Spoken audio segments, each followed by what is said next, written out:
It is the third playday of Blast R6 Brazil League, and we've got some exciting games today. Today will tell us how these groups will start to shape up, and we also have a rematch of the Copenhagen Major Final. I cannot be more excited. My name is Anne. I'm joined by C-Debs on the desk. How are you feeling today? You know, I'm doing pretty well, especially because we're now on play day 3. We're right into the middle section, you know, the meat and potatoes of the group stage before the deciders are ultimately set. And I think most of the questions that we're going to have for the entirety of this stage might just be answered today. I do really hope so. Let's have a look at our standings in the groups, because we mentioned we have these groups in Brazil League. Let's have a look at Group A first. NIP is leading this, but with 5 points. I don't really think that is a big surprise, but then, for example, for Netshoes Miners all the way at the bottom of the league, that is a very unfortunate start to this stage. Yeah, I mean, for Netshoes Miners as well as Los, if they lose these games, things might just already be over, and Group A is just gonna be NIP, FaZe, as well as Black Dragons going to the deciders, and almost the rest of the play days don't really matter, and we're just gonna be really honed in on Group B. Indeed, yeah. Let's have a look at Group B as well. There's some more teams in that group. As we mentioned, obviously, the two attendees of the Copenhagen Major Final. Also in that Group B, if we look at it right now, we'll see that Vivo Keat are at top of the scoreboard. MIBR at the very bottom there, have lost 2 games so far. But W7M, they just won the Copenhagen Major, and they're now 3rd in the group. Did you expect that? I mean, they're still undefeated. They got the bye week out early, so play day 1 they got to sit back and relax, and they didn't fall victim to the top team curse that we saw hit Liquid and FaZe, just struggling initially on play day 1. Came out on play day 2, looked good enough, had a solid win that necessarily wasn't the best thing in the world, but it's kind of, you can only beat the teams in front of you, and W7M so far they've done it. However, up at the top, Vivo Keat as well as E1 being a completely new team, and Vivo Keat subbing in a few new pieces, have been definitely a treat to watch so far. For sure. I mean, E1 have also already had their bye day, so just underneath Vivo Keat there, have the chance to overtake them potentially today. But as you mentioned, there is that rematch of the Copenhagen Major. There's also the match, as you mentioned, between the number 1 and number 2 of Group B. So let's have a look at our schedule. We're starting off today with Vivo Keat and E1 taking it up against each other. That number 1 and number 2 of Group B will determine a lot in regards of their positioning. Then we're going on to Los 1 versus Black Dragons, number 3 and 4 of their own group, and that will matter a lot in regards of the top 3 for their group respectively. Then we have the rematch of the Copenhagen Major Finals. Unfortunately, not in a best of 5. It'll be a best of 1 for that game today, and then we're closing off the day with Netshoes Miners and NIP. Now, I feel like that match might be kind of a blowout. Yeah, I'm hoping it is, because I've been really enjoying what NIP have been bringing to the table every game that we've seen so far. The really close game against FaZe Clan and then a dominant victory over Team Los means that NIP, they're in the form that we want to see them as they constantly improve. They started off stage 1 so bad, and then they just kept on getting better and better, and they haven't regressed at all. Indeed, let's zoom in a bit on that very first match of today. As you mentioned, the number 1 and number 2 in Group B will determine a lot in regards of this, well, this positioning in this group in total. And as we can see here on the screen, E1 have only just played 1 game, but Vivo Keat have played 2, won 1 and lost 1 as well there. It'll matter a lot, as we said, for positioning, but E1, they kind of came out of nowhere, but they've had a great start to their stage. Yeah, it's not only just a great start because they won so dominantly, but they won so dominantly against Liquid. That's just absolutely massive to start on the attacking side of Oregon and take a 7-2 victory over a team that everybody constantly says is one of the best in the region. This E1 roster is definitely here to play. Indeed, obviously, they're still at 2nd in the group, despite already having had their off day. They're leading that right now in regards of round differential, so definitely something positive for them too. And they do have a chance to overtake the number 1 in the group right now. Vivo Keat, number 1 in the group. They struggled last time around, though, as we can say, in Brazil League, struggled in the LCQ as well. But so far, they're having a better stage. Yeah, and their attacks have looked significantly cleaner on the side, especially in the entry game. Overall, just having players like Hates as well as Hornetow just popping off early round and bringing aggression for their attacks have been such a treat to see. And maybe the only thing we can talk about is a little bit more worrying would have to be that defensive win rate for the side of Vivo Keat. Across stage 1, LCQ, and now stage 2 for this roster, they are at a 50% win rate, and that's not necessarily the best thing to be going for, especially in Brazil. We know it's definitely a defender-sided region as a whole, so having a coin flip for every time you load on the defensive side isn't necessarily the best thing. No, it's not really a consistent win factor you want to go off of, but if we talk one player specifically on the side of Keat Stars, you have a player to highlight, Hornetow, right? Yeah, I mean, Hornetow is just one of those guys that last stage, he was just the beginning and the end for this roster. He managed to stay with the 3/5 and is still just doing just as well in sort of a weird entry role that he sometimes still plays a good amount of soft breach, mainly bringing that buck to the table. But as soon as he gets on the defensive side, playing the more traditional run ops makes sense. Hornetow, he's just one of those players that you know is always going to be a factor in every single time Vivo Keat comes to the table, and he's probably going to be fragging out. All right, that's something to look forward to for this game for sure. For E1, they have MIBR next week, and then they have W7M after. So a difficult schedule ahead of them. It's important that they grab some points today, right? Oh yeah, for sure. Starting off strong, taking down Liquid and making their stats look absolutely juiced after a 4-2 attacking split and a 3-0 defensive split means that this roster, that's for all ways to describe it, a hodgepodge of players from all different teams, kind of led by Astro and Sexy Cake being the veteran leadership that have been almost relegated to a journeyman status. It's just been great to watch because what they brought to the table against Team Liquid was a very, very, very just coordinated team play that wasn't really anything crazy. They just were swinging together. Their defenses looked strong. Their attacking just checklist was always checked off properly. And it's something that you and Parker have both continuously said of, oh, E1 might be a flash in the pan, but I don't think the playstyle that they showed is necessarily indicative of that. It's looking really promising for sure for this roster. And then there's these really big names, of course. We had Sexy Cake, dominate the Brazil scene for such a long time. But there's other players that we certainly shouldn't oversee. Dotus is one, for example.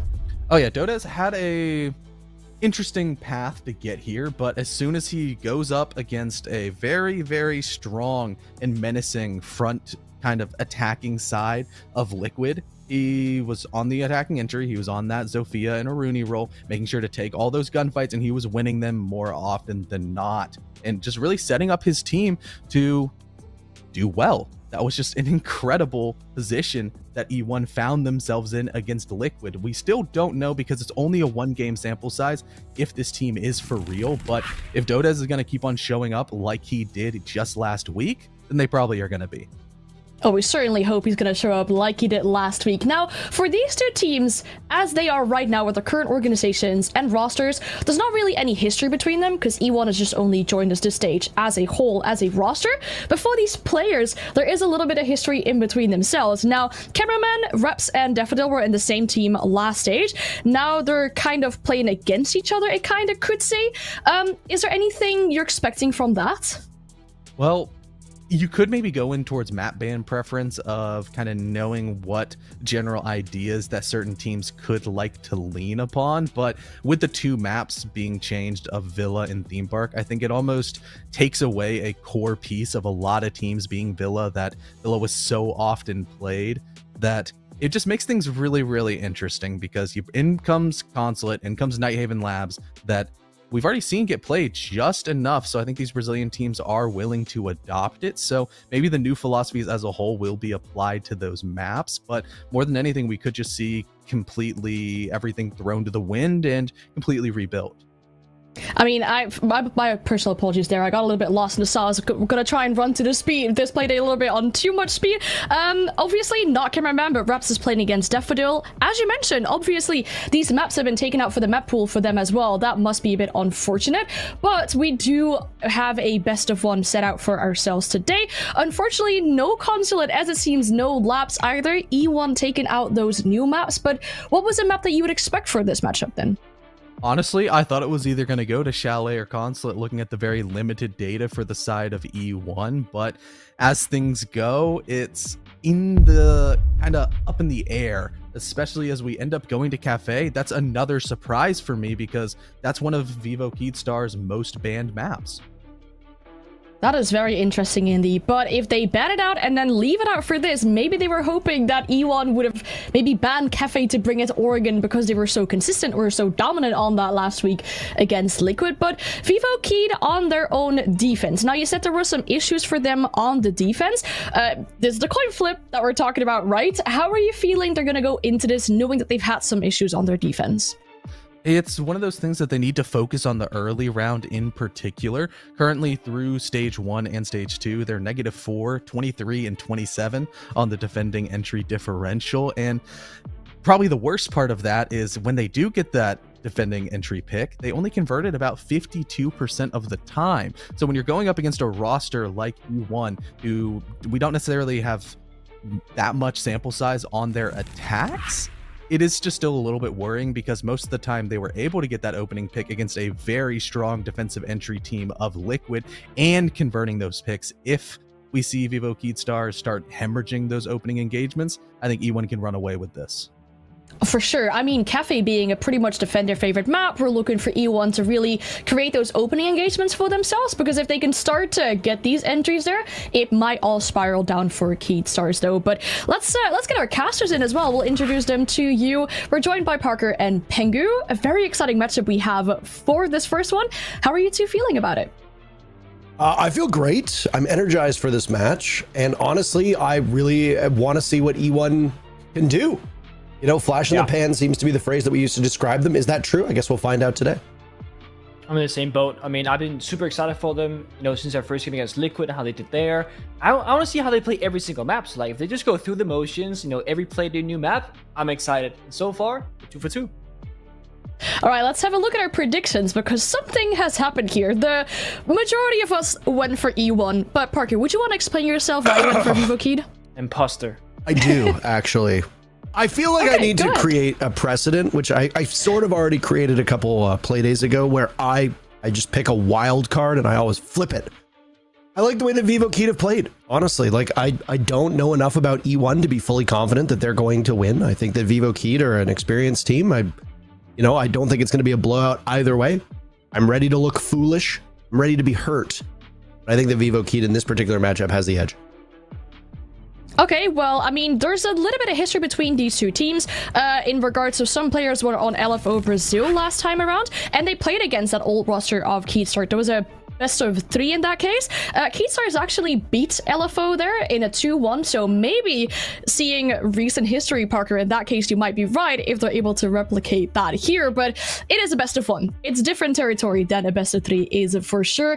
It'll be on Cafe, but our game has not started yet, so we'll head to a short break, and then we'll be right back with you.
First match of the day, Vivo Keyed Stars versus E1 Sports.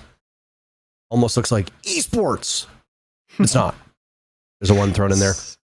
We're on Cafe, operator bans rolling in, Nick.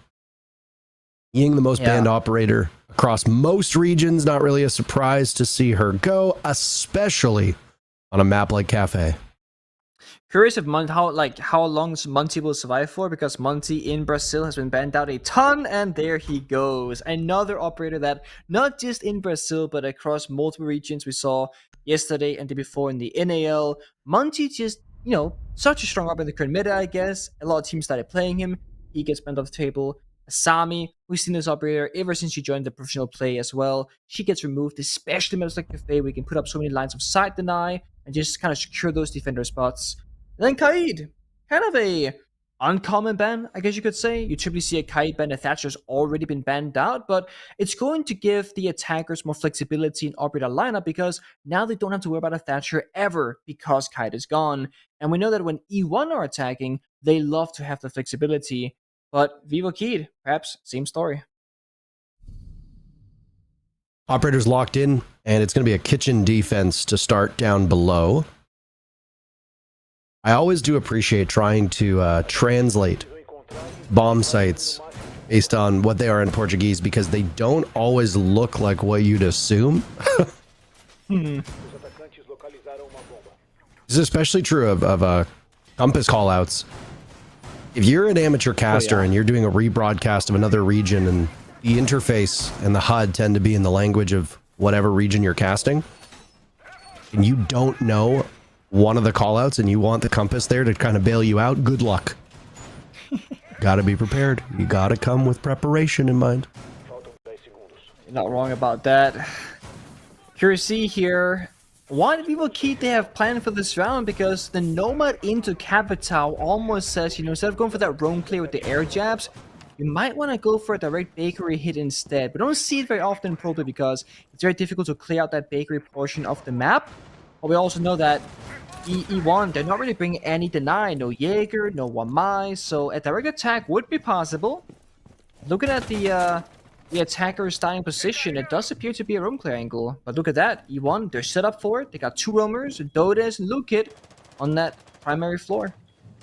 It's gonna be so hard to compare what we see on Cafe to what we casted in NA actually just yesterday, and the way that teams approach this. In terms of attacking operator lineups, I think it's pretty standard here. I like the Capitao. I always like Capitao when attacking this map. Really depends on how long Daffodil will last for, though, because this is seems to be a reoccurring problem for a lot of teams, is you have Capitao and more of those entry positions, which for the utility that he brings can be a bit of a mistake.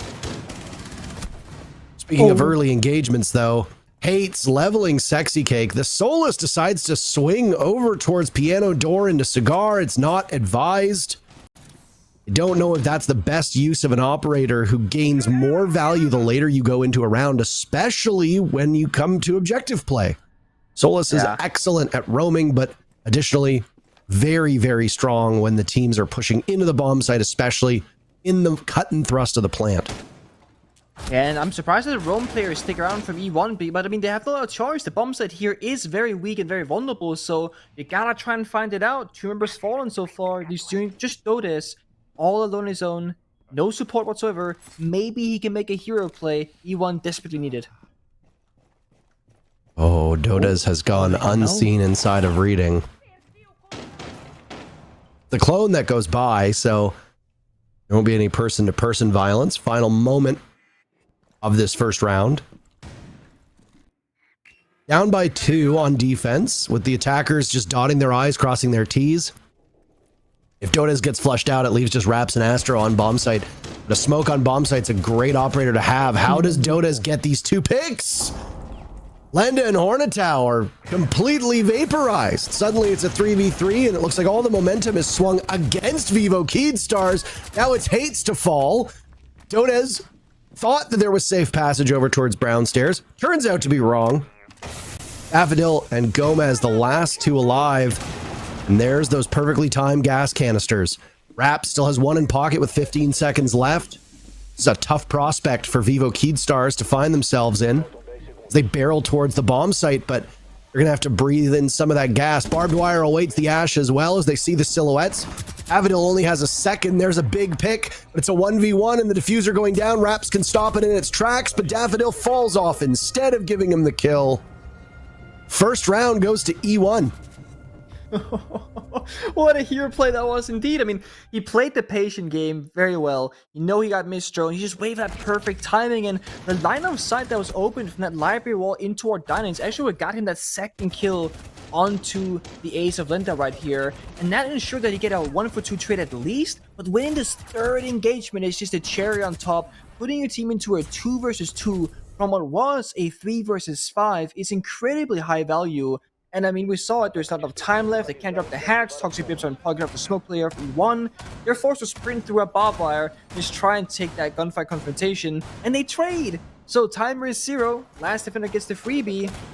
It's a great clutch of a round for E1, but a very shaky start there from 60K and Lukid. Main pitfall for Vivo Keydstars on that round was inadequate droning. How do you send drones and Iana through reading and not discover the Frost who's just crouched behind the couch?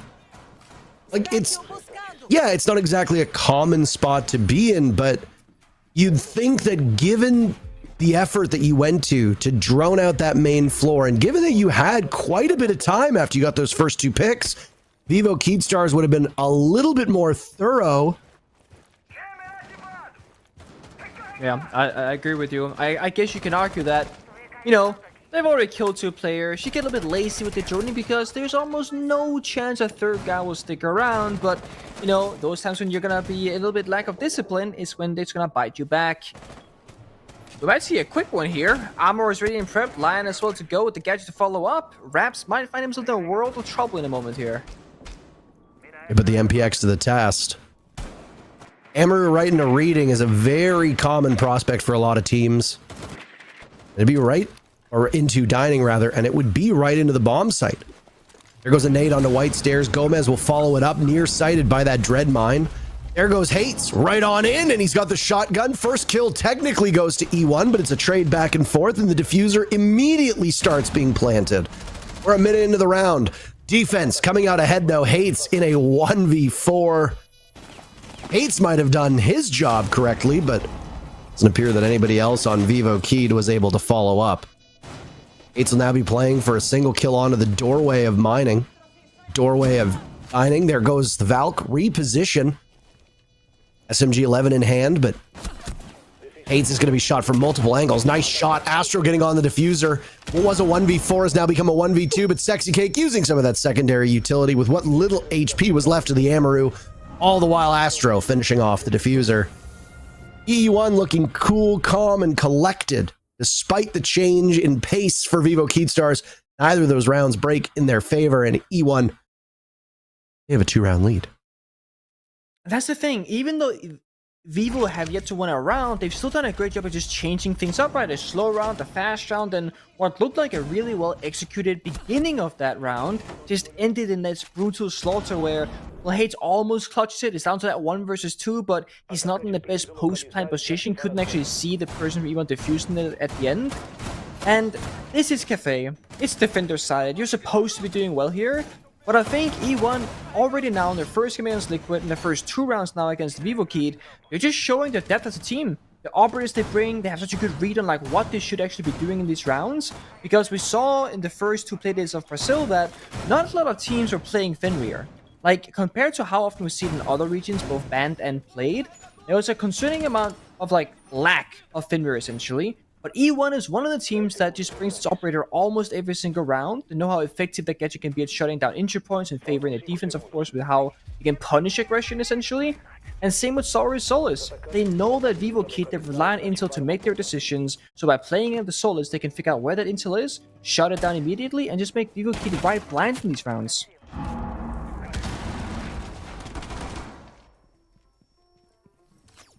Yeah, I think innovation is a fascinating thing to watch in this game, especially with just like the sheer amount of utility that can be brought from either side. Yeah, they're obviously your comfort picks on this map. And there are certainly your comfort picks when it comes to certain teams and which operators they like to bring.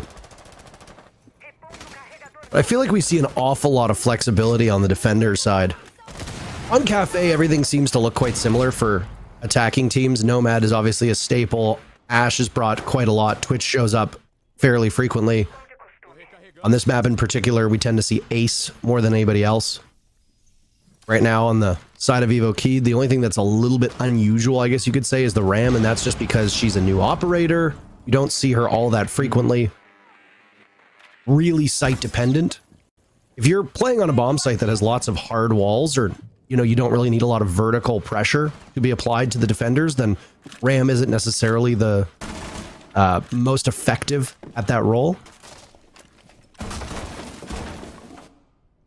Here she's good though. If they can control over the top floor portion of the map, which so far, Vivo Kid, they're very much locked out of the map currently. I mean, Luke Kid might be caught off guard inside the bathroom. Either sprint forward, gamble it, but no, they're ready and prepared. Hornetown gets that kill easily. But in terms of time, a lot of the clock's been burned down right now. Minute and 15 seconds left to go. Still got Dotas up above, but the moment Vivo Kid gets this control, that's when the gadget of Ram will just destroy that floor within 10 seconds. So they can take the time that they need to roam clear this effectively. You don't have to worry about the timing and verticality.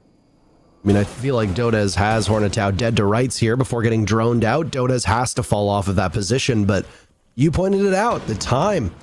Honestly, we're under a minute left in this round. Luke was the only casualty so far for E1. Vivo Keyed have obviously taken their lumps. They're still chugging along. There go those boogie devices to tear open the floors, make life absolutely miserable for the players playing down in the bomb site. It's the second round in a row that E1 will go towards this first floor, the second floor rather. Now you got me doing it. Now you got me calling it first floor and basement. Down goes Gomez. Dotas, who was roaming above, getting back to the bomb site. There wasn't much of the Ashe to finish up on, but it's gone either way. The clock is going to be the biggest adversary for Vivo Keyed. They're going to wander right into the waiting arms of E1. Down goes Daffodil. Astro follows. Lenda 2. Now it's Hates. Dotas a big 3K on that round. Raps finishing it off with a shotgun blast on white stairs. Through 3 rounds, Vivo Keyed stars are empty-handed. They're going to call their timeout. I don't blame them at all. In terms of kills, it's not even, but it's not as far apart as you would think. No, I mean, this is just E1's proactivity in these rounds as well. They're so far ahead of the plan, right? Like they lose the early member, like early, minute and 30 seconds of the round. They lose the opening kill at least of Luke Kid. And you're thinking, okay, they got the ram, they open the floor quickly, etc. It wasn't looking too bad for the attacking side of Vivo Kid. But then you see that E1 are already in prime position. They got a person playing bottom white stairs holding that covered. Brown stairs is covered. They're flanking Reeds on top floor. You saw Sexy Cake just waiting on the red staircase for over 40 seconds for Nomad to jump on in. They had the perfect read on where the flank was being held from and where the attackers were going to be trying to into that bomb site, and they shut it down immediately. And it's frustrating to play these rounds with Vivo Kid because strategically, things are going well for you. You're getting your map control. You're arguably getting to the stage of the round that you want to, get to that execute stage. And they even have planted in that second round of mining attack, but they've yet to win a round. And now we see that perfect bomb site rotation come out from E1, that 3-0. And you have 4 playable bomb sites on Cafe. So they can just kind of cycle through it right now. And it's a great spot for them to be in. And I don't even think that Vivo Kid necessarily have to change anything drastically in terms of operators or playstyle. They just gotta lock in on these final moments of a round, because Dotas right now is just doing so much work.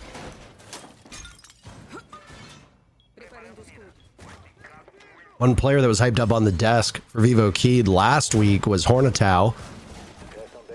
But I mean, Hates, I feel like, stole the show last Sunday and is indisputably the best player so far, but I think it's also worth noting that a lot of Hates' picks have been impactless. Oh no!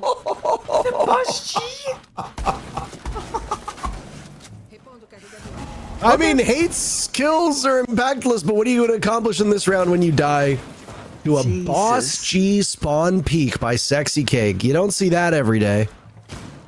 I don't know if he was been memeing and ranked or something, and like he accidentally had the Boss G and just made it work, or if he deliberately picked the Boss G in a professional match, because that doesn't happen all that often, and not with that kind of success either. What a beautiful kill. That's a tilter.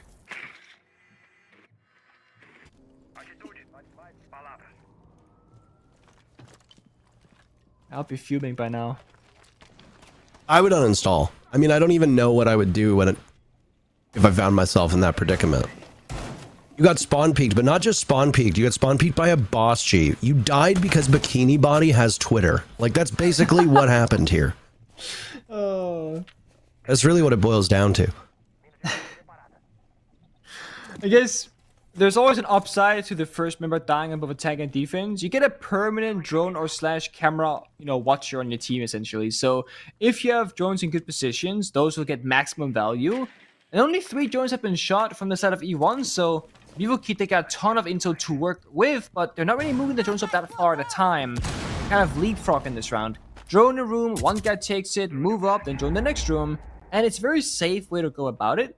But it's not necessarily the quickest currently with how they're approaching it. And that's because they're simply fearing every single corner. Because what happened last time? Dodis went undroned in library and picked up 3 kills in quick succession. So now Vivo Kid, they got that mental disadvantage where they are so afraid of the sheer possibility of a guy roaming. But there isn't one. They're all on site. Seen E1 be very effective on the roam, and then we also see them do quite well. They bunker down, but I will say, haven't really seen a lot of times where this E1 team has needed good anchor play. Some mistakes made by Vivo Kid. That grenade was a good example of that, but Hornetow follows it up, fragging on his own. It really should have been a relatively easy nade. In terms of thrown gadgetry, Astro's better with the Nitro Cell. Out, down goes Lenda. Advantage goes back to E1. Just under 30 seconds now for the attackers to get in, and they are not very well equipped. Hornetow is also on a single point of HP. I imagine there'll be goo mines littering the way, but 2 in the pocket of Lucan as he dies to Gomez. Not exactly the engagement you want to take. Nearsightedness over by Kochek. Astro picking up 2 very fast kills. That's 3 for him.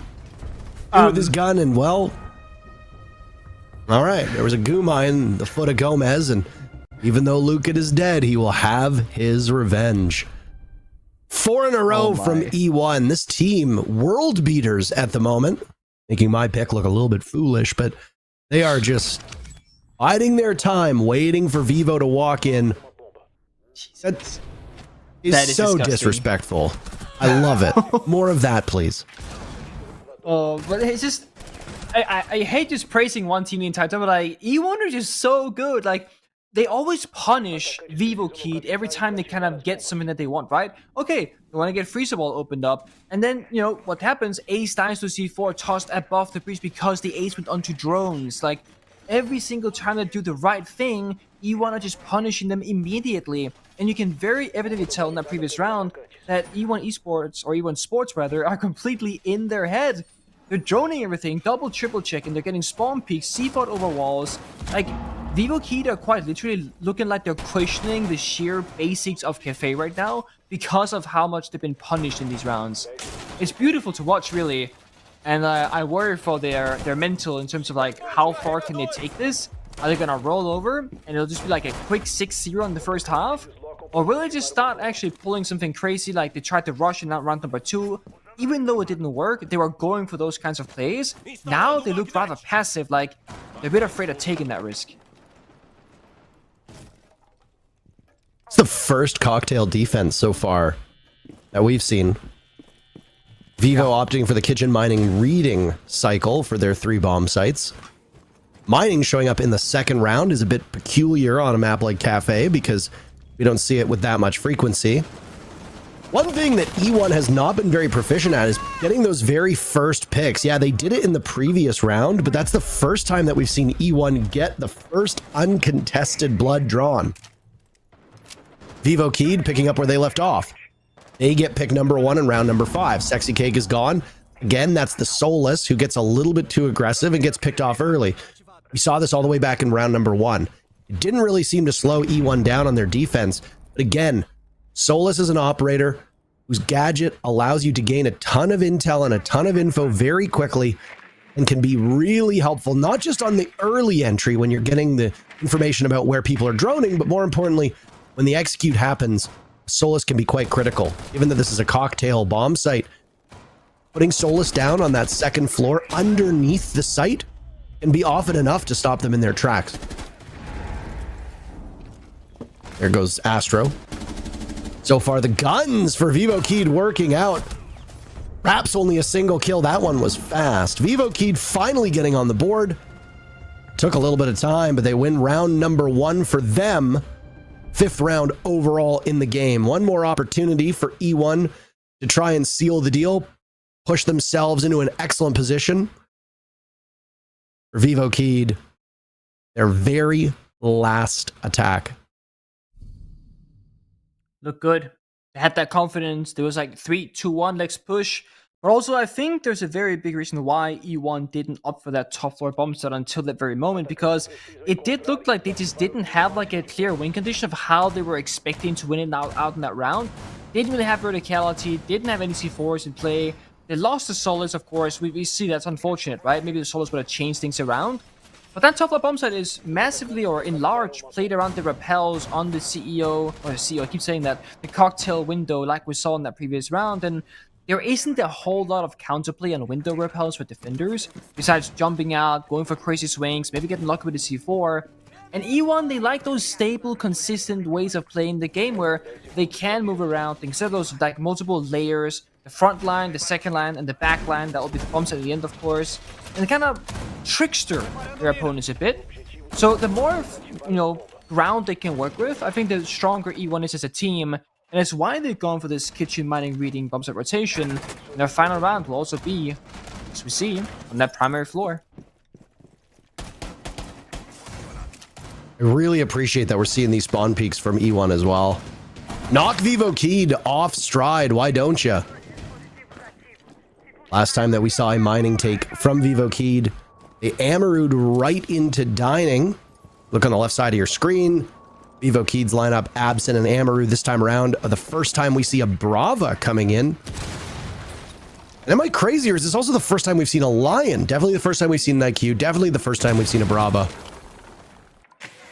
Yeah, first IQ, first Brava. We saw Lion on the armor rush round, that was it. So one single time before. So they're still trying to change things up here, and I really like the IQ and Cafe. I'm a big enjoyer of that because Valkyrie's open, because 66 is always playing the Solus, but also now you know where the Grim Mines are. Essentially, you will now know like where is it safe to enter and where is it not. But you will be spending more time on drones, scouting for that intel, which means less presence inside the map itself. When we see all of Vivo Keyed are outside on window repels, kind of wanting E1 to make the first move here and go for those swings, and they don't have to. They can fall back, then you re-drone, etc. You just burn down the clock. There's the very first pick. It actually comes to E1. It was something that we talked about, but it's very short-lived. It's traded right back, so they don't really gain much of an advantage for it, and then Vivo ends up capitalizing off of that to pick up a second kill as well. Vivo Keyed have had early leads so long, but they just end up running afoul of the clock. Oh, they missed him. This is going to happen Not again, by the way. Remember when they didn't drone out Dotas in this exact same position? Yep. Somehow Lukid's just sitting by the armoire, inside a reading, look to be undroned. This will doom Vivo Keyed if they don't sort it out, and it honestly doesn't look like they have any idea whatsoever. Down goes Lenda to Sexy Cake. Back to a 3v3, and there's an E1D burned. Lukid compelled to action, picks up 2 onto Gomez and Daffodil. Hornatow hunting for the pick. Can't get it, but finds collateral on Sexy Cake by White Stairs. Immediately hit by that Dread Mine. Now Hornatow springing in. Lukid dies. Nowhere for him to go. This is why the praises of Hornatow were sung so loudly by CDAPs on that desk. Perhaps just needs to play keep away as the diffuser is retrieved on White Stairs. Hornatow at 1 point, stats underwater, now 8 and 4. Looking for the final kill under Raps, and he is close by, running out of time, but Raps decides to swing it instead of waiting, and he makes his own destiny. It might have forfeited a single round to Vivo Keyed, but I don't think E1 cares all that much. A 5-1 first half, is impressive stuff. And E1 have marched their way down the field, proverbial field, of course, in that first half. Side swap here, but E1 very firmly in the driver's seat to just finish the race in first place. Yeah, simple as that. And again, like, it seems like Vivo Key, they have a very clear weakness right now. It's that library part of the map, and it's not because E1 they're heavily fortifying it and, you know, mute jamming and mossy pit. No. It's just simple misdroning 2 times out of 6 in terms of round score. And in both of those rounds, it quite literally led to an immediate round loss. This could have very well been a 3-3 half if library had been droned out effectively in round number 1 and in the very last round, because in the first round, Dotus got a triple kill, and the most recent one, we saw a double kill from Liquid, and also just stalling for so much time, forcing home now into the 1 versus 2. But it's well done for E1. They recognized that they were in fact misdroned, they play around it effectively, and now Sideswap comes around. Operator-wise, we see a very similar showcase from both teams until Sexy Cake went onto Glass in that very last second, utilizing the attack and repick option. And a Glass on a kitchen attack is not super common, but it seems like E1, they just have this mentality where it's like, oh, somebody wants to like do something crazy, let's go for it. 60k playing Boss G, ACOG on the Vigil, now playing Glass and Cafe. Rap shuts down the spawn peak from Gomez supposedly somewhere across the map as well, so already now in the first 25 seconds, E1 are already in the lead in this round. How is your Hibana killing a Goyo in the first 30 seconds? What is going on here? That is far from normal. Also, of course, we got to talk about Linda dropping a 0-6 currently, and you know, Linda was playing a couple of operators in attack, like the IQ, for example, being like the second or third person in the building, so you're not gonna get the open engagements necessarily. But now in the first defense, he's also playing Warden, so he's supposed to be playing in a crucial spot, get a lot of kills. So Maya gonna be on the bakery side, Warden probably on the backside of VIP. But you're effectively playing 4 versus 5 from the side of Vivo Key because you just have a member not finding any kills as of yet. That's not the start that you want. The one good thing about Gomez dying out of all the operators on Vivo Key that are no longer available is that there's persistence in those gadgets. Ideally, all of those volcanic containers, you want to call them that, the Vulcans, have been placed. So that even if Gomez dies, you don't lose any utility. Imagine if that had been Hornetau who died first, or even potentially the Wamai of Hates. You're losing gadgets that are integral and take time to get in the case of Wamai, or gadgets that you can't use once you're dead in the case of Hornetau. Doesn't look like there's much of a roam from Vivo Keyed as they're bunkered up inside of the bomb site, which is allowing all of this soft destruction on the second floor to go into effect. All the while, they know the read of one player, that's Hates, inside a bakery, being watched by the Twitch drone. Completely unaware. Oh no. Astro is going to go on the upside down rappel. Lose it! Oh. That's not ideal. There's a follow-up grenade by Lukin that takes him out. Imagine if that had happened before Astro even engaged. You might have been able to keep Astro in the game. That's a good point. Of course, you still got that ace up your sleeve, the Glass with those smoke grenades of Sexy Cake, and also took Baker control with that. So again, E1 very efficient at what they want to do, and then just doing just that. Very little time left. Here's Lenda breaking that goose egg. Smoke will go off, and Sexy Cake continuing to inch forward, but Lenda's prepared and ready for this. This should be an easy win for him. It is not. A puzzling affair, but amidst the smoke, Hornetau takes him down. He's traded out by Dodez as he lit up the Hibana. E1 6-1. Single round away from putting this one in the bag. So good. They are. I mean, I think you're right about the grenade. Like, couldn't they just have naded the bakery or might have Hates first? But I think maybe they were expecting him. I mean, they saw him on the camera, right? He was holding that, like, pretty aggressive angle through the vertical holes. There might not have been a good way to grenade that position without making the Wamai look elsewhere. So, you know, if you cook the grenade and swing, and Astro repels and swings, most likely Wamai will kill one of those two players, assuming that you can't nade him from a safe position. And they gambled it. Either the Nate guy will die because he swings it, or Astro gets a trade, or vice versa. So they guarantee the kill. They trade that 2-for-1, very well set up from them. And when they got that kill, they immediately went into Bakery with 2 members and took full control. So they don't just, like, E1 don't have what we call like wasted movement, where they'll see a player somewhere and they'll kill him just for the sake of killing him. They will only really care about those players if they're in like an integral part of the map that they truly care about. So that, okay, let's kill out this Bakery player, but as we do it, let's also take Bakery in control with physical presence of operators so that we gain something for it and not just a random kill somewhere. And it opened them up to be attacking from Red Staircase, Bakery, Vertical, and the Hatch as well. So all of a sudden, Vivo Key's defense is on fire from every single direction instead of just from above. It's very smart gameplay from E1, and it works better than it should arguably because Vivo Key simply aren't feeding into it, right? They're not really doing the best job at countering these things. They're often falling to those pickoffs. But a round win is a round victory. And E1 just showing how flexible they are.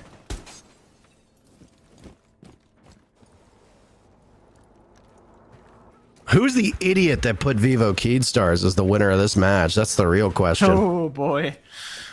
Don't I look stupid? It was a coin. Oh wait. It was you, Parker. It was me. Even the coin said he won. I mean, I don't want to say that Vivo Key are a bad team because they're not. They've had a great first 2 game play days. 7-3 against Mabea on Chalet. 8-6 against Liquid on Bank. They are a good team. But E1, we have only seen them play once against Liquid, 7-2 on Oregon, and you know, we were we were like, E1 are a phenomenal team, but they played 1 game, right? Well, the more games E1 seems to play, the better they are looking. I mean, again, they just find the openings, they have the answers time and time again, and they don't die to those small trickery things like the vertical C4s, but they do die to the swing. I mean, Lenda read that one perfectly and knew that there was a second grenade coming, so why not push that position? No more nades available. Lucat has used both of his. Gomez dying first again for Vivo Keydstars. Took a while for E1 to respond, or rather E1 to lose their own. There goes Astro to Hates. I don't know what's been going on with Astro recently, but he has looked like a shell of himself in a lot of these matchups. This is a player who used to be able to absolutely overpower his opposition. I don't know if it's just the role they have him playing on E1. I'm not certain if it's taking more time for him to gel with this team, but certainly doesn't look the way that he used to. Hornetow, and I believe that was Sexy Cake, getting involved in a bit of a fracas as Hornetow drops through the hatch. The bomb site is not upstairs on the top floor, even though you might suspect that given the way that it was held by Vivo Keyed. It's a reading defense. The top floor is going to be integral to the execute, but not because they need to get the diffuser down in that part of the map, but because you need map control. Final 40 seconds. Advantage right now for Vivo Keyed. Raps holding on to the diffuser.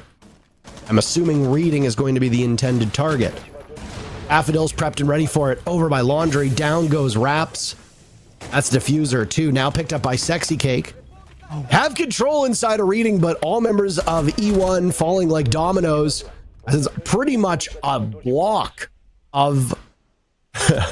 it's a block of Vivo Keyed on the score sheet.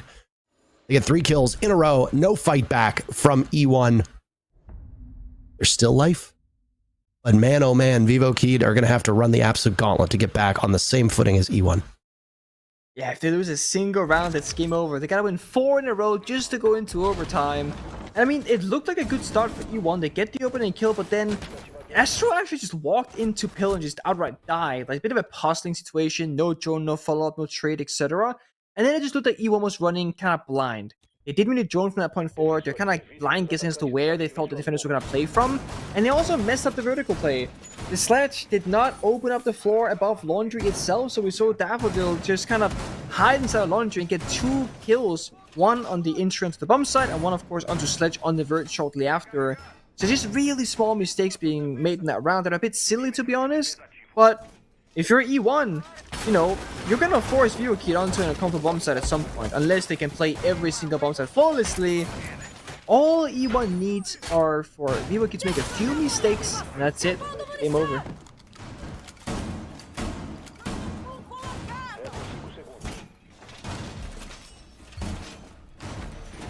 Gomez lived through the first 45 seconds of the round. That's what I'm going to be watching out for. What are you going to be watching out for, Nick? Well, I'm gonna look at Astro because I agree with you. He's not really playing the usual role that we're used to seeing, and his performance in the numbers and decision making also hasn't been, crystal clear and 100%. I just want to see Astro get more value in these rounds. Whether he's playing the Twitch or the Florist or any other operator, I want to see him get to use his gadgetry before he fully commits to a play and dies with utility in pocket. Because the great thing about E1 is that, and to be fair, I think this was the most Brazilian teams, the rosters are so stacked with talented players. You don't have your typical, oh, this guy can shoot straight, this guy can only drone, yada yada. Everyone is so capable. You don't need Astro to make a hero play anymore. That's not the case at all. Anyone can do that in the E1 roster. So I want to see E1 just take 20 seconds extra. Like right now, we see Astro using his Retero drones to do some self-destruction, down the hatches, down the sky, gain some information, and then E1 can set up these early stages of the round and then make something happen. Whereas we saw previously, they just kind of pushed that go button a little bit too soon.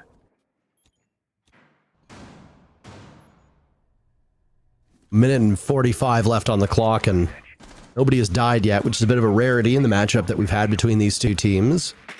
Have to think that that benefits Vivo Keydstars at the moment. But with how unpredictable this matchup has been, and how unpredictable this stage has been, actually, especially with E1 Sports being the team that I don't think any of us saw coming, can't really make any predictions here. Both Raps and Luca taking some damage for E1 is the only real bit of action that we've seen up to this point. Vivo Keyd are lined up and ready for somebody to rappel through windows. They're not moving. Not. They're waiting for the setup. Well, what is the setup exactly? Like, the read here is hard even for me, and I have the overview. Like, they can't make a play with this. The grenade goes out, the Florist drone, etc. But where's the follow-up? Where's the manpower? The physical presence? There it is. Down the skylight we go. And they just drop on in, taking engagements. Gomez, kill number one. Astro finds nothing. The Nitro cells. So successful. Gomez breathing in some gas, running forward. Stopped on white stairs by Daffodil, leaving Lukid and Sexy Cake as the last two for the team. Lukid doesn't want to necessarily take that engagement. Looks the wrong way. Sexy Cake goes. Lukid, the only one still standing. 30 seconds to go. Daffodil picked up on white stairs. Both players from Vivo Keyd in the same position. There's a shotgun waiting for Lukid, and it seals the deal, keeping Vivo Keydstars in this match. 2 rounds in a row now that they've won, blunting the momentum of E1. The first 7 rounds, E1 Sports won 6. Built up a really nice cushion that they can just sit on. The only way that Vivo Keydstars gets out of this matchup with a win is through overtime. That's a lot of work that Vivo Keydstars needs to do to get to that point. But 2 rounds in a row is a hell of a start, especially against this E1 team. Still a timeout for E1 if need be. But no matter what, 2 impressive rounds from Vivo Keyd. Oh, very much so. I mean, that previous round, the setup vertically was beautiful. 2 C4 kills happened as the first 2 opening kills for them, all done vertically. So it's almost like Vivo Keyd baited them in, right? Nobody exposed themselves, no one died with grenades, etc. They forced E1 to make that first move, to go on the offense and push on in. And when they did that, 2 C4s are primed and ready with those Valkyrie cameras. They got 2 kills, 1 each, and then again, E1 is just stunted immediately. They can't really do a whole lot. And I think the mirror windows and the utility game from Vivo Keyd are a big part of that. And you look at this right now. They're basically, quote-unquote, hiding behind that bunch of utility. Whether it's going to be deployable shield now, the mirror windows, the castle barricades, Fenrir's Grim Mines as well. Every single area that E1 is going to be fighting for in terms of like physical man presence on the map, they had to fight guns, establish crossfires, and deal with all that utility. And I think it's why Luke is also going to go and play the Brava. It helps you a little bit with some of that gadgetry to make things easier. And we keep seeing Sexy get with these like funky operators, right? We see the Bush T Vitio, we saw the Glass for a single round, we saw Gridlock now in this one. And normally when you see a flex operator like the Gridlock or the Glass, you'll normally see that being the entire kind of like driving force behind the strategy of the round. But that doesn't seem to be the play for E1. They very freely pick up these operators, and they don't necessarily go into this going, oh, we really want and need to incorporate them into the strat 1-to-1. We just want to play them to have them available in case we need them at some point.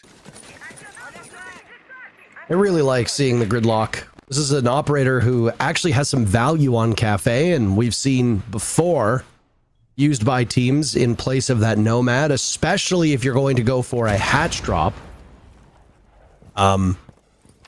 Yeah. An attempt to open up the castle barricade by Dodez. Grenade in hand does not work out. He's just like me, for real, for real. It can be tricky with the cooking time if you're not experienced, but Dodez is, so it's a bit of a whiff. Have to use some X-Kairos to what sounds like open up that barricade.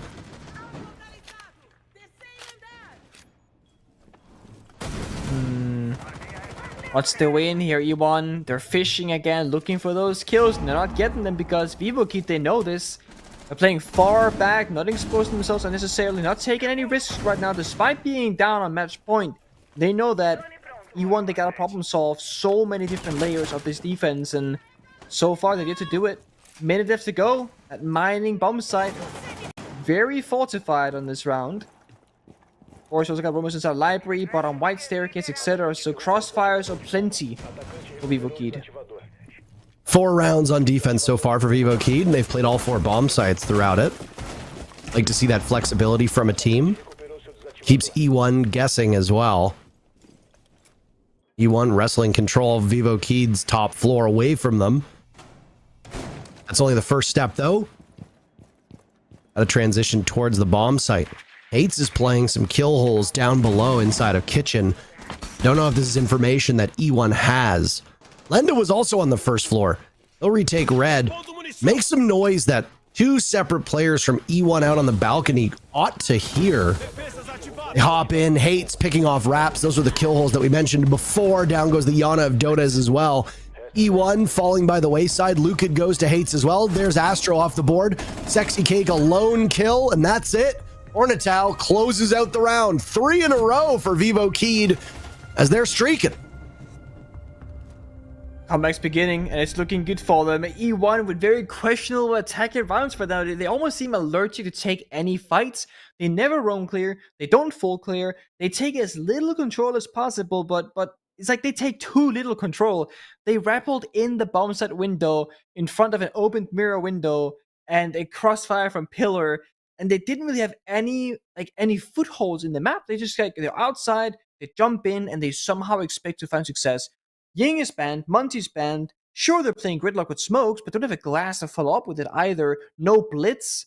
Like, they could just say, okay, let's pick up blitz, still could be lying, try and get some roaming kills, etc. But no, they're going for these really abstract outside the building executes, which simply isn't working because Vivo Kid, they're not aggressing. They're doing a great job, just like doing nothing essentially. They recognize they don't have to do anything really in these rounds. E1 will call their timeout, most likely trying to figure out how do we get one of the next 2 rounds guaranteed to just send this off in a victory before they reach overtime. Frustration begins to set in for these teams, but again, you built up such a lead for E1. It can evaporate, obviously, in an instant. This is an incredibly defender-sided cafe at the moment. Only 2 of the 10 rounds that have been played have been won successfully by the attackers. Obviously, there's a lot of work that you need to do in order to break this defensive stalemate that we seem to find ourselves in. Teams usually have quite good success after calling a timeout. It didn't immediately pay off for Vivo. They ended up winning it the round after that. It was the only round that Vivo Kid won on attack. E1 won their very first attack, which honestly, looking back on it, was critical. You lose that round, not only have Vivo Kid won 4 in a row at that point, but they would also be tied 5-5. E1 need to beat the number that Vivo Kid did on their own attack. 2 rounds on attack doesn't seem like that tall of a task, especially on this map. That's the magic number for E1, or else you end up going to overtime and you gamble on those 3 rounds going in your favor. At that point, though, Vivo Kid stars will be very motivated. They'll be in better spirits than you almost certainly. You can probably speak from experience here that if you're up 6-1 and suddenly it becomes a 6-6... Oh boy. There's some frustration that sets in. Yeah, absolutely. I mean, again, confidence is such a big thing in this game. Having the confidence to walk in, take the gunfights, make the right play, believe in the play as well. And when you have a big lead, you're laughing a little bit. Now this is an easy game, you know, haha. But then all of a sudden, 6-2, 6-3, 6-4, all of a sudden overtime. What are we doing wrong, boys? We ain't fixing it. So the worse this gets, well, literally, the worse it gets for E1. Vivo Kid, of course, done a great job just shutting them outside the building and not giving up any early kills in these rounds, because that was Vivo Kid's weakness when they were on the attack. They would often, sure, get the opening kill, but they also lose somebody shortly after, not being able to convert that advantage into much of anything in those rounds. Now it's just E1 fighting that same struggle. Attacking Cafe is very difficult, especially with that Monty and the Ink ban. Leaves you very little tools to work with that you usually would have. And E1 is here, not really keen to get inside the building. They got the smoke grenades, try and get that single wall opened up, but it keeps getting denied by a mix of a Warden with the smart glasses and the impact trick from Hades. Astro's had some struggles to find kills so far. They will continue. Vivo Kid breaking the no kills that we were on. Down goes Astro. Twitch drones not effective. Astro not finding the score sheet the way that he wants. Tied for last on the team with Raps. Raps, though, playing those support roles. The fact that you have Astro as one of your main entries going 4-9 is just simply not good enough when it counts. No. And again, like, he doesn't have drone support. Nobody's there to help him out. And now the vertical play happens. But, like, they have so little time. They've lost the play already. Where was this earlier in the round? Vivo Kid, they haven't really been roaming in this round in the first place. So the map was in, fully for the take of the attackers. They just didn't simply take it. Yellow ping is good here, but look at this. Daffodil just doesn't move an inch. He knows he's safe in this corner. Jodas has no support as he looks for a kill inside Bakery. They've got the reads, you're correct. The yellow pings show them where these players are, but you have to capitalize off of that. There's two separate players from Vivo Kid who get in on the fun. Jodas is gone, Sexy Cake falls. Now it's Luke had gone as well. Raps, last man standing. On red stairs, slaughtered by Daffodil. A flawless round by Vivo Kid right after E1 takes their timeout. And all 12 are needed. 4 rounds in a row for Vivo Kid to close the gap. This is as close as they're going to get. Now, when you're building this comeback for Vivo Kid, there is also, of course, the fear of losing that starts to settle in. Because when you're down, 0-5, 1-5, whatever, you're not supposed to be winning. You don't have a lot of pressure upon your shoulders. What's done is done. But then you start picking up all these rounds in a row, things are looking very good, and now the nerves like, guys, we might actually do this. It's winnable now. It's the same when you're like in a 1 versus 5 clutch. You're like, nah, I'm not gonna win this. You get 1 kill, you get 2 kills, and all of a sudden, you start feeling a little bit shaky because, oh boy, what wasn't a winnable round before, all of a sudden, you should be winning it out. So when it comes down to that 1 versus 1, or in this case, that final round that Vivo Kid would need to force overtime, this is when it's going to be the most challenging for them. I like the Orbiter lineup though, because they're bringing a bunch of different tools here. Hates now on the Captain Traps, hoping for some easy kills up above. If E1 they speed up the pace for some reason. The Mute Jammers to deny the drone information for E1 and the entries, which they have been struggling with historically on the attacking side. And the Goyo, just a staple being brought almost every single round. Stalls time, air deny, plant deny, a great operator all around the board there. In E1, they've tried many things. Nothing's worked so far. For this round, they're back to a good old staple. Nomad, the IQ, of course, try and counter some of that utility. And Astro, again, still the player I'm looking at. Some puzzling things happening in these rounds. He spends a lot of time on drones, but again, they don't really get to act upon it. We're spotting out this jammer, but no one's really there to deal with it. They have an IQ as well. We don't need to know the jammer is there currently. But at least they got a drone on site they can work with later if they get there. Question is, will E1 get in the building within the first minute and 30 seconds? Or will they try and just hope that Vivo Kid swings into their line of sight?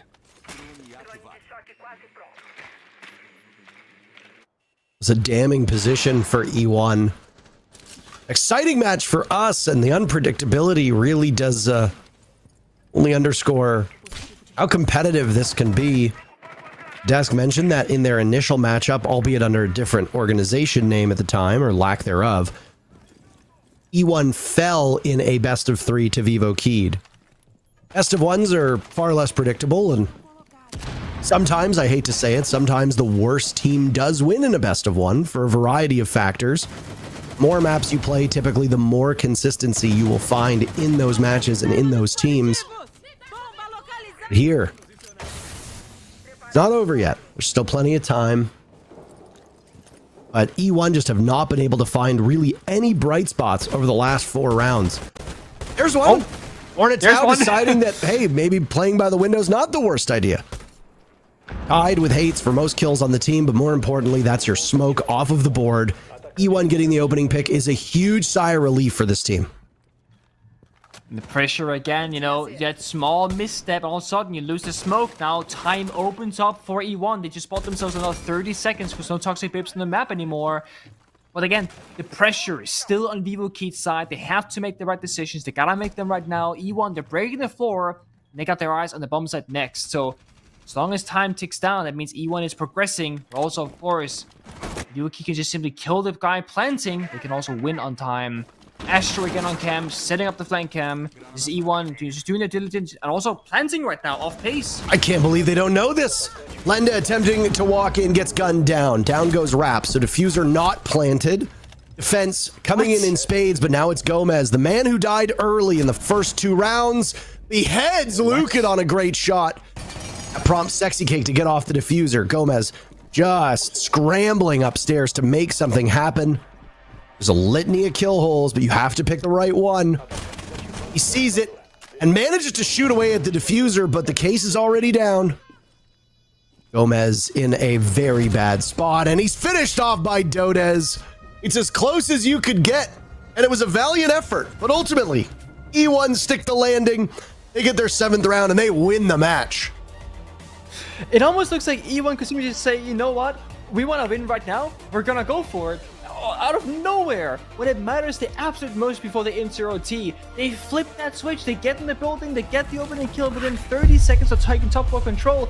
They plant the diffuser off pace out of nowhere, and his daffodil time and time again, always buying time for his team, always making it more difficult for E1 to progress in those rounds. But again, go back to that early death of Hornetown Smoke. If he had been alive in that round, that gives the defenders another way to deal with that plant, but died first. I mean, it really did come down to opening picks in that last round. It was the story through a lot of this matchup was E1 was often not getting that first pick, yet we're still overpowering Vivo Keith in the first half of the game. Things kind of normalized towards the second half, and really when it mattered the most, the E1 players showed up huge. Still, the one thing for me with E1 is that I am unhappy with Astro's performance in that matchup, irrespective of how E1 does. There's still stuff that you can improve upon. In this particular case, not getting sloppy on your kills. I don't know what it was. You only get to play a single map. That's it for E1 today. Astra maybe just has a bad day. That's what happens in best of ones. Sometimes you hit reset. You hope that for the next matchup you do a little bit better. But that's it for this matchup. Still got 3 more to go, Nick, and I know that if this one was exciting, I imagine the rest are as well. We got a break ready for you, and we'll be right back.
3, E1 Sports put themselves as the lead in Group B, and they started out on defense. We talked a lot about defense and attack prior to this game, but especially their resilience on defense was great today. Yeah, I mean, even just starting off in round 1, the first 2 kills went the way of Vivo Keyed on their roam clear, but then they forgot to drone out reading room properly. All of a sudden, Dodas pops off for 3 and is able to recover that round for E1. And at the end of the day, it was just round after round where it went down to the wire a lot on the defensive side. That shot was disgusting, by the way. We had to hit that one twice on the replays, but just with how E1 was just able to lock up the bomb site when necessary, it just led to that small little margin of victory, the 5 defenses versus 4 defenses that Vivo Keyed were able to win. Yeah, very defensive favorite Cafe indeed today. I mean, we talked about it at the beginning of this game. It could very well be a very much defensive favored map for this one, though. I feel E1 also had the upper hand in regards to mental. I mean, we saw, for example, that shot in round 4. If you get spawn peeked by that, I would just be so bad there. Obviously, then denying a massive clutch for Vivo Keyed as well, where, you know, if it went the other way, it could have very much been an overtime that we were looking at for this game, though. But the stats, I guess, favor the side of Vivo Keyed a little bit more. Is it surprising then that E1 came out as the victors? You do have to say that a lot of the rounds that E1 were able to win were just that little bit closer, and then when Vivo Keyed actually had their plans kind of come to fruition, especially on the defensive side, that's where E1 weren't able to really do much. So you get 7 rounds that were close for E1 versus 5 dominant rounds for Vivo Keyed. That's where you see this sort of disparity on the number side. 100%. And then for players on the side of Vivo Key, for example, Hates, he had a great game. Hornet also, you mentioned him in the pre-show, definitely stepping up today. But then Dodas, he started the game really strong and just kind of kept that momentum running through the entire game.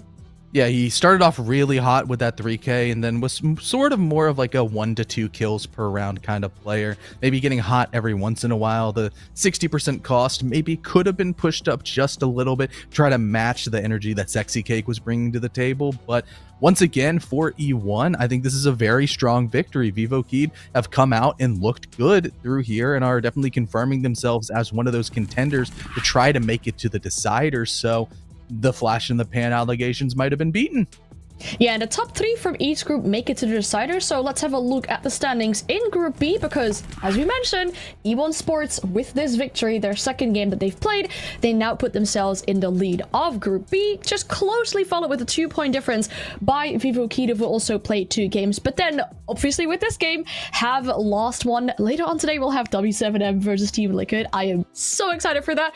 And MIBR, the very bottom of the scoreboard, they get to watch everyone else get points and get further away from them, basically.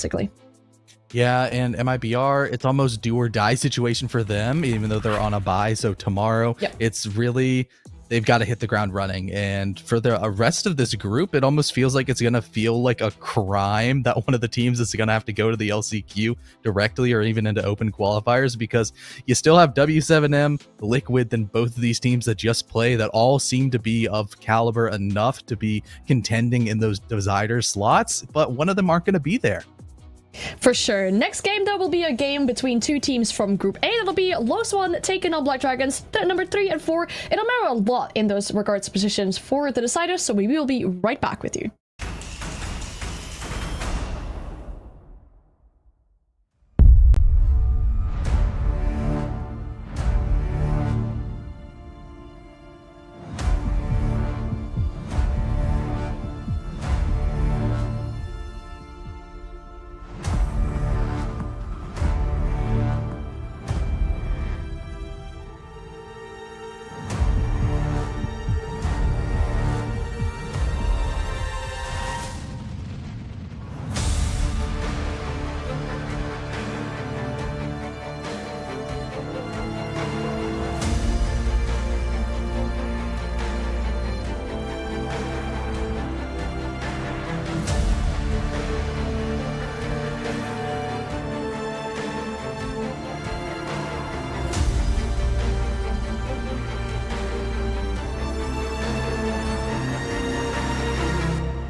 Los One and Black Dragons have both played one game so far in Brazil League, and both those games were a 7-0.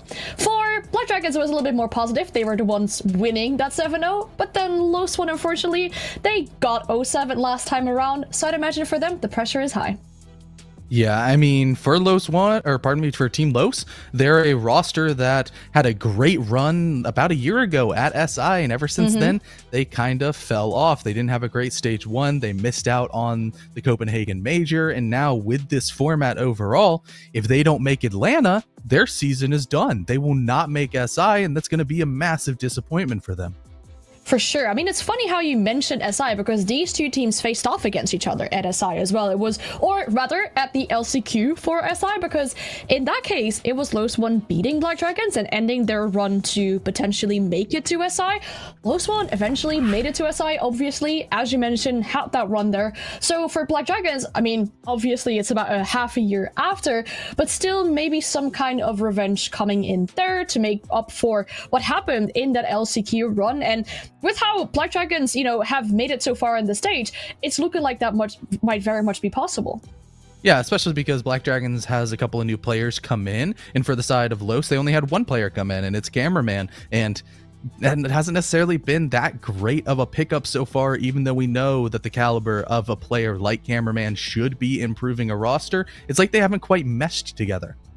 100%. I mean, Cameraman, a huge name in the Brazil region. Let's have a look at the roster who we're facing with today. And this core of Los One has had really good, well, international success, domestical success as well. And I feel like with Cameraman, they might need some time. But then again, this team has been playing with this iteration since I think it was June or July. So can we say that maybe they've already had that time that they, required to gel together? Are they running behind schedule right now?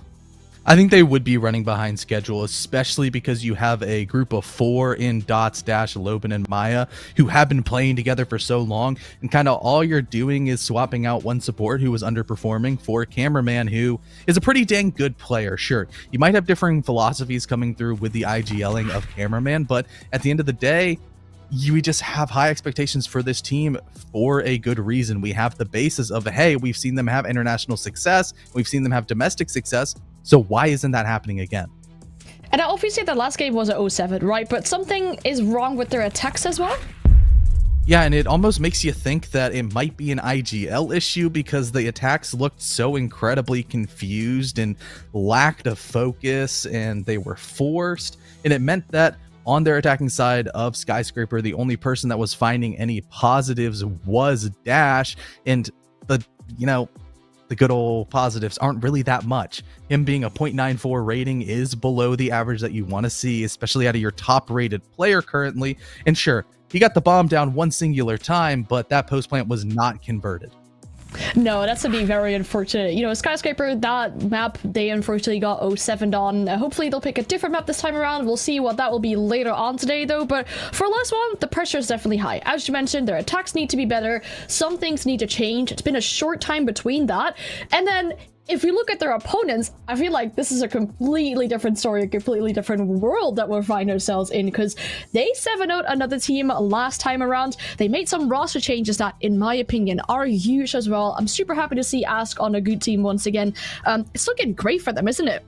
Yeah, I'm really high on this roster because they came out, looked so clean and concise with their attacks. They were very just bomb plant oriented as their win condition, and it looked so incredibly good. But it almost feels like we should put an asterisk next to this because we don't necessarily know if this team has been challenged yet. They also got to start on the attacking side where they looked incredibly good, where the defenses is where historically this roster has struggled. Right now, they're kind of sitting, including stage 1, at a 42% win rate while going -10 on the defensive entry battle. So it might be a hard matchup going against Los. However, Los also struggles on their attack. So maybe it's kind of a good opportunity for them to be like, hey, we fixed some of our mistakes on the defense. All right, now we know that Black Dragons had the 7-0, but what was the main key to success in their last game that they played? It was the bomb plants. They were able to get the bomb down, and the overall philosophy of their attacks was get in, get the map control, get the diffuser down, and swap everything completely, flip the tables onto the defensive side, and make them be the attackers. Right here, You can see in stage 1, they were at about a 50%, 54% attacking win rate, which is still pretty good. But when they're not getting the bomb down as much, you can still see that when they did get the bomb down in stage 1, their post-plant percentage was pretty dang good. Now they've really leaned into that strength, and from the short amount of kind of the 6-round sample size that we've seen so far, getting down 4 plants, especially on a map like Bank, is incredibly impressive, where they're able to do the post plants consistently and make sure that those rounds go into the favor of themselves. So if the bomb goes down, you can definitely expect to see Black Dragons winning games. I mean, those numbers from stage 1 to stage 2 are just a significant improvement. It's almost insane. But to think about it, if you put it in perspective, right, they beat Netsu's Miners, a team that's currently at the very bottom of this group. Do you think that with that, they've had a real challenge yet? Could Los One be that real challenge for them? Well, I mean, Los One also, pardon me, Team Los also got 7-0'd. So, I mean, we don't know if now going through the first 2 games that Black Dragons would have had a bye week and then a bye week and then a bye week. Sure, played 2 games, but still almost feels like byes as they're playing against the lower end teams in not only this group, but potentially the entire region.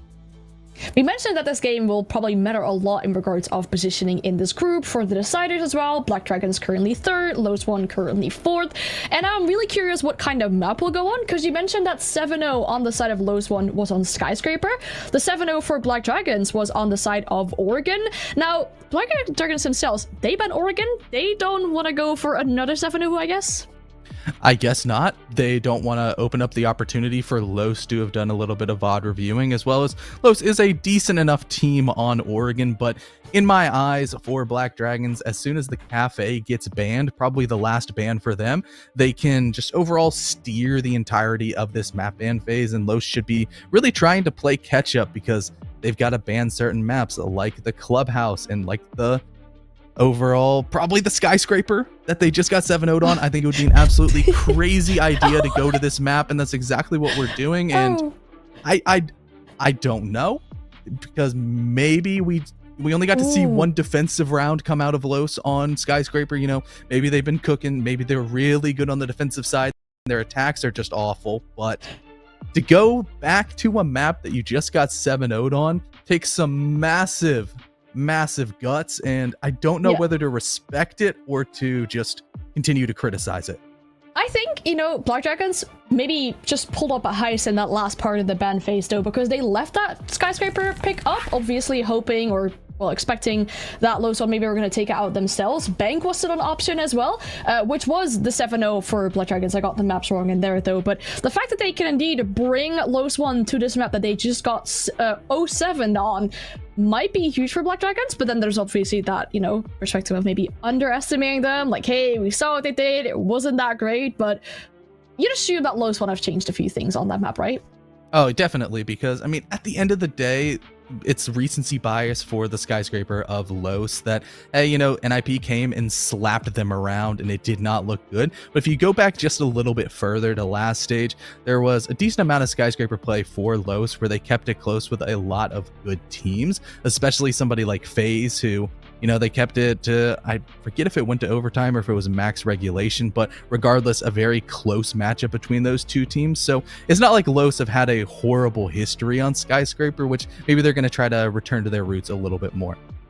Be very nice for them to see, though. Let's introduce our casters for this matchup. We still have Parker, we still have Pengu, and let me set up the storyline for this one, right? I mean, we've had 2 7-0s for these 2 teams. One obviously the more positive one the more negative one.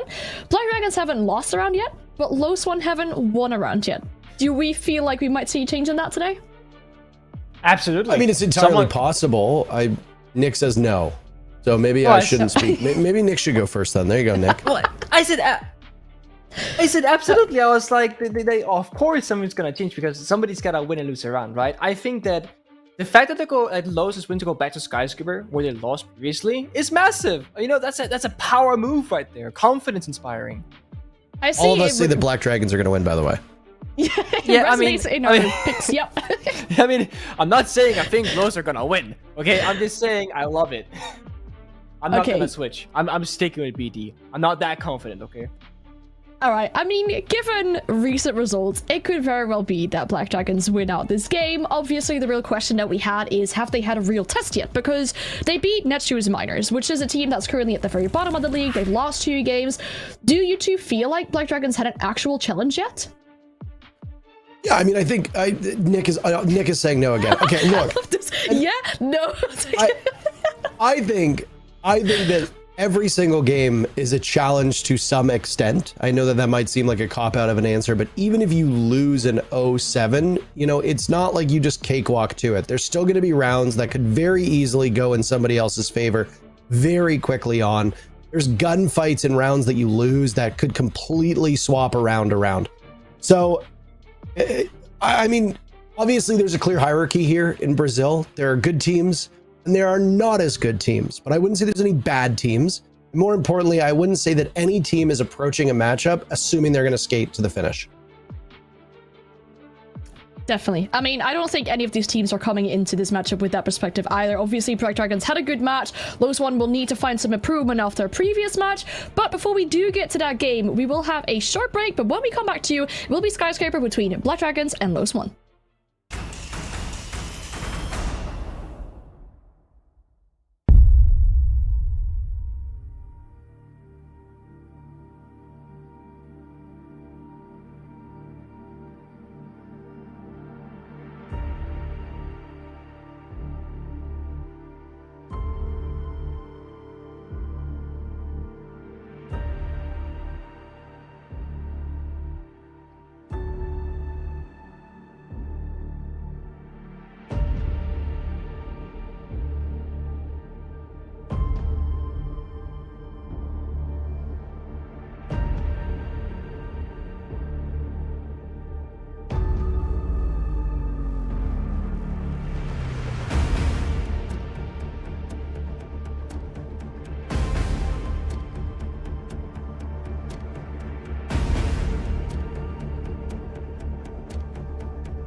It's time for Black Dragons versus Team Los. Really? You gave Lo such a short one?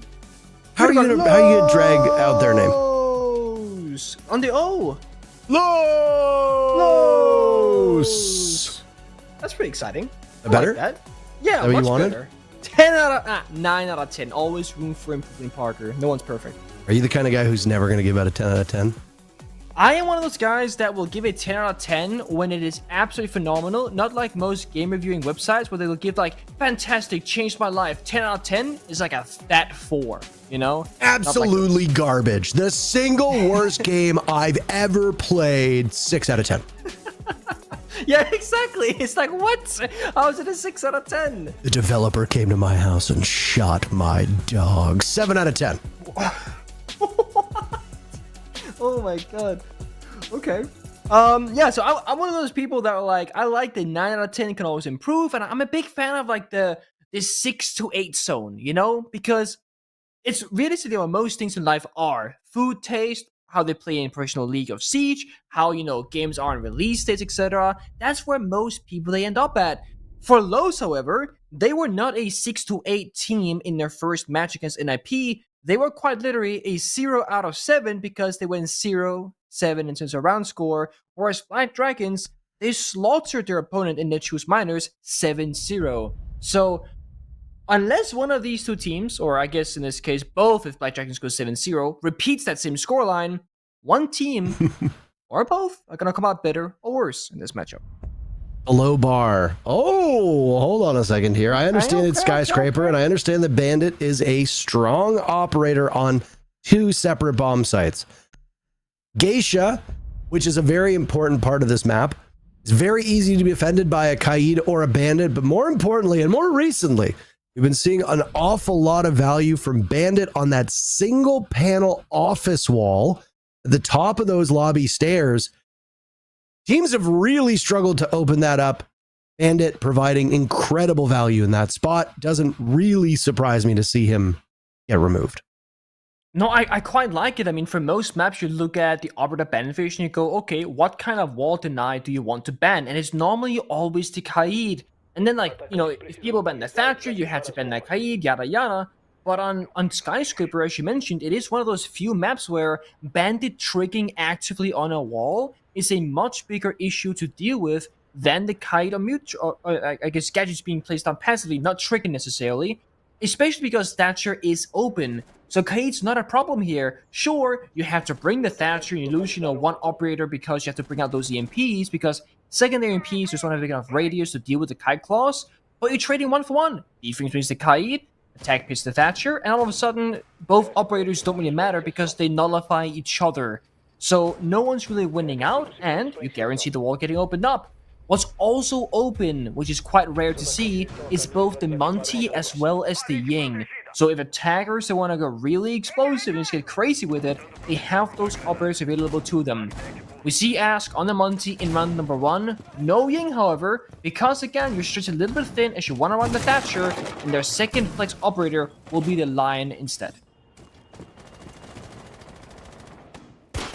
Just further to your point about the Bandit, yeah, you can juggle with the Electric Claws, though they are significantly slower, but you cannot juggle with Mute. Even if you put down a Mute Jammer a nanosecond after a device goes off, a Selma, Thermite Charge, etc., you're not going to stop it the same way that an Electric Claw will destroy it, or the same way that a Bandit Battery will also destroy it. Anyway. Off his very first defense. Sorry? Go ahead. Go ahead, You are Nick. correct. Go You are 10 out of 10 accurately correct on that one. No room for improvement. Oh, you did Thank it. you. You have swayed my mind. Perfect. Thank you. That's the only reason why I'm here. One of the most banned operators in the world right now, across all regions, is Montaigne, but it's a little intriguing to see Monty escape the bans in Brazil. Why?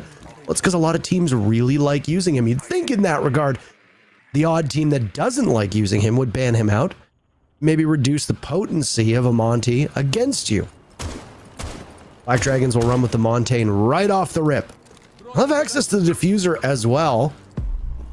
You have to get Ask into that position so that he can actually get it down.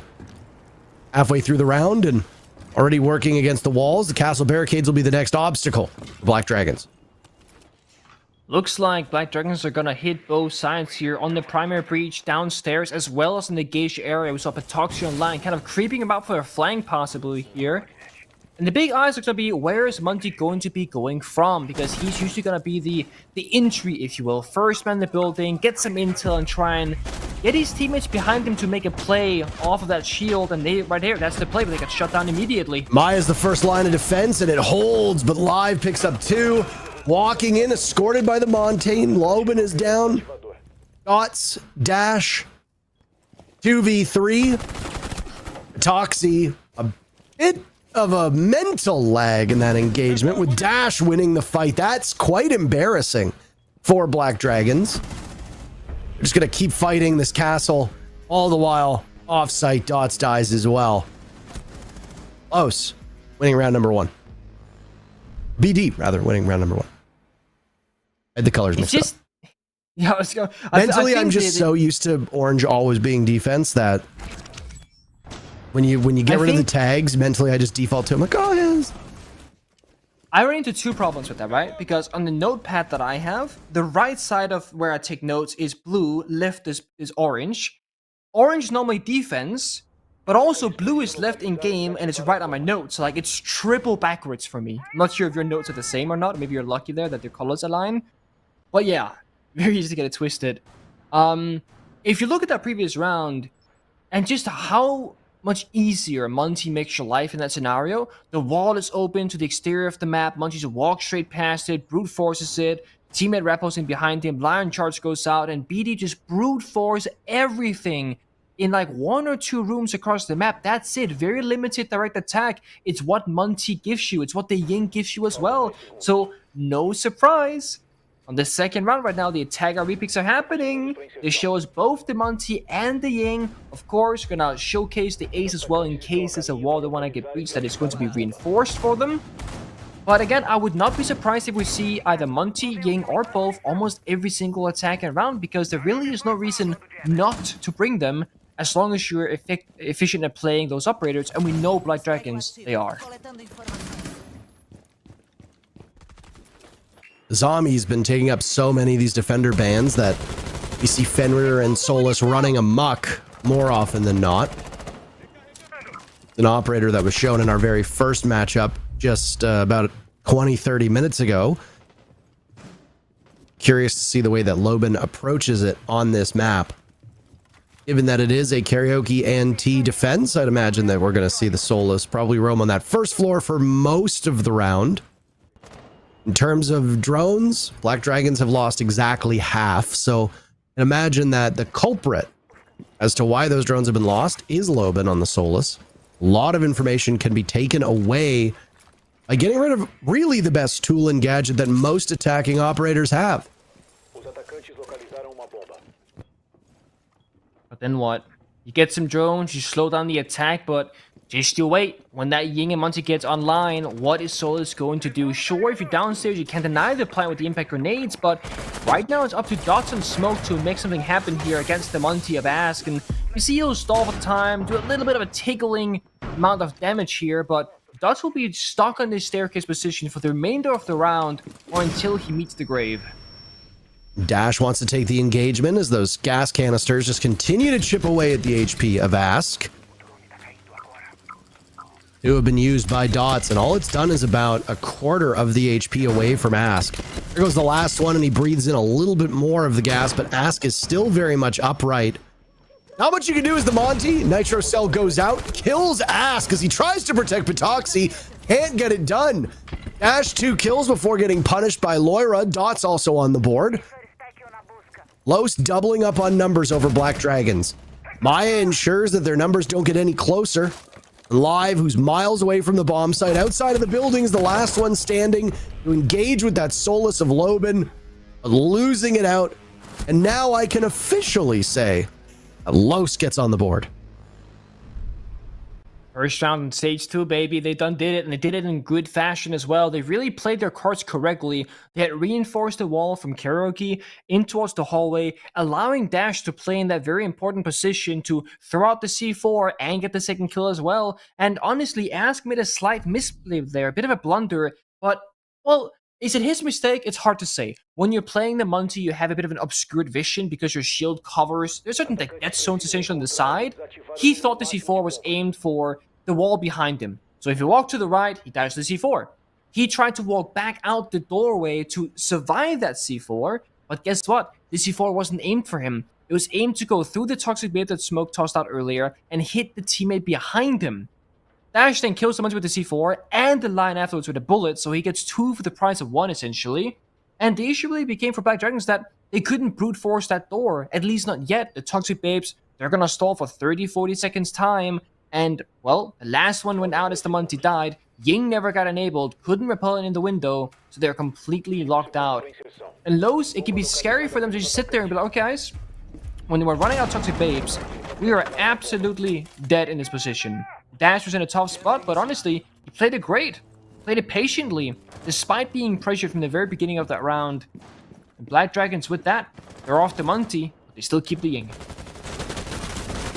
If you're bringing a Monty, there's a pretty good chance that most of your execute is going to focus around playing that Monty into a certain position. So yeah, losing it early is a damning blow.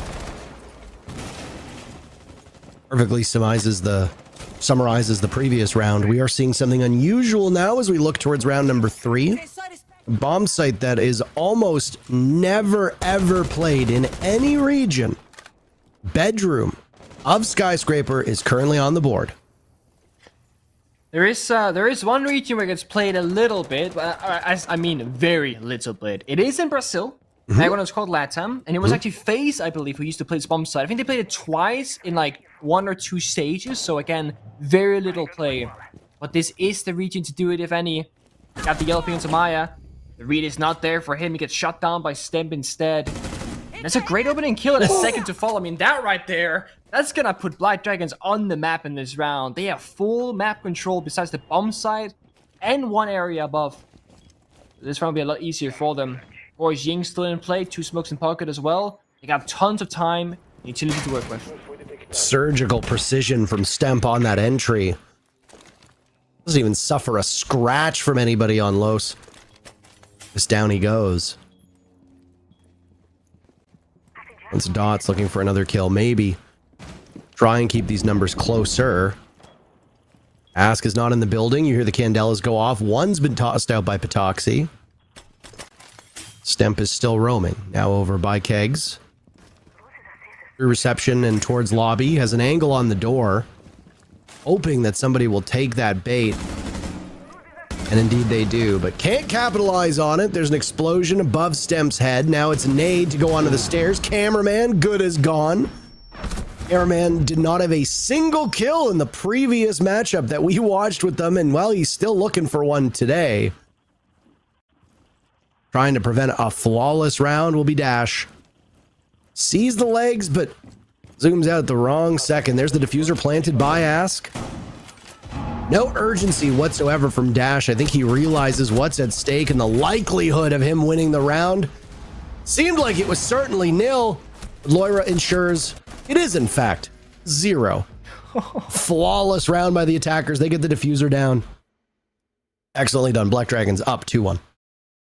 I really think Black Dragons is so good at kind of riding the momentum in the round in terms of pace. When they get that first opening kill, Los, they only have one answer. That's to try and trade it back to a 4 versus 4. It's why we saw that second member swing when Maya died early in that round. But you're gambling a lot here, right? Because if both members lose their individual gunfight, you're playing 3 versus 5. That's exactly what happened in the round. And Black Dragons, they are so good at just getting in, getting that initial pick, and then really tone it down. Because they recognized just how big of an advantage that they were in. They didn't take any risks. They started droning, and we saw multiple members start to kind of get into that aggressive position near the bomb site walls, and then recognize, oh, not everyone's ready yet. Jump back out the window, walk back into lobby. Don't take these confrontations. And we saw Stem do such a great job at decision making. He finds the first 2 entries due to drone work from his teammate.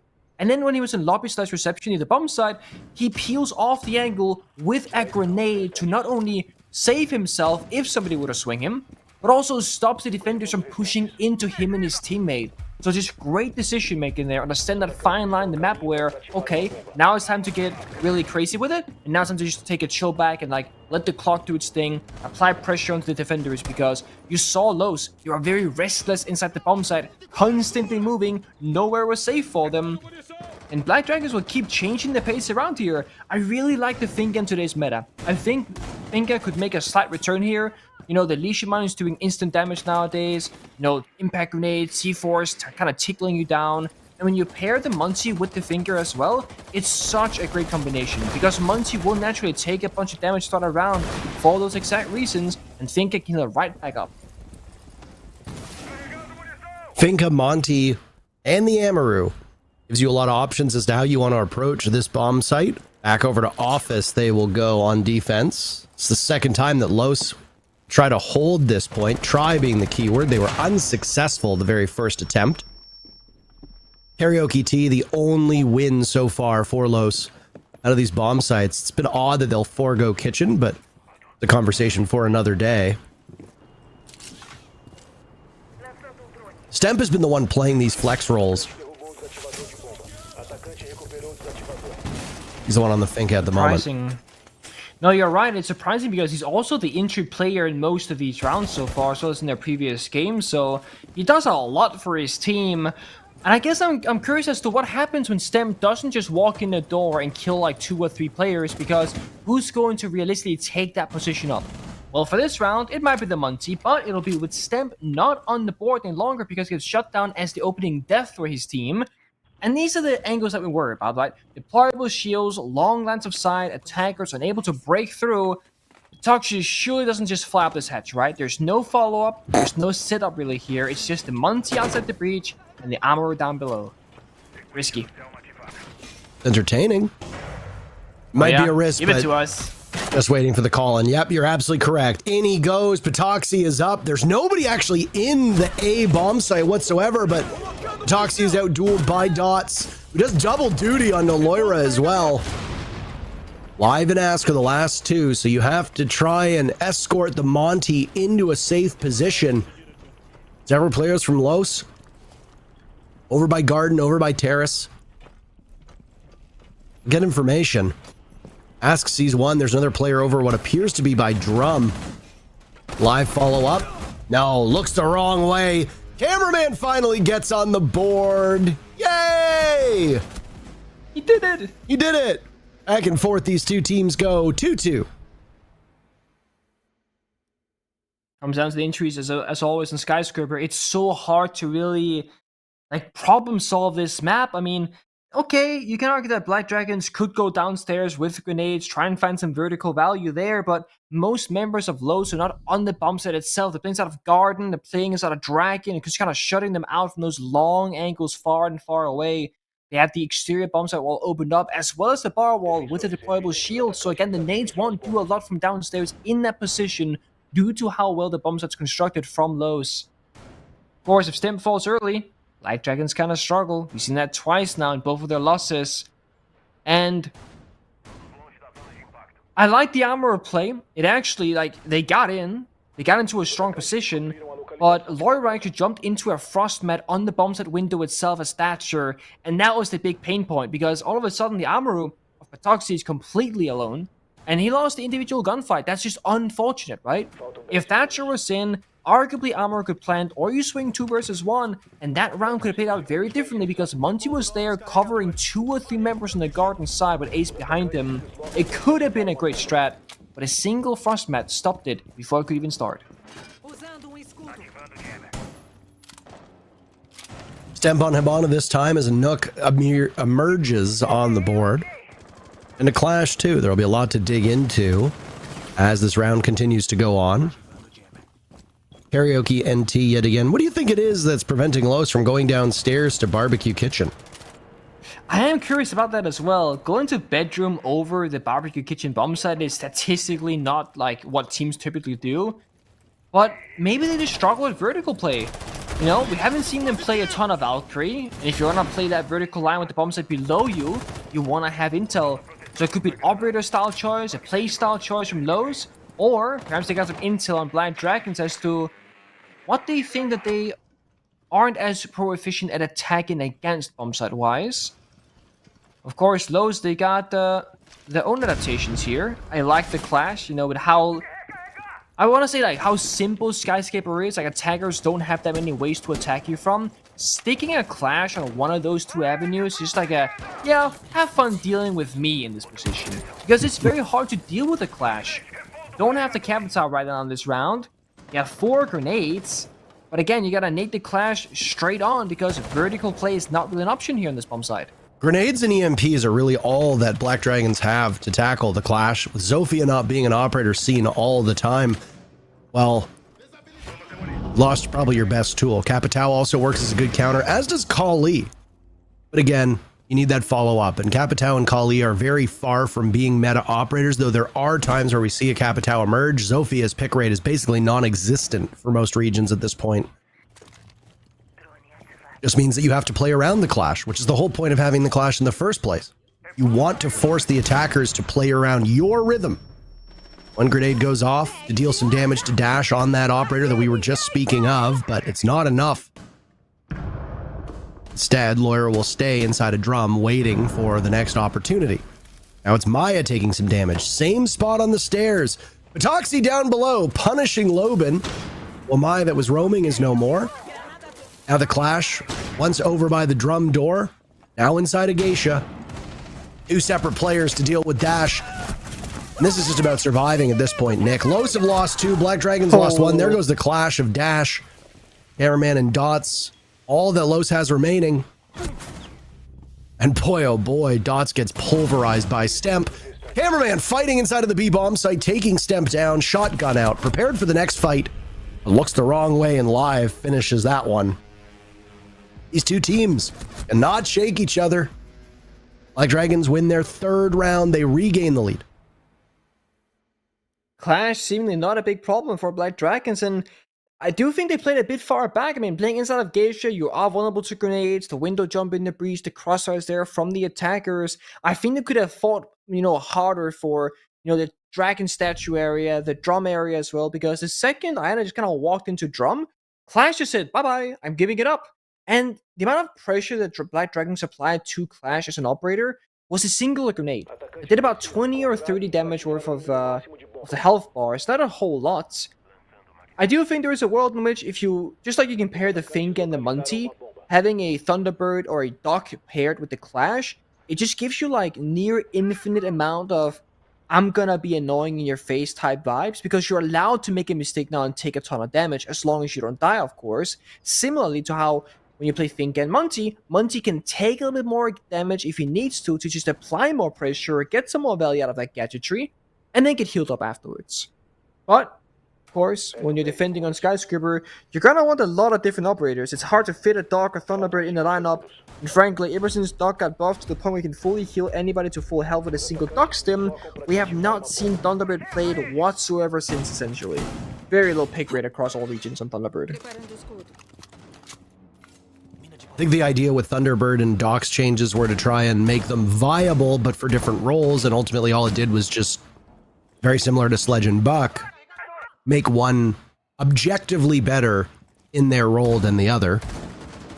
Yeah. I mean, the Sledge-Buck debate is a very good one. I mean, in a lot of ways, Buck ought to be superior because of the Skeleton Keys application being more than just straight down like Sledge's hammer is. But you remove Buck's grenades and suddenly Sledge is everywhere. Buck hasn't really played all that much except for the odd vertical sight. So you make Sledge a 3 armor. Suddenly Buck is showing up everywhere again. Yeah. I think we finally reached a point where there's actually options for both of them, and I like that. It's healthy.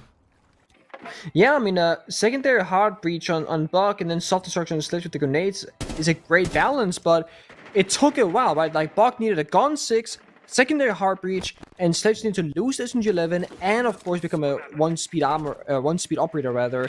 So it's a fine-tuned balance between multiple operators. In this case, just Buck and Sledge. But then try and balance other operators, right? You change Bandit, you impact Mute, Kaid, and Hard Breachers all at the same time. It is so difficult to find that fine balance in Siege because of how delicate the game is and how many different interactions you have with gadgets.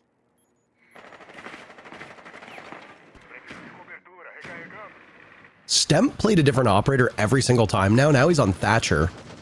Oh yeah, around the world. The ultimate flex man. This is an entry over towards Drum.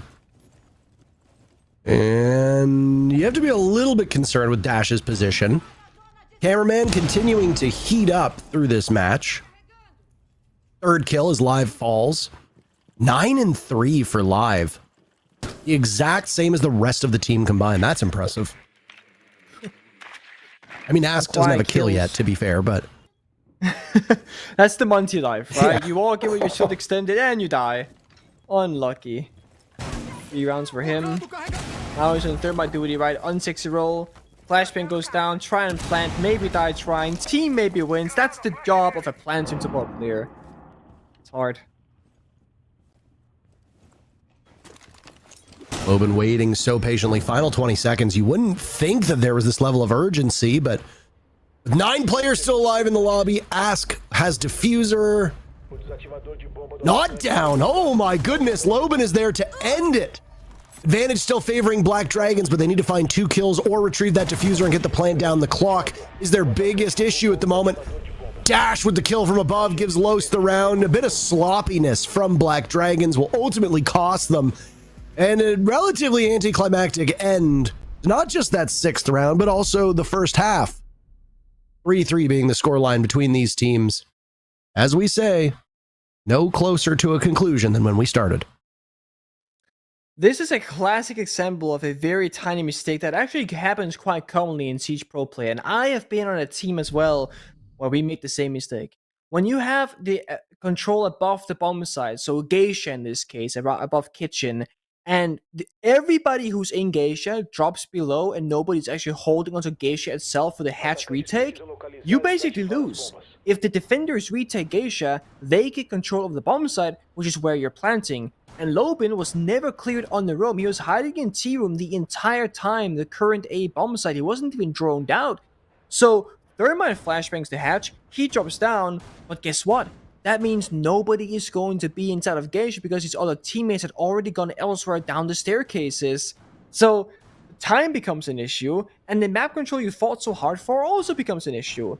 I was playing in G2 on the old console before the rework, and it was a lobby attack. We're in meeting, right? We take the full roam clear, we're chilling. We all drop the meeting hatch. It's like a 4 versus 1 or 4 versus 2.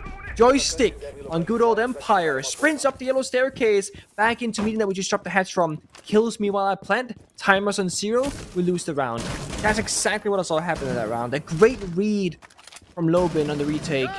And a big mistake from Black Dragons. Just a big oversight, essentially. Teams dead even on these entry kills. Objective play for Black Dragons was present, though not particularly strong. All 4 bomb sites played as that 6th and final round. Went to Barbecue Kitchen, as we talked about. Why they didn't want to play it, yet they actually had one of their better defenses. Though I also don't know how much you can credit their better defenses and rather a lack of coordination from Black Dragons to pick up after that issue with Ask failing to plant the diffuser. As you talked about, it might seem quite small, but ultimately it snowballs. Yeah, I would say strategically Black Dragons won the previous round, but realistically, Lowe's they won it because they clutched it. So, they didn't seem that confident on that bomb site for Lowe's, but you make it work. You find your success in a different way, and a clutch is a clutch, and a great decision punished by the opponent is, again, it's up to you to make that play correctly. Still in the discovery phase right now, though. Single member of this low squad is on drones, instead opting to just find their way around the map without the use of those gadgets. Finally, cameraman hops on one. I mean, Los only have 2 drones remaining, so it's not like there's a whole lot of options at their disposal here. No. And the most impressive thing is BD's done this without a Solus as well. Drones or no drones, intel be damned. Los find kill number 1. Down goes Loira. Fenrir's gadgets will remain, however, you can't juggle them the way that you could if Fenrir was still alive. 5 of those dread mines scattered throughout the map. You can only activate 3 at a time, and once they're activated, they can be shot, of course.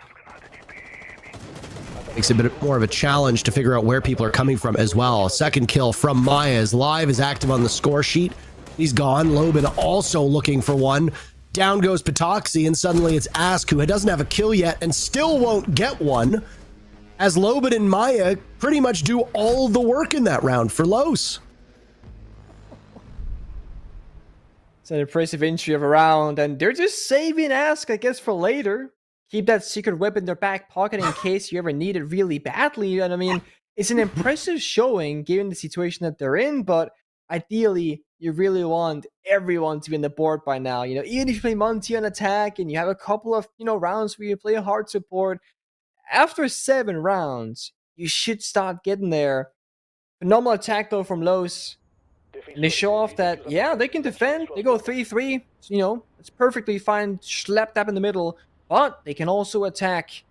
Bomb set rotations kind of hard on Skyscraper. You can pretty much start on any of the 3 primary bomb site. Of course, excluding that bedroom and bathroom bomb site that we saw a single at a time.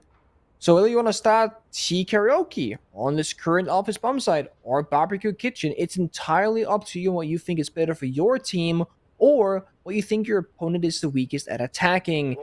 Perhaps Black Dragons chose wrong the first time because they changed it in the second round. And with how one-sided it was, I don't blame him. Might as well change things up. They have Mirror available to them. They choose not to go for it, even though Mirror is often and commonly played on the office bomb site of all places. So we saw Los find good success with that particular operator as well.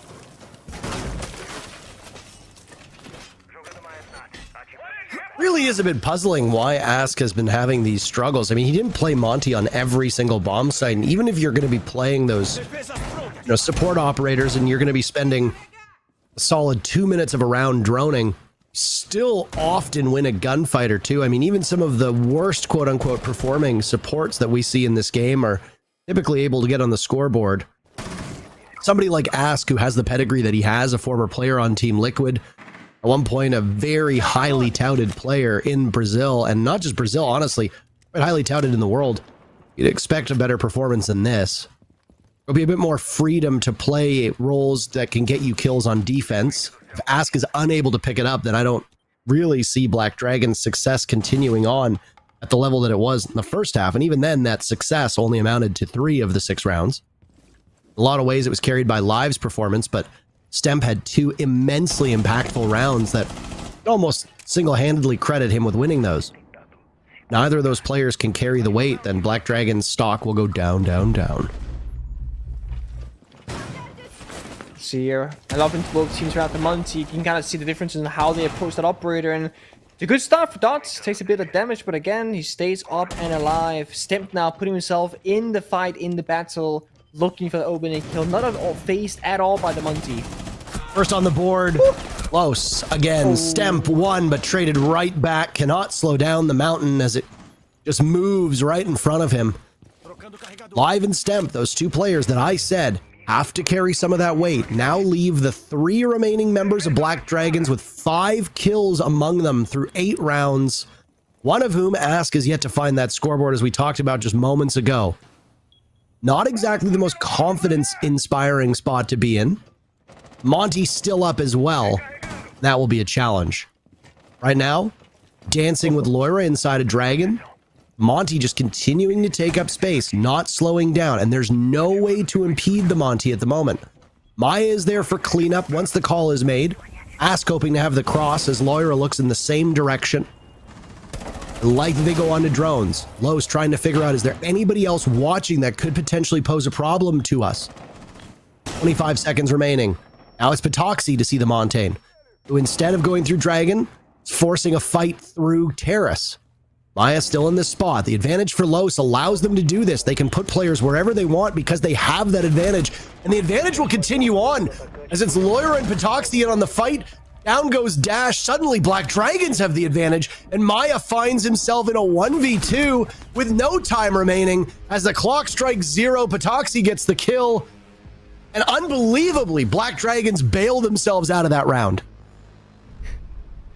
Not just Black Dragons, Loira bails them out of that round. I mean, he was so phased by the Munzi early in that round on Statue Dragon. He was always flicking at the Munzi, looking at him, he was running backwards extremely fast, giving up that 4-5 position with the shield and the ADSs. And then all of a sudden, out of nowhere, he sprints to the bomb side, shoots the Munzi in the back, vaults through the rotate, kills the Ace, and puts his team in a stable position once more, establishing that 2 versus 1 crossfire. And I think Dots did a great job playing Munzi that round. He was always in the enemy's face.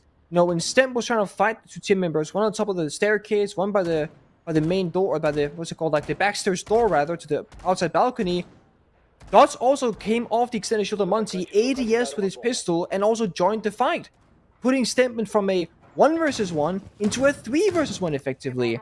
So I'm surprised at how it fell apart in the late round. It looked like Dots was looking for where the defenders were playing at, just really carelessly walking through the bomb site, instead of helping his teammates behind him get there with him.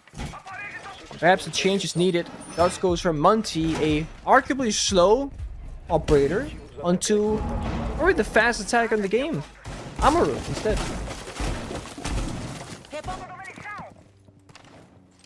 Not sure that we've seen any confidence-inspiring Amaru plays today through the 2 matches that we've casted, Nick.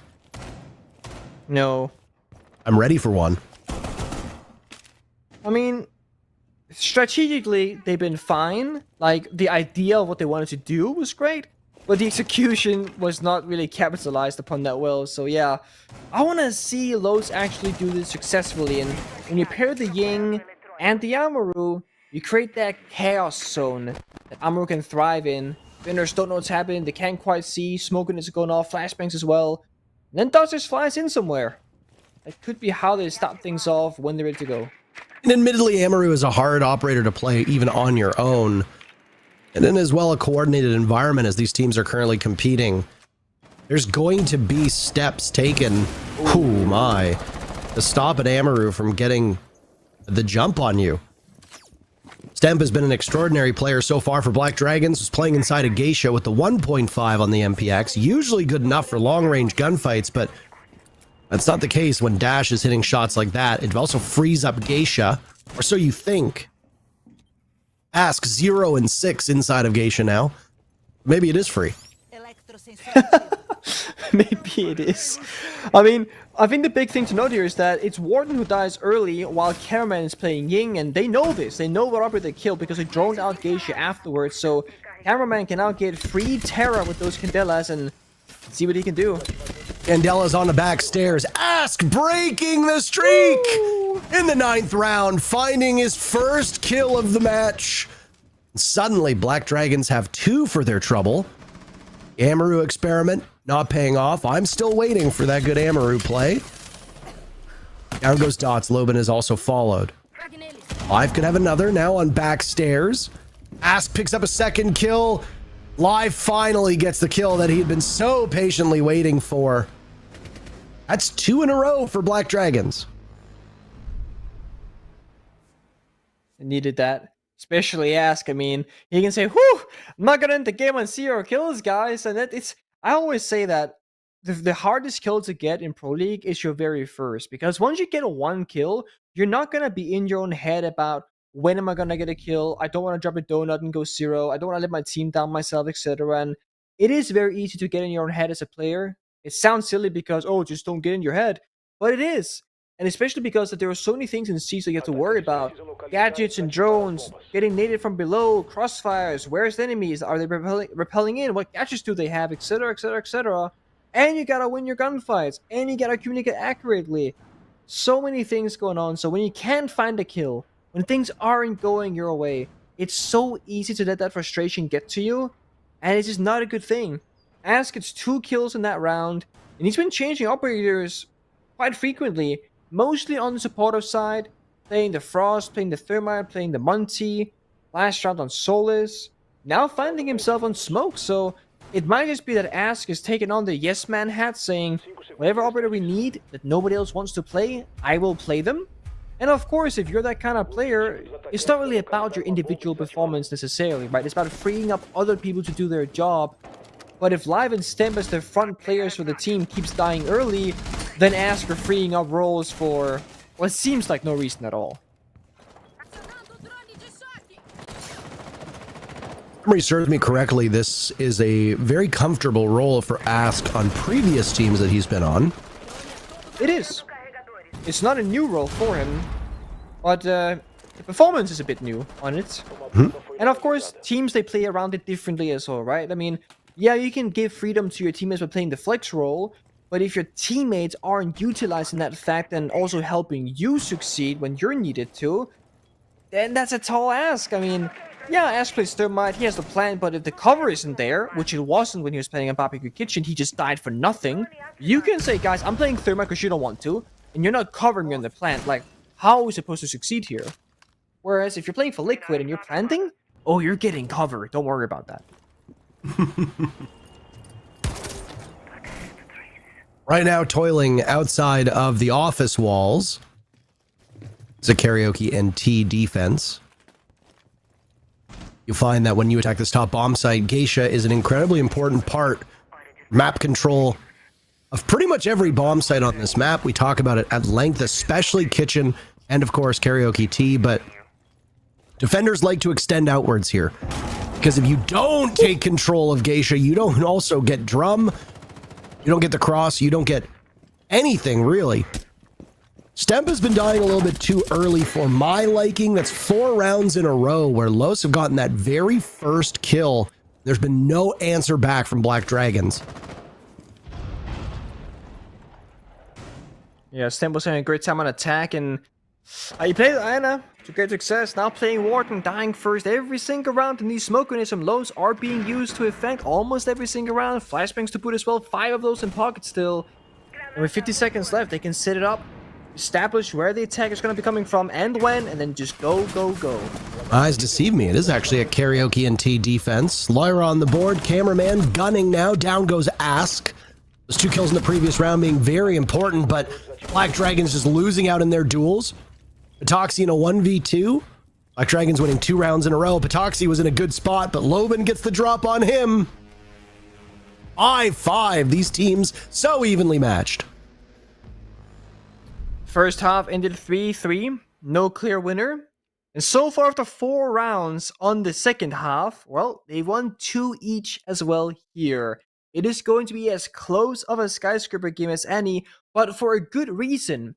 Normally we see Skyscraper being very one-sided towards the defense typically, as we saw at Old Theme Park, etc. But this is just an even Skyscraper, period. Both teams so far gotten an even number of attacks and defending round victories. Just means they simply are even matched 1-1. It's not about what side they're on, what bomb side they're on. We've even seen all 4 bomb sides being played from Los. Still yet to see the photo from Black Dragons, but it's still early on the defensive side. They still got time to show it if they want to, but it's a good match at that. I do wish Black Dragons were more willing to change the operators around. They've been forcing the same kind of lineup with very minor changes. Only really Ask changing it around between Frost, Smoke, etc. I would love to see the Mirror in action here. I would love to see some more Waldenite, like the Kai, to force out a Thatcher maybe more often, etc. They don't have any way to stop the Monty in this round. Yeah, sure, they got a 1C4, but they have no Smoke, they have no Lesion, they have no Echo. I feel like Black Dragons are making this a bit harder than it has to be, simply due to the fact that they seem a bit stubborn on what operators they should be playing or that they're willing to play. Because attacker repick is a thing. Attackers, if they have joined intel in prep phase, they will always pick the perfect lineup that they feel like they want based off intel. Whereas defenders, you kind of need to spread yourself like pretty thin, where you want to prepare for as many scenarios as possible without knowing what the actual outcome is going to be. That's because you pick up operators first before attacker repick, of course. My favorite round in all of Rainbow Six. No matter who wins, they go on a match point. Exciting stuff. All 12 guaranteed. Not a surprise. Again, we talked about the parity between these teams. The pre-show, or I guess this would be the pre-match conversation that we had. E1 versus Vivo went all 12, so why not have Los and BD do the same? On paper, the next match should be the match of the day, which is Liquid versus W7M. Hard to imagine it doesn't go all 12 rounds. Oh yeah. Unless W7M they pull an E1 on Liquid and just somehow 7-2 them. That was a big surprise in the first play day. I would say that this 5-5 scoreline is equally as surprising because, you know, both teams had a very one-sided match to start things off. Los, of course, losing 0-7 and Black Dragons winning 7-0. Now they're very evenly matched. Monty keeps being brought up by Dots of Los' side. And it was also on this last office attack where it did a great job at the roam clear and that mid-round clear as well on Dragon. And And the terrace, right here we saw Laura struggle last time, but the bombs that execute became problematic for Lowe's. When the Monty fell early on the execute, Laura clutched out for his team. There's 2 players holding this angle, and Dots is going to give information for that. There's a single reinforcement on the back of Dragon that leads into Terrace that you need to be wary of. You can see Dash repositioning over to that spot. Laura hears the shield go down, could swing.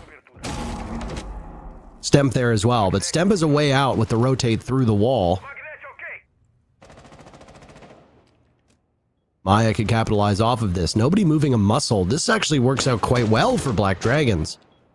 The longer that you wait, the more that you delay, the better you will be served in the final moments of this round. As we saw previously, the Monty circling around, going through Drum and Terrace. Outdueled by Patoxy. First kill goes to Black Dragons. A second added to it as well. 10 seconds left. And there's going to be some panic now setting in on the side of Los. Live Nitro selling Ask. That's not how it's supposed to go, but makes up for it by gunning down Cameraman. Now it's Dash to drop. Loban dies as the clock was going to hit 0. It was a formality at that point. Round no matter what. Going to the defense. But kill happens either way. Black Dragons on match point. You gotta feel bad for Ask. I mean, we've been talking about his performance and like losing gunfights, and he starts doing okay again. He gets C4'd by a teammate, right? And yeah, individually it sucks, but Black Dragons still won the round.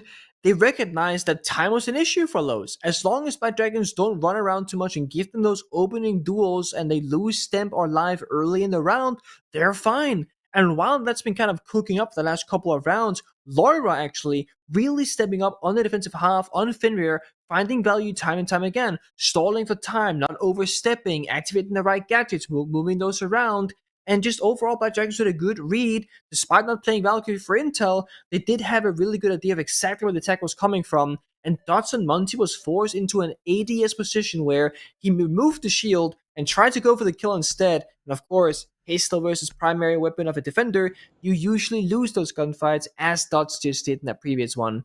Timeout was taken. Both teams could discuss with their support staff of what they think the issues are. Operator-wise, I was going to say it looks the same, but all of a sudden it's completely blown to pieces because we see Ash and Blackbeard being shown. Of course, with a Tiger repick, that's likely going to change. I don't think Blackbeard's the answer that we need here. Yeah, I'm, well, okay. Immediately swap. You have the full, you have effectively the full prep phase to swap off of Blackbeard. Though it would have been interesting to see Blackbeard with a DMR on Repel on some of these windows. You can absolutely do some damage. Not to mention the fact that changes to caliber-based destruction involving those DMRs, Nick. You can destroy walls and hatches so much easier now. You see Dokkaebi do it when she's played quite frequently. You see Buck do it when he runs that Cammers. Or the CAMRS, however you choose to pronounce it. Yeah. The Cammers, I think. Yeah. Very typical lineup for Black Dragons on defense. Nothing outside of the ordinary. Fenrir being a staple for these teams. A lot of very narrow doorways that you need to go through. And as you've seen from Los's executes, they keep swapping it up. You don't really get an anti-flank operator on defense the same way that the attackers get a Grim or a Nomad or a Gridlock. Or even Claymores. But That's true. you do have access to somebody like Fenrir who can use those dread mines in areas where the moment that somebody walks through, you gain information. Please don't tell me this is happening on the very final round. Now, this is the challenge for you as a caster, how experienced you are. A cast with that CCTV camera feed in your face. You notice that they changed the drone death animation again, right? They did, yeah. Yep, it looks good now. I like the proactivity around it. I know there's some community feedback there. People weren't too happy necessarily. Change is always hard. Yes, it is. Big audience. 1 minute off of the round. Black Dragons prove all of us right and seal the deal. Los coming far closer than I think some of us expected. Well, Black Dragons will have to do it down by 1. I don't know what Live was thinking. Getting punished by Loban is maybe not what the plan was. We've got Stemp as follow-up inside of Geisha. That's not the way it's supposed to go. Stemp is usually the first one to die. What are you doing? You missed out. Oh, they're just fighting for that title right now, but it's the wrong title to be fighting for because instead of who dies first, you try who gets the first kill. Now, it's risky play here. Laura follows up and these long lines of sight. Oh my days. With the holo as well. Okay, Laura wants to win. Some kind of magic with that MP7, isn't it? Could Maya be the next one to go? How many more can Laura get? They'll be nearsighted. Laura just needs to wait and allow Maya to walk into drum. You can see the mine above the door.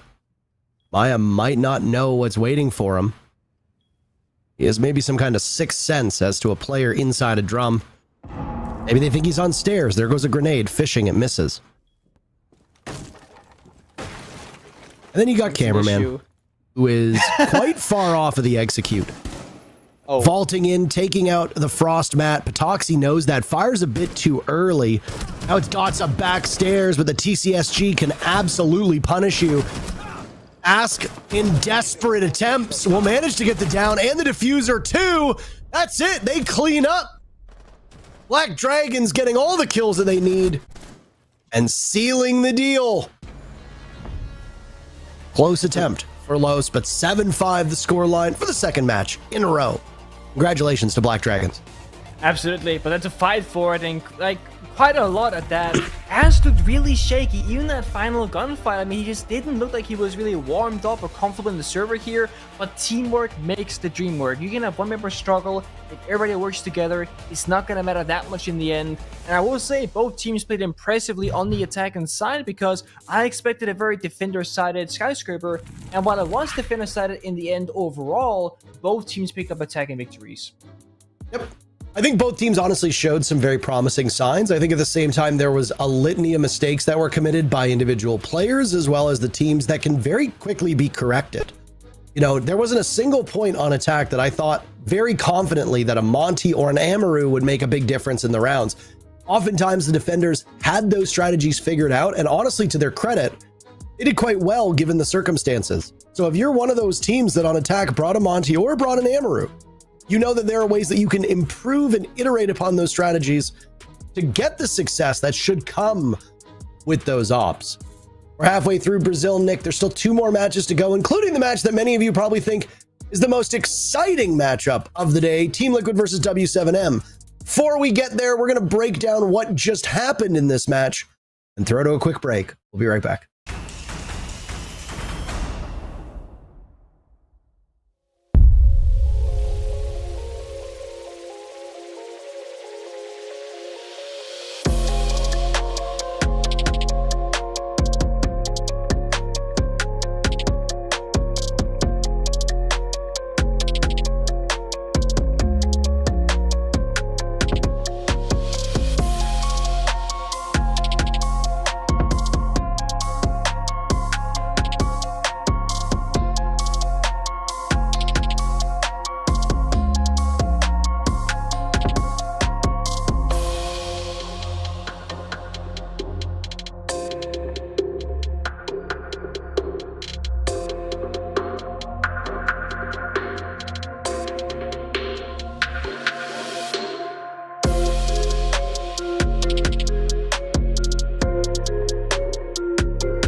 Black Dragons lost their first round this stage, but they are yet to lose their first game. They do come out victorious over Los1, who luckily won some rounds as well, and they won some rounds on Skyscraper, because at the halfway point in this game, it actually was a pretty close game.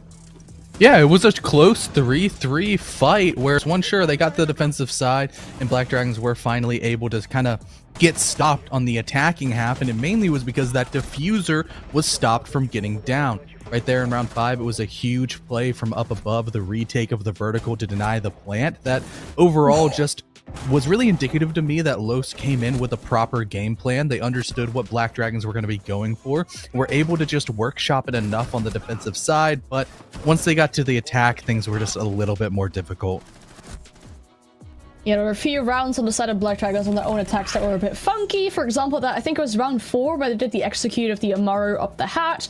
Some players unfortunately landed their frostmats, and then a 3-3 after you've attacked on Skyscraper probably isn't the worst perspective to go onto your own defensive half with. I think it still was pretty close on their own defensive half, and well, the entries are actually the thing that Los1 seemed to do better in this game, but all the other stats definitely in the favor of Black Dragons. Yeah, I mean, Los not just won the entry battle, they really did dominate it, but it, once again, it's one of those positives that brings an accompanying negative that, hey, what went wrong after the fact for the conversion? How are you going to be having the man advantage and not being able to convert it properly? Once again, that's an IGL issue, in my opinion. Sure, cameraman, he actually got on the board this time, no longer dropping a 007 James Bond impression, getting involved just enough, but just not able to bring a full team across the line like Black Dragons, with Loira having a phenomenal game, as well as Live, Patoxy, and Stemp, all just doing pretty much as good as you could ask of them. I think in a game with 12 rounds, the fact that there was no player of Los1 that made it to above 10 kills, and there's 3 players on the side of Black Dragons that have reached that double kills or double digits threshold. That's definitely a skill difference, I guess, on that side as well. In this game, it felt like some of the players on the side of Los1 had a difficult time waking up in that regard, so of being on the scoreboard, being active in that gunfight department. Definitely Live, a great game as well. He had a great start, then ended up being a little bit more consistent, but it ended up being a close game, probably closer than we expected it to be. Yeah, I really did think Black Dragons were going to kind of come slap around Los, but it's also a positive for Los that, hey, you know, they're not just going to keel over and die, and they're not just going to just go down without a fight. And it makes this group so much more interesting, where it almost feels like every single matchup can just explode into anything, even though there are a good top 3 that overall are taking a good leap ahead. There is still the potential for people to mess up. Yeah, let's look at the group as well, because we talked at the beginning of this game, you know, Black Dragons, they got that 7-0 over Netshoes Miners, and we questioned whether they had this actual challenge yet. Now, they're at the top of the group, they're leading in points, obviously, due to having played a game, or won 2 games, and NIP having won 1 and 1-1 in overtime as well. Do you feel like this was a real challenge for Black Dragons? Yeah, it finally was, and they overall looked good enough. There were some slight mistakes here. You already touched briefly on the very interesting Amaru plant strat over towards the office side, but when they do iron out those issues, they do look to be a very well contending team. And for Los as well as Netshoes Miners, the ball is in their court completely to try to catch up with the top 3. For sure. Now, when we go to our third matchup, this is probably the matchup that is the most anticipated matchup for the entire day for everyone. We're going back to Group B, and we have a rematch of the Copenhagen Major Finals. W7M taking on Liquid. It's supposed to be a banger, and I believe that when we go to a break, the game is probably going to be here with us way faster.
It is Liquid versus W7M, a well-anticipated matchup for this playday of today. These two teams having a massive history, not just domestically in Brazil, but also internationally with many majors that they attended. Some victories as well. Unfortunately, not really on the side of Liquid for that international success. It is still yet theirs to claim, but these two teams taking it up against each other, it is guaranteed to be a great match of Siege. Now, for Liquid, they didn't have the greatest of starts to Brazil. They lost to E1 Esports, then made a little bit of a comeback as they took Vivo Key to overtime. Is it looking better for them, or are they still suffering from that very first loss? I think it really is a suffering loss, but even more than anything, losing that singular point of taking Vivo Key to overtime, I think might just linger a little bit because of how Vivo Key as a whole are really just coming into themselves and making sure that they're going to be one of those contenders. One of the teams between Vivo Key, W7M, E1, and Liquid are not going to be making the decider, and that is a scary position to be in because all four of these teams have the skill. They do, for sure. It's a crazy thing to think about, but let's zoom in on the roster of Liquid because, there's one player that they've recently added to this team, Volps. He was a player for W7M before, now, once again, playing against his old team, but this lineup, apart from that, hasn't really changed a lot in recent history. Yeah, it's been a pretty overall static team, and a lot of people, myself included, really thought this iteration, adding Volps off of a very hot-handed SI run from W7M, where he was a big focal point, was going to be just enough to push this roster over the edge to finally give Nesk and Palu a championship. However, that wasn't the case, and it was really sad to see. It was, because that final was very, very dominant on the side of W7M. It was a 3-0, and I don't think a lot of people expected that coming into that game with these two titans of Brazil taking it up against each other. But honestly, for W7M, given their recent history, it is so well deserved. They got second at SI, then went to do that major run at Copenhagen, eventually winning it, and this roster is just looking so strong. Yeah, I mean, when you talk about W7M, there's so many things to bring up. People like to bring up their map pool, just being insanely strong and how they can bully teams in the pre-match prep to just have them be fighting a losing battle. As well, they're a roster that has been favored to win international events for like all of them recently. It's just every single time you're like, oh yeah, who's kind of the favorites to win Copenhagen? W7M. Yeah. Who's the favorites to win SI? W7M. Just any of the Sweden majors, W7M is probably going to do pretty well, going all the way back to Charlotte even. People have had and been riding high on this roster because the players, when you play against them, it instills fear upon you. You just always see the tweets that are like, hey, we just played W7M. Those guys are so good, we don't know how to describe it, what just happened to us. 100%. Now, there's one player on each team, rather, that have been really showing strong in the past, few months, a few tournaments that they've played. Now, Palu and KZ, a head-to-head between them, is there one person that's significantly winning this one? Yeah, right now KZ is looking a lot better, but you have the asterisk next to his name in this stage that he's only played one game, and his stats are all just even like quantitatively having almost the same amount of kills as Palu, who has played 2 games, is a little bit crazy. Palu, his stats are watered down from that disappointing result that we saw against E1 where they lost 7-2. So stats are never going to look that great. But on the side of KZ, we know that he's just one of the most prolific fraggers in the entirety of the region and probably the entirety of the world. Indeed, definitely a very strong fragger in this roster. They've been showing their dominance. Now, we're doing a little bit of theory crafting here, potentially, but W7M won the Copenhagen Major, attended Gamers 8, didn't really go their way. They were once again, I think, the favorites to win that tournament. Now, we know the major winning curse is a thing in Siege. Like, when you win your major, you then not do that great afterwards and don't make it to the next major. Do you feel like this could be a potential happening for W7M? You know, there is the possibility, but I liked enough of what I saw coming out of W7M when we saw so many of the other rosters here in Brazil kind of take a step back. They still were able to come in and have their regulation victory. They took care of business. Meanwhile, you have Liquid, who were still riding high on the back of their second place finish. They got a silver medal, but they still came out almost seeing hungover and really struggled in the first two matches. Definitely. And now these two teams are no strangers to each other. They've played against each other countless amounts of times, and there's obviously many different victors between this matchup, but in recent history, well, very, very recent history, it looks really dominant for W7M. And one more thing, which I found out when I was looking at the history between these two teams, ever since Vulps has been on Liquid, they've been unable to beat W7M. Yeah, I mean, that's what happens when you have a 3-0 victory in the grand finals right after you took him away. And unfortunately, we didn't get to see these players or these rosters clash last stage in stage 1. So with the kind of W7M was over in their own group, and then we're on FaZe's side of the bracket as they ran the entire pockets of stage 1. But as you're seeing here, that 3-0 in the grand final, that is absolutely massive. Especially because, you know, that's a grand final, that's a BO5, and the last two times these teams have played BO5s, it has flip-flopped here and there. But Liquid, they are really riding all the way back to the Brazil League finals, and that was pre-SI so long ago, it feels. Now, there's two things we really need to talk about this, graphic here. And first off, one, it is a best of 1, not a best of 3, not a best of 5. So it's just coming down to that very first map, technically, that you could potentially be winning here. And I feel like that even has had some, well, different result between these two teams. Obviously, with the singular best of 1 that they played in history, W7M came out victorious. But if you just look at those very first maps, there is the potential for Liquid to take this one here today. Yeah, and it's just starting off strong. Sure, you could maybe think that W7M has a stronger map pool overall, so in those longer series, they're going to be stronger. But when you kind of go best for best, you know, if you're going to the best map for both of these rosters, if they're both good at it, it's going to be neck and neck, as opposed to maybe Liquid are a little bit weaker, but there's less of a fall off from maps like 2 to 5 in the ranking pool for W7M. That really just makes them strong in those BO3s and BO5s.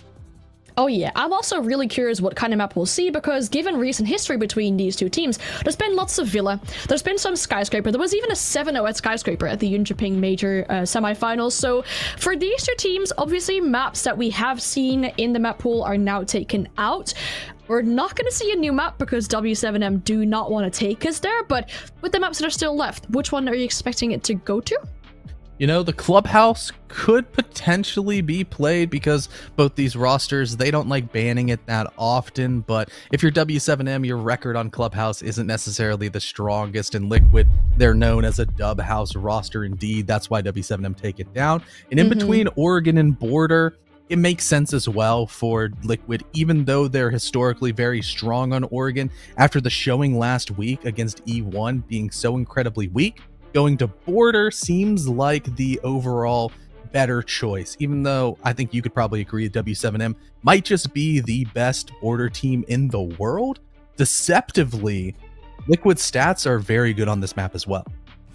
It's supposed to be some really good Siege, though, and I hear you talk about how W7 are so good on Border and how Liquid stats are so good on this map as well. I think Border, from a viewer's perspective, right, it also guarantees some really good Siege, because this map allows for some explosive takes, some funky takes as well, lots of gunfights, so obviously between these two teams, definitely a really exciting thing. But let's bring in our casters, because they probably have something to say about this matchup for sure as well. Well, Parker and Pengu, I'd imagine, you know, the excitement for this match is at an all-time high. I'm gonna let Nick go first here because he usually just nods or shakes his head and doesn't say anything. No, I'm very excited. This is, as you all said, like the rematch of the grand finals of Copenhagen Major. It's some of the best teams we've had in recent years of Rainbow Six Siege, especially both, of course, in Brazil. And Liquid had a first week of Brazil, stage 2, so I want to see them do better.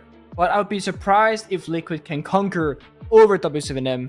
And you can see our votes. I mean, it's all across the board, right? Yeah. You're still standing with this one, Intero, because, you know, your first prediction, unfortunately, didn't work out for you, but you're still standing with W7M for now? Yeah, I mean, the first one was a little bit close. I like to try to approach predictions with a little bit of spice from time to time. Given what we've seen out of the team so far this stage, I don't really have any reason to suspect that Liquid will be the better team. But as I usually kind of preface most of my predictions with, I don't think it's going to be a blowout.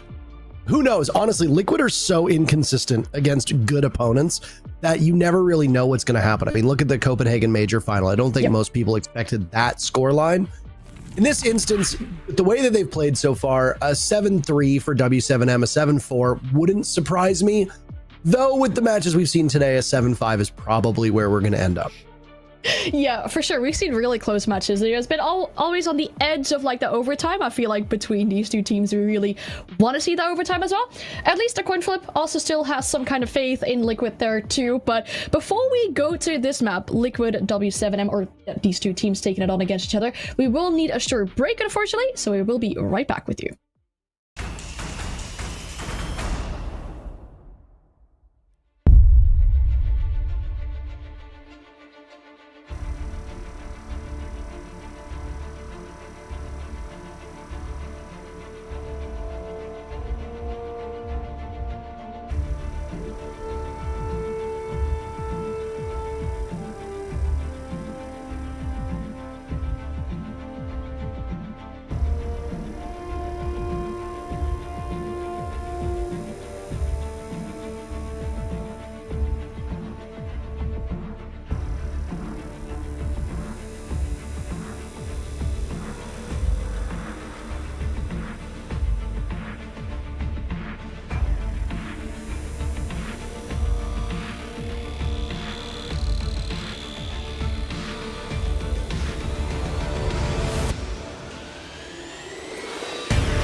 this could be and should be on paper our most exciting matchup of the day. But so far, we've had 2 7-5s. So we have not been devoid of excitement up to this point. Is it possible that we get our hearts broken? Do we end up with a blowout between these teams? I'm not entirely certain. W7M, though, across all talent, favorite of these two squads. What are you thinking, Nick? I mean, there's always going to be a little bit of recency bias, and if you look at Liquid's performance in the first playday of Brazil and W7M's in comparison, it kind of tells why everyone thinks W7M will win, because they looked like the better team. Liquid went up against a new team of E1, they went to Oregon, one of Liquid's best maps historically, and they got kind of smoked on it. They lost 2-7, whereas no team in the world looks like they can really shake off W7M, so yeah, recency bias or not, I'm not sure, but they're both very good teams.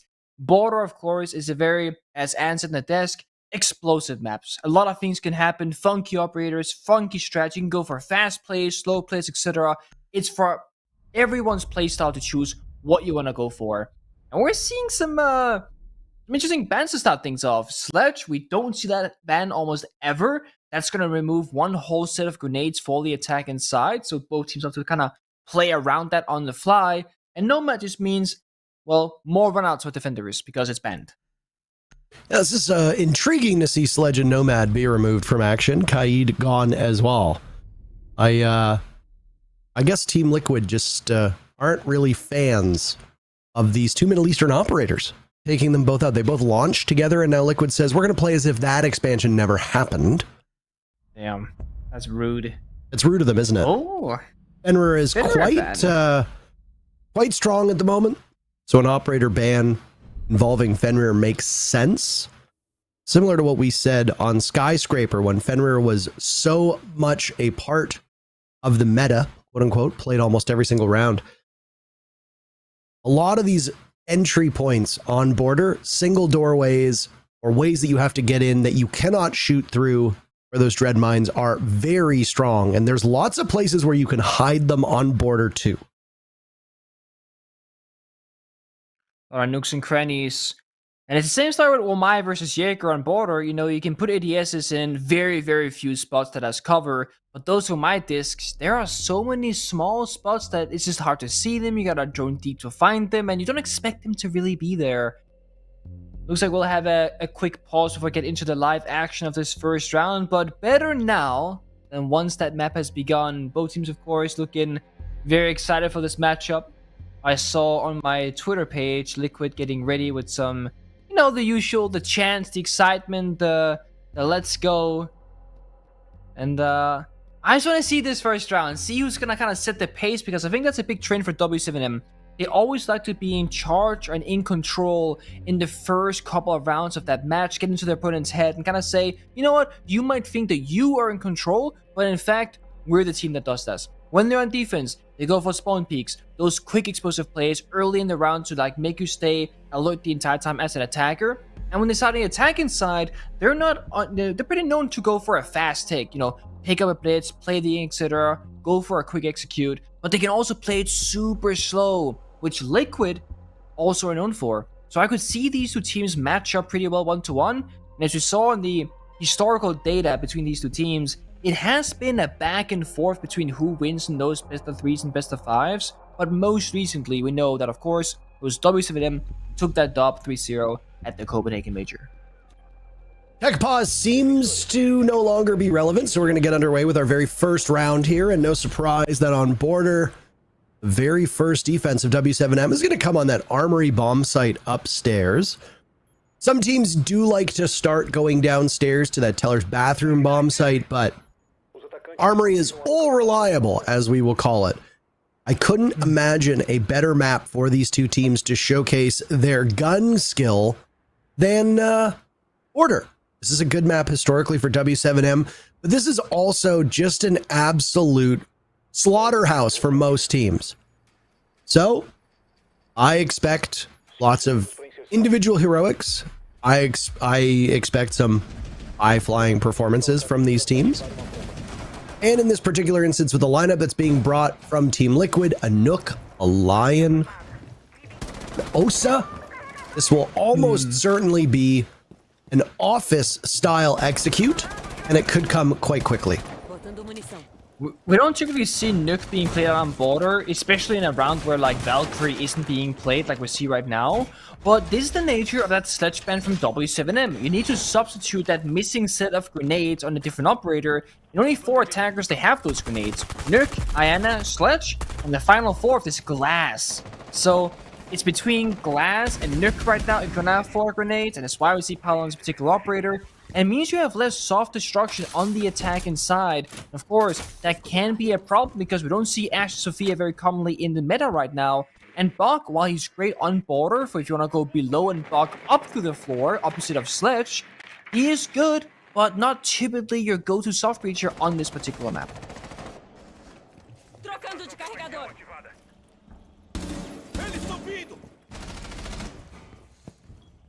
Not quite See the the excitement that I damage going expected, Nick. You thought a kill was gonna happen? I was waiting for something early to happen, and I was kind of just like, okay, let's let it breathe. Maybe somebody's gonna go for something. Nope, not to be found. I mean, I think if this was W7M on the attacking side, they'd like to speed things up. Liquid, they like to feel out their opponent first. Instead of taking control, they say, let's see how they will play. And then, okay, now that we know, we adjust around it. So once Liquid, they get this scouted out, drones going in, they still have 7 to go, Ocean shields deployed, etc. That's when they'll get explosive, kind of out of nowhere. KZ at the moment inside of security. He's the first one to die. Nesk sees him, flushed out by a nade, finished off at the barrel of a gun, and Team Liquid get on the board first. It's not early in the round, though. It's only 1 minute remaining. JV right now playing inside of that office cubby that we see time and time again. A mirror window looking at the 3 panels, not too far removed from Fountain. I'm imagining that his way back into the bomb site will be hard fought. I didn't see the state of the wall. Oh no, it actually looks like the wall is not reinforced next to him. We have no way of communicating with the Brazilian observers, unlike the way that we do in North America and Europe, so you're at their mercy. JV downed and finished off now by resets. Team Liquid getting those first 2 picks. And again, they don't come early. Nitro Cell tossed out, resets, no more, but an immediate trade. Somehow W7M coming out on top of an absolute killing frenzy. Alu emerging into a 1v1, and by God, he wins it. Spectacular stuff for Team Liquid in their first round. You wanted an explosive and exciting first round, and sure, it took a little bit of build up to get there, but what better way to end the very first round than a 1 versus 2 clutch by Paolo in what seemed like a done deal for Liquid rather early on because they had built such a big advantage, but you can never count out W7M. Sure, they were 3 versus 5, they had almost no map control at their disposal any longer because Liquid was so good at the roam clear, but it still comes all the way down to the wire.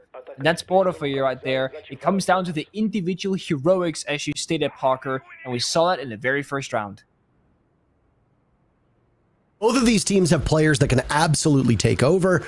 There's nobody in this entire lobby that jumps to mind more than Palu as of late. Yes, I know that Herds has been getting an awful lot of love, KZ too, for very good reason. But I'm an old dog, you can't teach me new tricks. Palu and Nesk are the 2 in this lobby that I often think of when it comes to individual efforts, Herculean efforts, you could call them. A Nook is not necessarily the operator that comes top of mind getting exit kills in a round. Usually a Nook is good for getting a first pick and then maybe a second before ultimately falling off. Having Palu live to the very dying moments of a round, and with only 5 seconds remaining on the clock, getting 2 picks to win your team the round, that is often unheard of. If anybody's going to pull it off, on Team Liquid's side, it's going to be Palu. Good start for Team Liquid. Good start for W7M too. Honestly, there weren't that many mistakes that were committed by W7M. You just ultimately ran afoul of somebody who oftentimes does this to the best teams in the world. Yeah, just like that.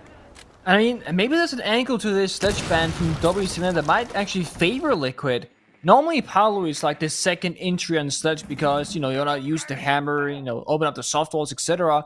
Paolo is forced onto Nuke now in this more like flank, lurk kind of role.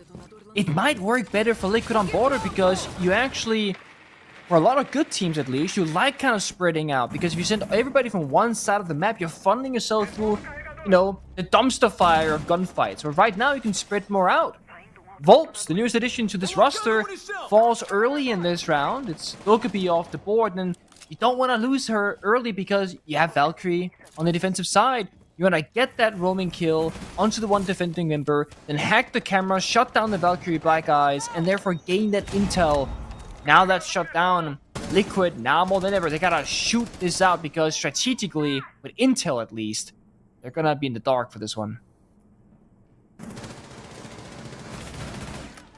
Want to invoke that cliche, it doesn't matter who wins or loses, we win. Just from a general excitement standpoint. Team Liquid forfeiting the first 2 picks in this round is in stark contrast to what we saw previously, but they did trail at one point. And with Nesk, you never really know what you're going to get. Down goes JV92. Felipox looking for the read onto Palu inside a Passport. But Palu, good lord, just is better with it. And that's not a gun that's easy to control the recoil of. Nade, speaking of easy to control recoils, it's the SMG-11. He'll behead both Lagonis and Nesk. More trophies for the trophy wall. Palu still settling it down, though. Excitement seemed to go for W7M. Again on this Nook roll. Does not allow it to happen again. Herds, the final pick. These teams go back and forth through these first 2 rounds. Yeah, it's gonna be close. There's no other way around it, and it's gonna come down to the individual decision making in the round. Nesk and Paolo get a pick each to bring it back to that 3 versus 3. But we see W7M, they're always prepared with an answer somewhere on the map.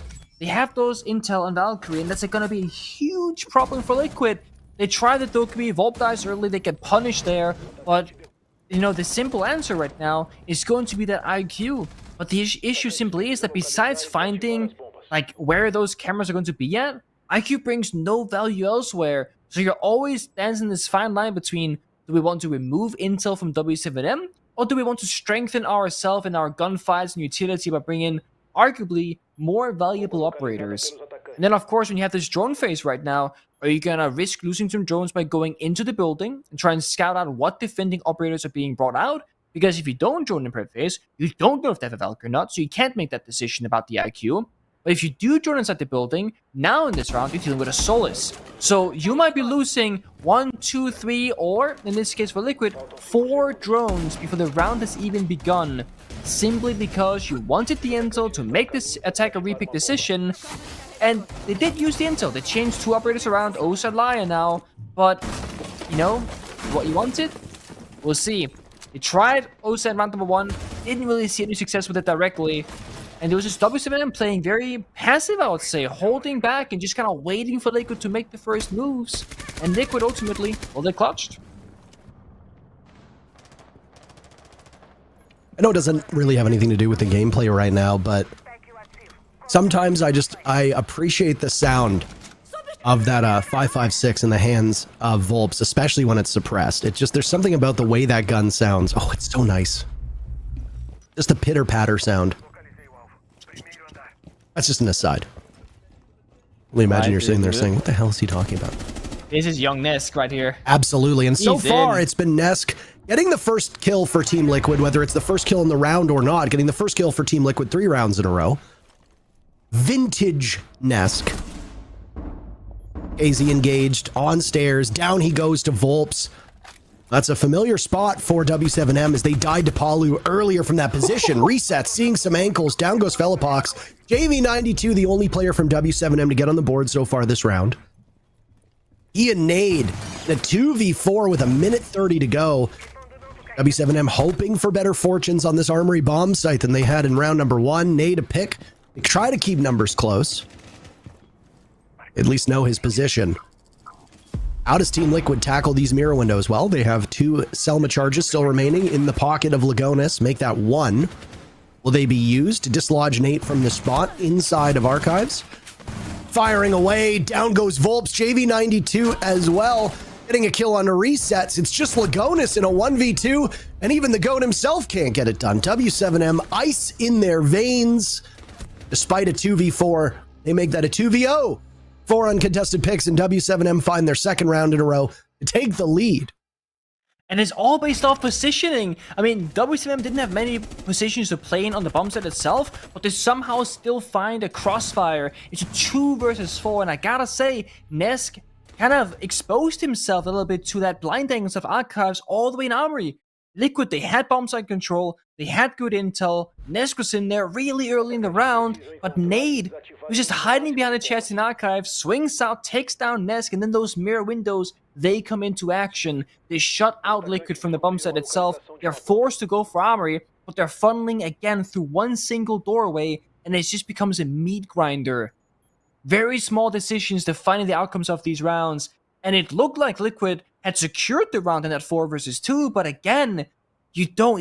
It's border. So much can happen, and so much so that we're gonna see a bomb site that again we almost never tend to see. It has been such a long time, months and months and months, since I have seen a customs bomb site defense on border.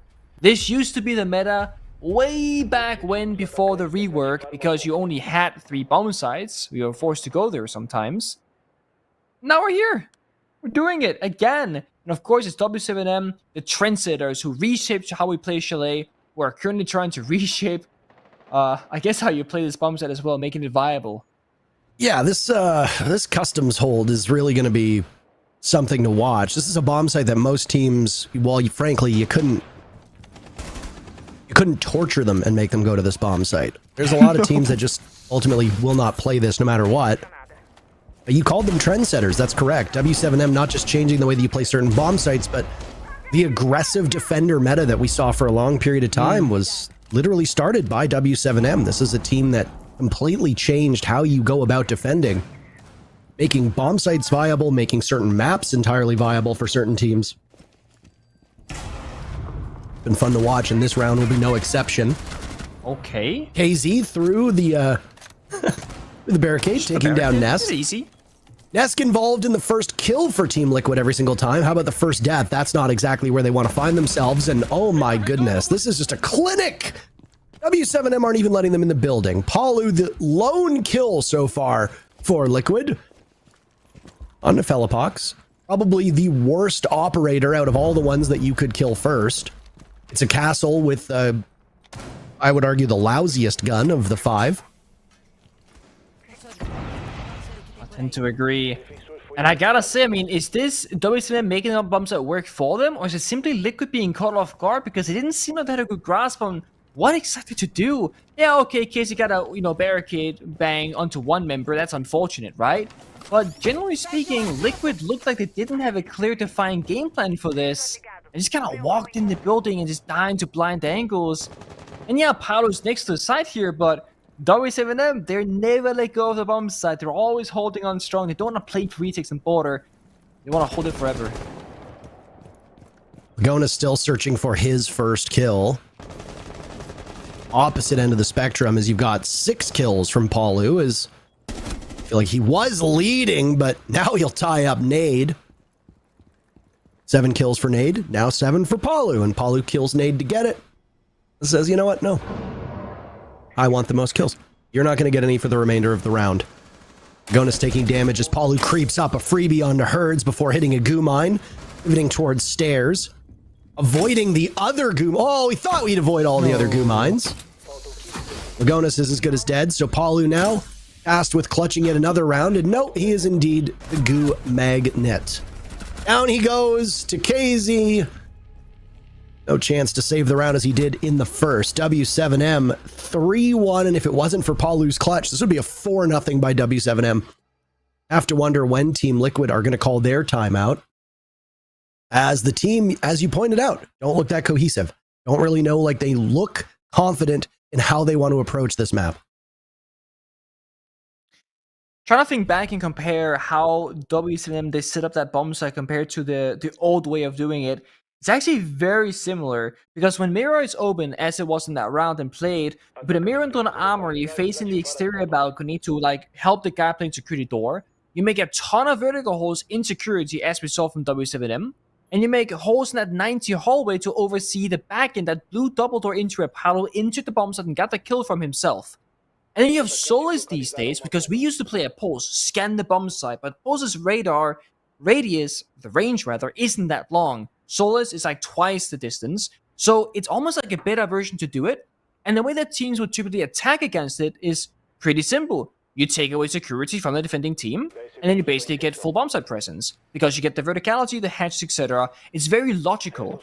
Liquid just kind of went in the first primary floor, opened up a couple of hard walls, walked into the building kind of blind, and just kind of died.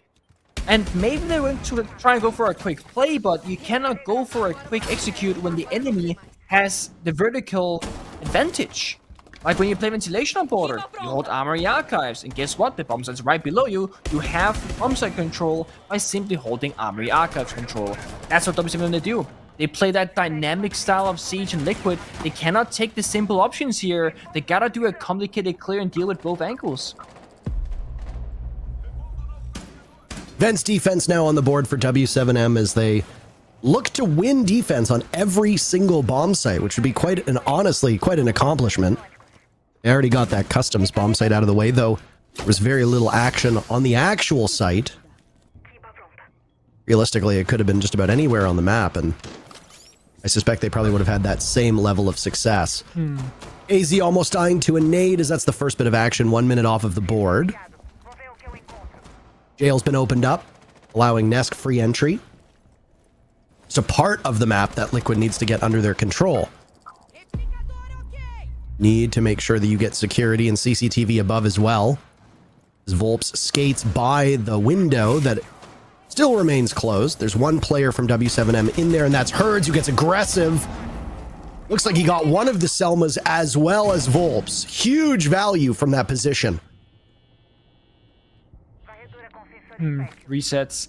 He's got himself in a great spot early in the round to cut the rotate on the bomb side and the bottom main staircase, but again, Reset's not finding any value. It's almost like WCM, they know the game plan from Liquid. They're not playing in those positions. Look at them. 3 members upstairs, 1 person inside a bathroom. They've again given up the bomb site because they're playing on that verticality. Liquid, they can try and plant, but it's going to be difficult. Especially with that Sola still up.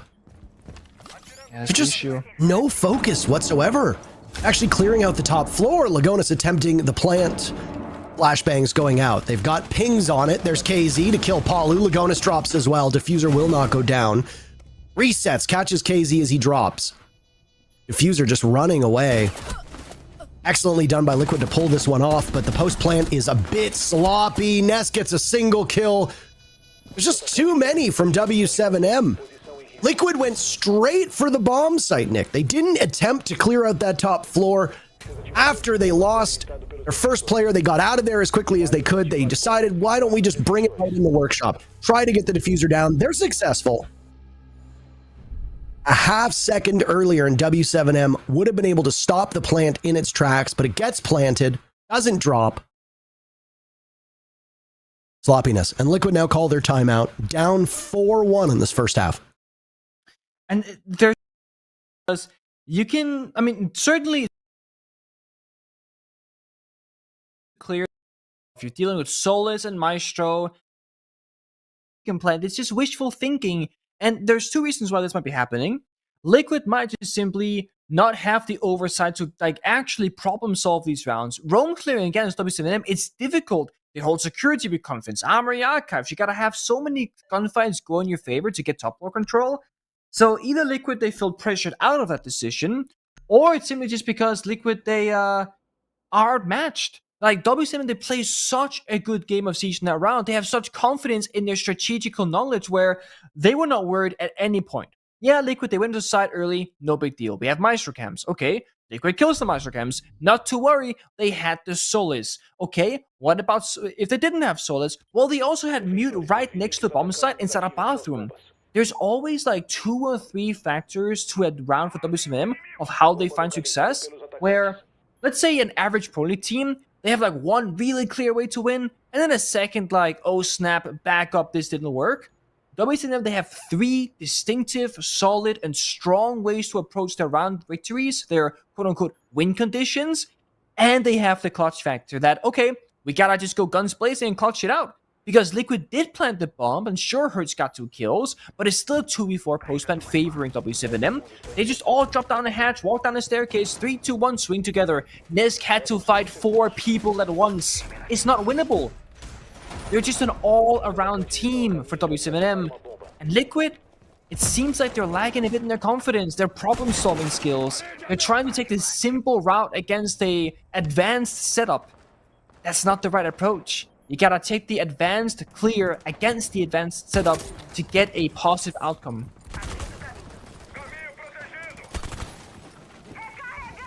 Hard to not point fingers at low performers right now on Liquid, but while Palu's numbers look flashy and we have sung his praises, same with Nesk.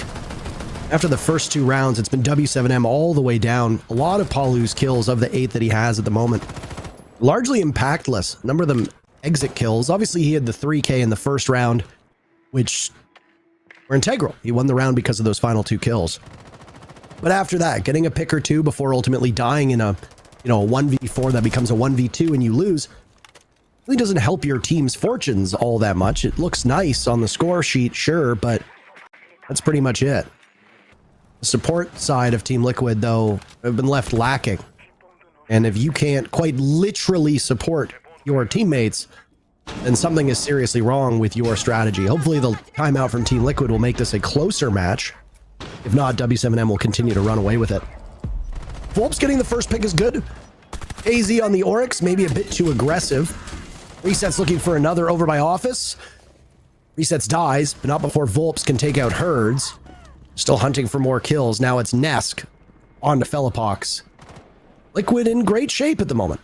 Still half the round to go, and they've only got to find 2 from W7M, but they've been here before, and W7M have still ultimately come out ahead. New pace for Liquid's paid off so far, but again, these late moments, W7M is so strong at retaking. Candela's going out for smokes as well, but look at this. JV and Nate, they're looking for the play. Retaking from above. Volps has this angle. There goes JV92. It's all up to Nade. Gives his position away and can't control the recoil. Just so many bullets in the gun of Volps that you can't really do too much. You have to swing. Team Liquid wins the first round of the first half and the last round. Nice bookends. That's all they're going to get. W7M still in control of this matchup as the team swap sides. I like the change there for Liquid. They just said, you know what, 3, 2, 1, let's just go. And it actually caught W7M off guard, because normally when Liquid gets a kill, they'll stabilize, redrone, retake, then go again. They got that initial opening, and they were sprinting into Office to the window, through Archive Store, Nesk vaulting over East Staircase, just looking for that staircase kill as well, and they found all 3 of them. The issue is, your timeout came for Liquid in round number 5, after they had lost the round, so you only get 1 round to make that adaptation with. So I really hope for Liquid's coaching staff that when they took that timeout, it was about the long-term future of defense as well as that up-and-coming attack. Because I think if you try and fight W7M 1-to-1, you match them in the pace, you try, if they play quick, you play quick, I think it's the best way. Don't give them too much space. Now, Border historically is an attacker-sided team, so Liquid, if they were trying to match the pace last round, they gotta do the same thing here. You sit in the corner and just let W7M achieve what they want to achieve map control-wise, they will destroy you. Like, there is no better prepared team I can think of right now than W7M.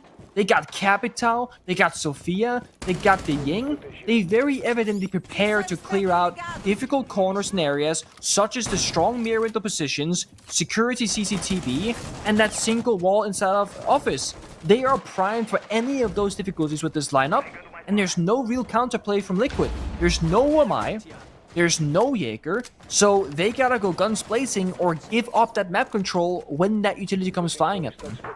Or they'll die.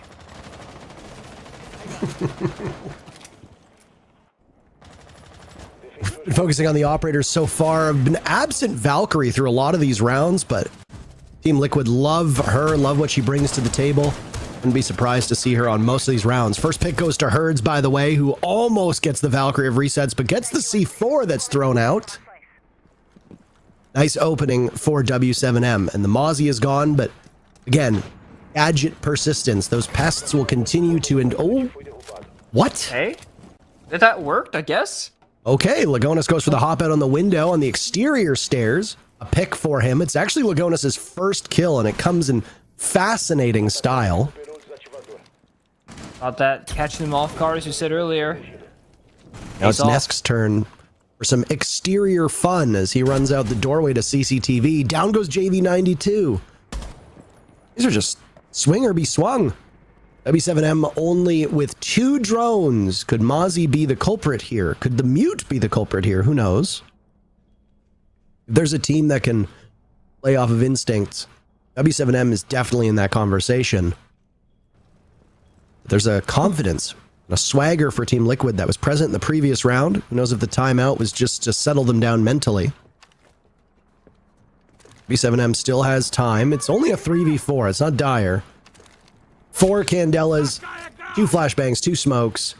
Capitao as well with utility. There go the Candelas. With KZ creeping up main stairs, Felipox looked to be attempting the plant, but will stop. Little of resets was left is now gone. KZ by metal detectors, but doesn't know the mirror is so close by. Liquid sweeping through and sealing the deal with a nitro cell. 2 rounds in a row for Team Liquid. They've narrowed W7M's lead to 1. It's hard to say, man. W7M is as an it's org hard name. To cast that. Yeah. It's an interesting org name. You get the for me it's just it's a W, which is like that's a lot to say, and then followed by a number, right? W is 7 and into an M as well. It's I'm for it though. Bit of difficulty here and there. It's better than casting Wolves versus Dire Wolves, because that gets really puzzling really quickly as well. And we've had the pleasure of casting that specific matchup a couple of times before. International events. But I think for this matchup, I think Liquid really understood the message of what they had to do. Simply try to match W7M.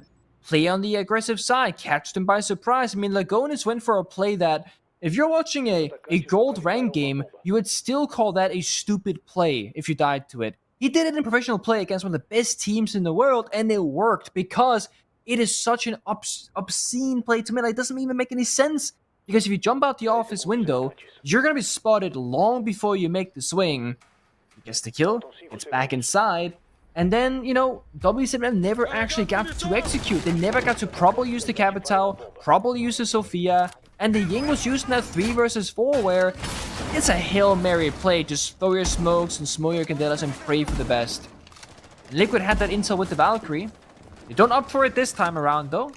And you said it yourself, there's a surprising lack of Valkyrie in these rounds. I think both teams played a single round, maybe twice with W7M.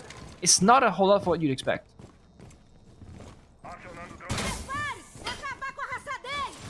Interesting to eject the mirror window right off the rip and then drop. I don't know if anybody's going to actively hold that one, Nick.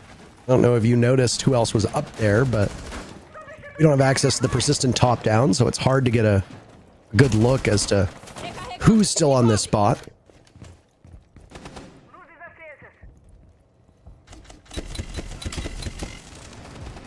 First bit of Candelas go off, resets, eliminating KZ. W7M nowhere near as formidable on their attacks so far.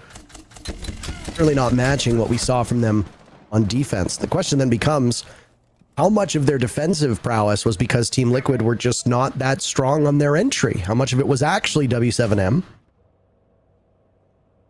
Moment that JV92 bucks this wall, Nesk can get moved into action, but Nade was holding the cross. Nesk falling off. Scattered about, but an execute could happen at a moment's notice. That soft wall is so inviting for W7M to just blow open. They've got other work to be done. Any moment now, they're setting it up, but look at this. Reset's got the angle as well. Unless they smoke this angle off, he's sure to get at least a kill. You'd think so. Yes. Drops, reading into JV92, not expecting there to be nade in such close proximity, and resets had given up the ghost in that angle. Smoke will stop him from getting visibility. There go the Candelas. Felipox ends up blind. One operator best suited to deal with this, Warden of Lagonis, buried inside of bathrooms, not really effective at the moment. Volps eliminating Felipox. Lagonis might not be there, but the Nitro Cell is. Fuser down, nade standing on top of it, shut down by Lagonis. who's come alive in the second half. 4 kills over the last 2 rounds. Team Liquid tie the game. Both teams having the same kind of struggle here, not really wanting to deal with the roam clear. They recognize and respect that both of these two teams are just so good at holding down the important areas: security, armory, archives, and office. The top floor has seen very little action, which is the exact opposite of what we typically see on a border game. You'll typically always go top down, and these teams are just fighting that bottom floor, directly hitting the bottom side, trying to use smokes and candelas to shroud the line of sights and get in through safe passage. But yeah, you can get into the bomb site, but even if they plant and, like, you know, and members from WCN don't die immediately, the post-plant positions aren't the greatest because, again, you're dealing with the retake from the defending team and they have the floor above you. So you're going to be closing it from all angles as well as above you at the same time. It's not going to bode well. I'm curious if things will change around, of course, because WCM had a big lead in round score, quote-unquote big lead, 2 rounds. They did have a bit more leeway here. They can kind of experiment, try things out before they gotta really dial it in. Now it's back to a tied game, and not surprised to see them immediately go for the attacker repick onto the IQ. Valkyrie was a big issue in the first attacking round for them, and it's being brought out once again here by Liquid. And again, it's a classic round of ventilation workshop where defenders will heavily play above, Valkyrie cameras on the bomb side, and Nest doing a lot of disruptive play here, always jumping into action, getting into battle, and just saying, you know what, it's been too quiet for too long, I'm gonna change that. He just vaulted from top 4 last round into the open area portion and fought 2 members. Not supposed to do that, but it works. Speculation that Valkyrie would be a staple operator for Team Liquid so far has been proven correct. Perfect way to counter it is the IQ of Herds. Already finding gadgets with IQ's sensor. Resets showing off how you can help save a round without getting kills. That was when the Legion earlier used the impact to keep that jail wall intact. Bit of revenge now. JV92 eliminating resets before being cut down by Nesk, still upstairs inside of CCTV and security. Playing by the door. Nesk will persist for the time being. With Lagonas picking up those kills, Resets has taken over as the bottom frag of Team Liquid. Now Candelas go in, Volp's picking up 2 huge picks somehow. W7M reduced at this point to ash. It's just KZ and Herds remaining. They're about to lose the lead. W7M looking indomitable through this first half. Now they're just walking in completely blind, and it's not for lack of drones. Until a moment ago, they still had 7 drones on the field. Now it's Palu. Shot through the wall by KZ, dropped. KZ unable to secure, but Volps is there. What a massive round from Volps on the Valkyrie. That's 4 in a row for Team Liquid, Nick. They gain the lead. Yeah, they do for the first time as well, though, since the very first round, if you want to count that. And it seems like, again... I do, actually. You do actually count it? Okay. Then, in fact, second time they're in the lead. They just, like, they yanked the sandwich window up into armory, thinking, okay, the vertical players are blinded, surely, right? Just jump in the window, pray for the best, and no, Volps is just there, gets 2 easy kills, and it's like, I don't understand what's happening from these attacks from both sides. Now Blitz is being showcased with the Grim. Things might change, but we also suffer a loss of connection from a player, unfortunately. Surely that's gonna be a rehost. Yep. Laying out that in a 4 versus 5 would not be okay, given the, you know, prep face and all. It's a bit unfair. Sportsmanship. But yeah, the hustling attacking round so far, it's so uncommon what we're seeing here, how teams are approaching it, the outcome of the rounds, etc. And a lot of the rounds, they end with our drones alive, like you pointed out, where there is not a lack of drones. You have plenty to go around. I think that's 6 or 7 left from W7M when they lost the previous one. They're just going a little bit too quickly, perhaps. I don't know exactly what tech issues have befallen us here, but we've had a pretty good day so far, avoiding tech issues. That is until these 2 teams got into the server, and then the game was delayed due to tech issues. We get into the game, and then the first round is delayed due to tech issues, and now we get a full rehost. We will update you as we get information, but again, as we are a regional broadcast being rebroadcasted in English, it is unlikely that we will have that information as we would if we were the default/native broadcast, as we are with NA and EU. Let's just make something up right now. I think What a are you gonna player make broke. up? Yeah, I think one of the WCM players, he broke his finger trying to shoot too hard by pressing down his left mouse button, and they gotta get the doctor in there, put it back in place, and then go again. That's like super extreme, but like it's possible. It could happen. I think there are a number of ways that you could possibly excuse a tech issue. Somebody quite literally breaking a part of their body is quite extreme. Nick. Yeah, but gamers have fragile bones. No, they don't move a lot. Good grief. That's my theory. You're W7M. You have to ride out the remainder of regulation on attack. What is the secret sauce for this team? You're the coach of W7M. Put yourself in this position. You've somehow managed to speak Portuguese.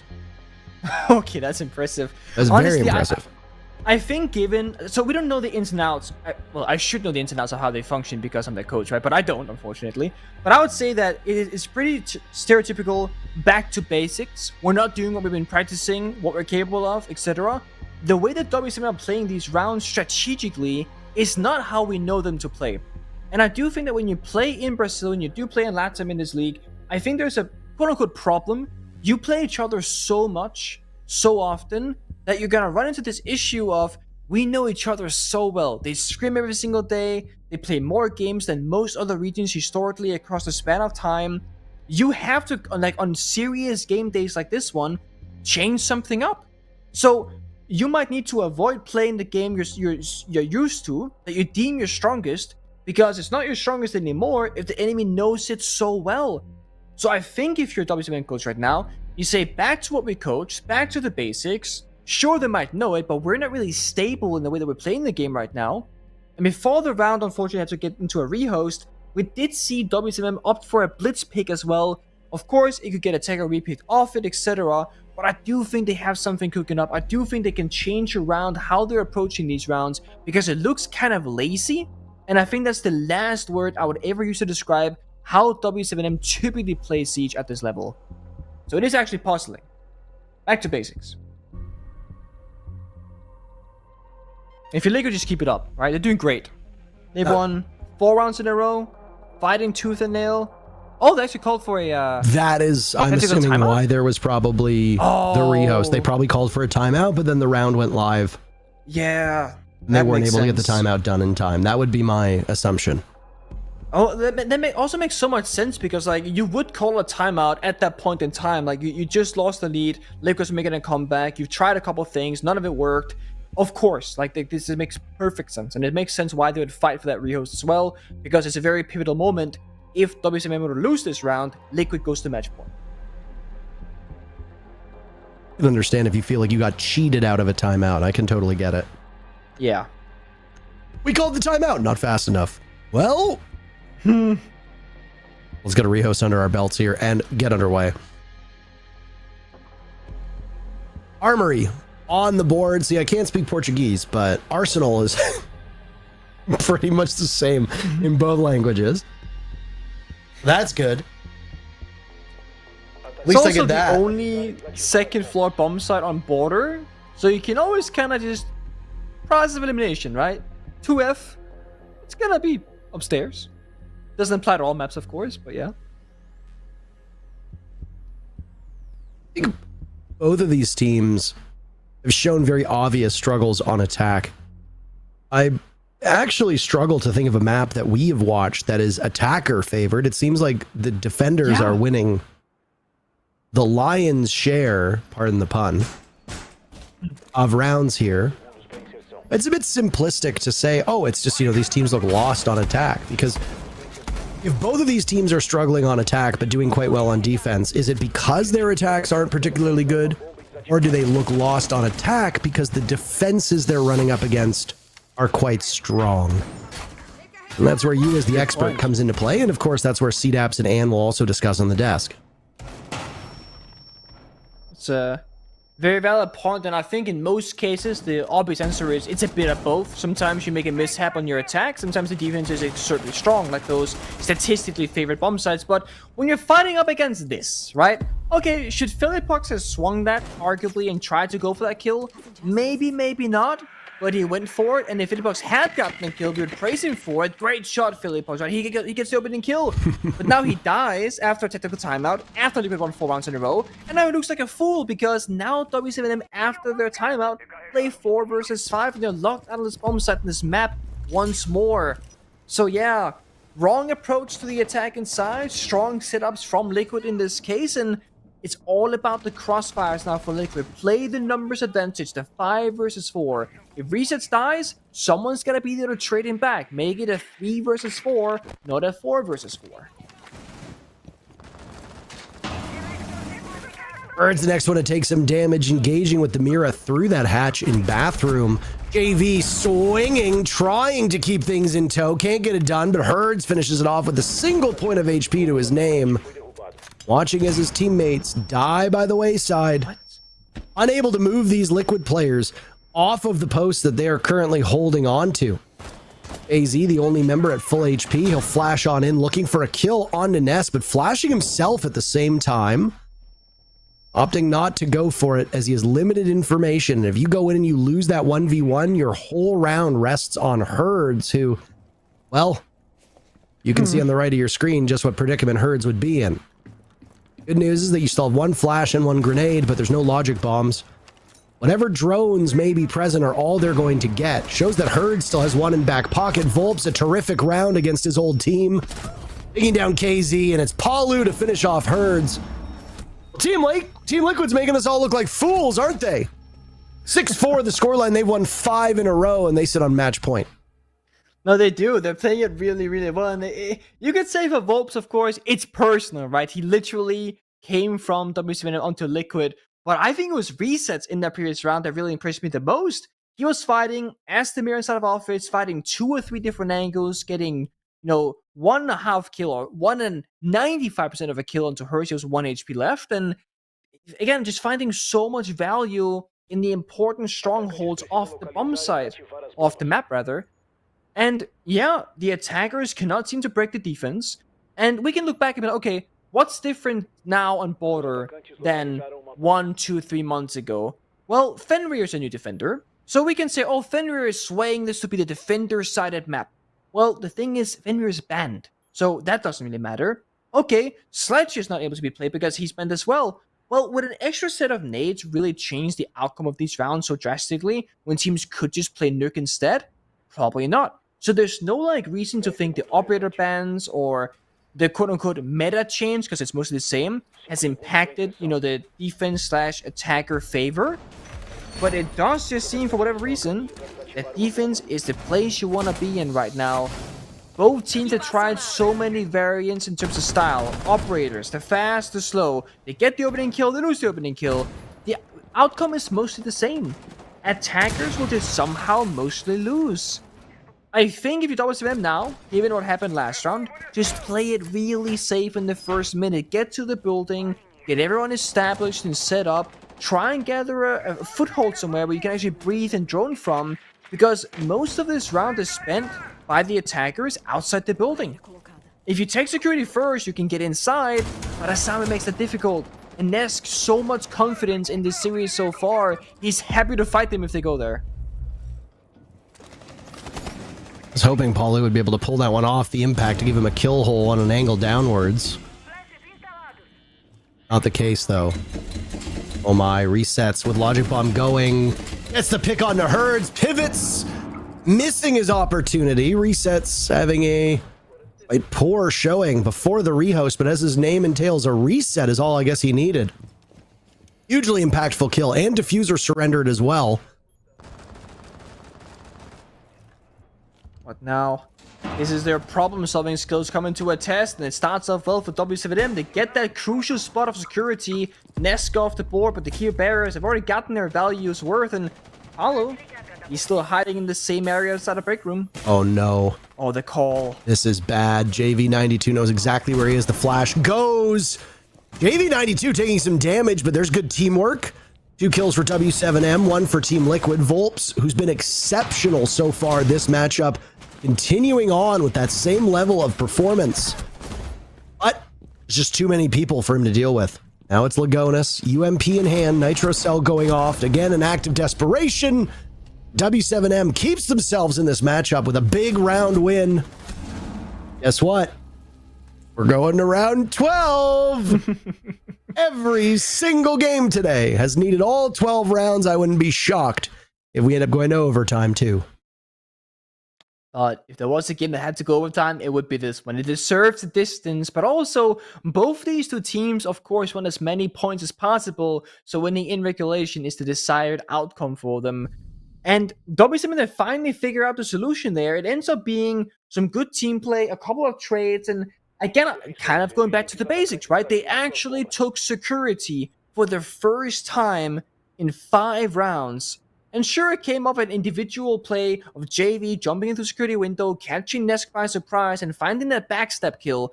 But once you get a foothold in security, it leads to so many more riches. You get main stairs, you get 90 into E stairs, you get a balcony overseeing open area, you get direct access to the rest of the top floor, and with that kill in security, came the kill onto Paolo inside our break room, came onto the kill on the guy main stairs. So, whenever you play Border, you almost always see teams attack E stairs and security, because that leads to everything else. And it's what both Liquid and W7M have not been doing in the series so far, and it's why we've been questioning kind of why are the attackers not doing this, because it's kind of what you have to do on Border. So I'm happy to see that when they actually did do it, it paid off for them. Now, W7M, they've been playing, what, Ying, IQ, they've been playing Blitz, they hover, didn't play it. They've been trying a lot of different operators. They're back on the Capital, they did it once before. But if you're up against Nesk in his current situation, you gotta play really passive if you're Capital, or at the very least have somebody covering you, because Liquid will swing you if they think that they can. If they hear you, they have info on you, they'll go for it.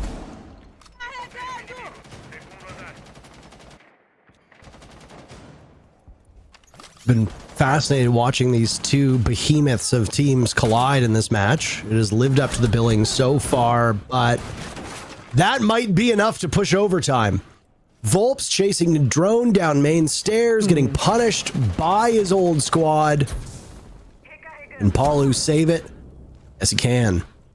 Down goes Herds, blood adorning the metal detectors at the top of the stairs. The shotgun at that range, you're always going to lose out. Oh. KZ finds Nesk.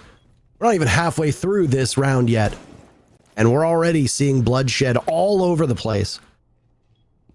Don't want Volps, Nesk, and Palu off the board. Not that Lagonis and Resets aren't talented players, but so far the story has been the aggro players on Team Liquid. They lose Palu. Now it's the supporting cast. Lagonis flashed out, KZ removing Resets, and we're going to overtime. Deserved, but only because that W7 are showing up now on those last crucial rounds on their attacking side. And Liquid, you know, we know them historically to be a team who makes the finals, they make it to like those match points, and then they start shaking a bit, you know, they choke a little bit. And a couple of glaring mistakes in that round. I mean, you pointed out Volps chasing a drone down the middle stairs. He fell as the first victim.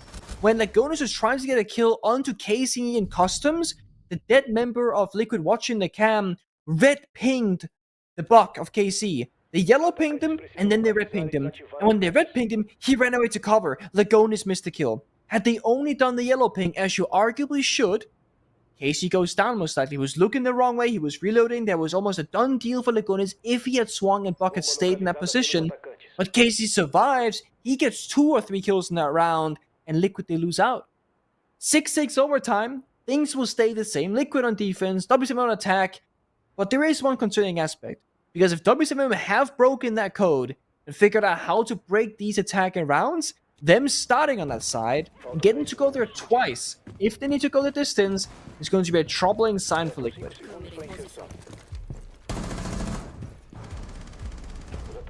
Very fitting that this is the one time that we absolutely need OT.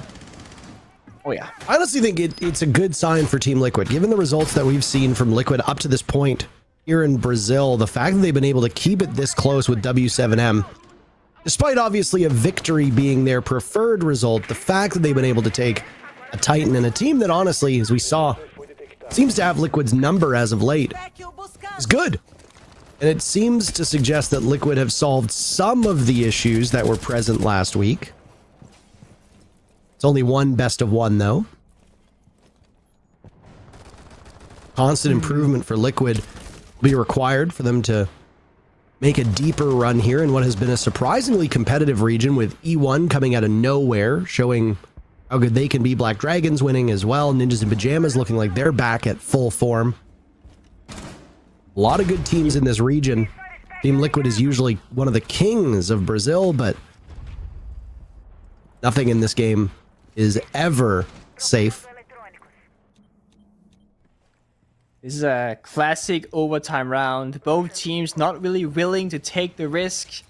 Playing a bit more passive. Of course, at some point the first move has to be made, and it's the attackers.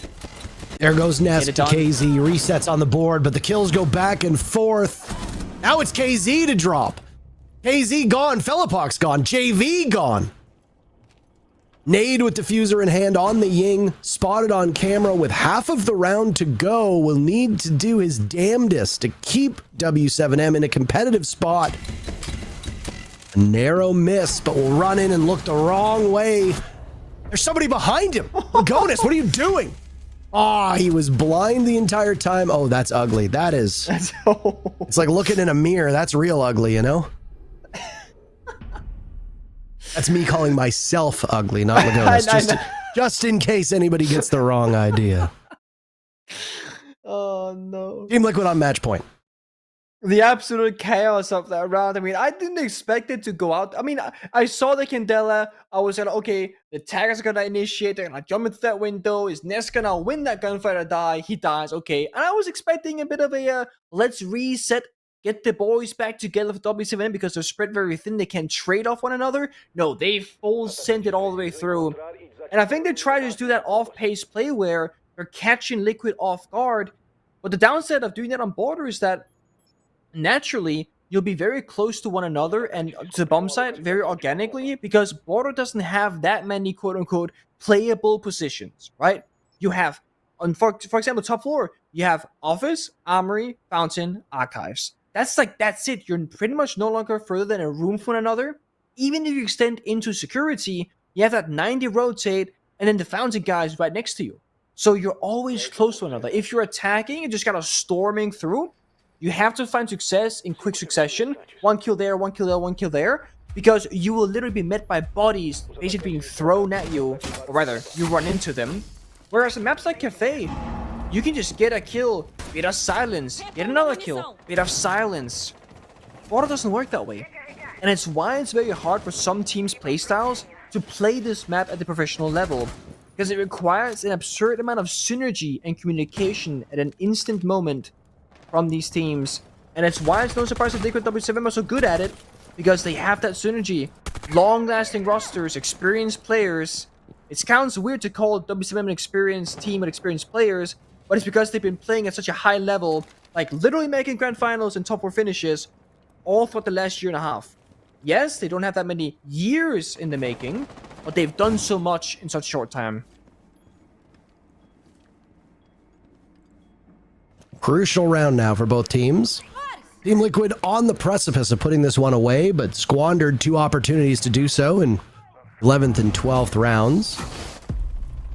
Now another presents itself, but the obstacle will be the fact that Team Liquid is playing on attack. This is a defender-sided border so far. 4 of the 13 rounds won by the attackers. Reset's trying to give his team the upper hand by engaging with Felipox on top east, but can't get it done. Reset's looking the wrong way. Felipox ever persistent. KZ as well, eliminating Paulu. Halfway through the round, and Team Liquid in the wrong side of a 5v3. Nesk, who was good early on, has cooled off since coming back from the rehost and is now searching for his first kill. Since, of course. Volp's on the Nook, an operator that was used by Palu at one point. Will use a grenade to try and get Hertz out of position. It hits Nade, very coincidental naming. Lagonis, who was down in the trap, finished off. Nesk, first kill as we talked about since coming back. Ian Volps. 2v3. How sweet revenge it would be. Team Liquid fell in a 3-0 at the hands of W7M in the Copenhagen Major. It's the first time meeting since then in their own region. Volps trying to draw them out on the stairs. 40 seconds to go, Nick. Tough positions. You're locked out by mirror windows, crossfires. I mean, WSM they have to throw this round essentially to lose it, because Liquid can't break this hold. Down goes Nesk. But Volps fires back. Only good enough for one. We're going all the way. W7M wins their defense. Team Liquid goes back to the favored side. Neither team being successful on attack and OT so far. No, I mean, the teams are actually completely tied up in terms of their attacking success, because in the first half, Liquid got 2 attacking rounds. In the second half, WCM, they got the last 2 attacking rounds as well. So it really has come down to who's going to end up winning that 1 attacking round in overtime, because if not, then defenders just take it. And if you're a Liquid fan right now, you're happy. You get defensive side twice in this overtime situation. So this is really make or break for W7M. They get one last chance to prove that they can attack successfully. And if they do win this round, they will come out with 1 more attacking round victory than Liquid, and therefore also take the entire game. Liquid, they have a couple of sides to choose between. They've only locked out on Armory, so they can go ventilation, they can go customs, they can go ventilation bathroom. Teller's bathroom. And then go for Tellers. Gotta get that good old classic, the castle, the Valkyrie, the extend up above, the spread around the map, with that new twist of Solace that we love to see. Finding drones, denying intel, etc. And the reason why this is a great bomb set to play is because you can set up this structure on the top floor of like Armory Archives office, place C4s or, pings below the map inside a ventilation workshop where Liquid is currently, or you can reinforce it, that works too. And you can play on both levels again. You can also fall back step by step because you're using so much of the map. We've seen Nesk play in security with the support of Power inside a break room, and it's where they're gonna start this round once again. So whenever Liquid are struggling, it always seems like it's up to Nesk to be put in these quote-unquote sacrifice positions where he is probably going to die, but maybe he can make some magic first. But no, the breaching charge, the unexpected play is the counter to Nesk. Goodbye to Nesk as Herds charges in and gets that first pick. JV on the board as well before Reset says so long to him. 4v3 favoring W7M. Only a few kills to go until we have a conclusion here in this matchup. Herds has been looking mighty good, but so is Volps. Volps has been the real star for Team Liquid. He's onwards. Gonna hang their hats on Volps though. Is this 2v3? Get very dangerous for Liquid very quickly. Gonus now looking through what could be the entryway for KZ. Looked like there was a yellow ping. Such an important gunfight. Either if WSM they get the 1v3, or it's back down to a 2v2, an equal round here with half the round to go in terms of time. Elapox will herald his entry to top east by shooting out the doorway. Liquid will hear this. Volp still looking to assert himself over towards Fountain. Just missed out on a silhouette. Going by the window. Now we'll head back into Archives. Looking long range towards Armory, but doesn't see anything for it. Lagonis has dropped on down. Both players quite spread out, but Lagonis gets caught out. W7M need a single kill. That's it to put this one away. Volps engaging with KZ. Damage has been done. They know where Volps is. There goes the flash. He runs away as Nade gets Diffuser to the halfway point. Volps on such low HP, and it's Felipox to seal the deal. They let Liquid hold the lead for them, but they were just warming the seat as the throne goes to W7M. 8-7 the scoreline.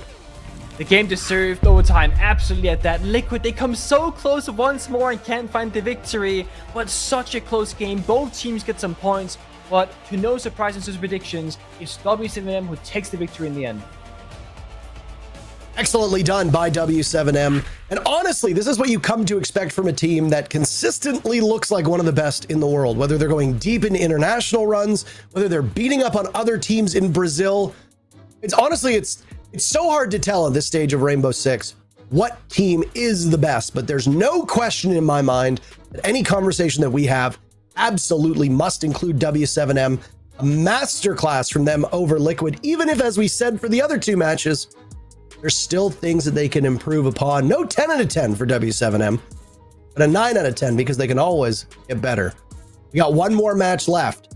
Let's waste no time because we've already had to go the distance in all three of our matches so far today.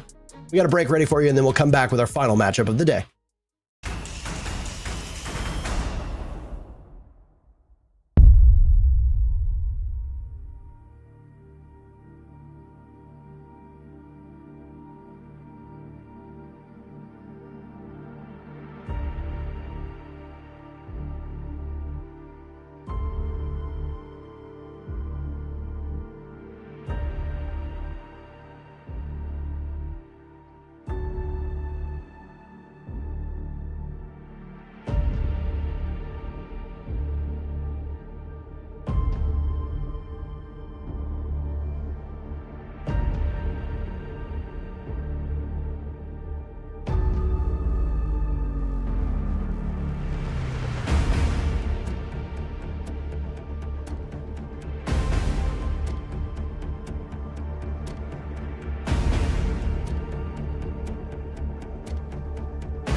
We said we wanted a close game, and that was exactly what we got as well. It took us the full 15 rounds, but W7M do come out victorious. A close game, but also with some very close rounds.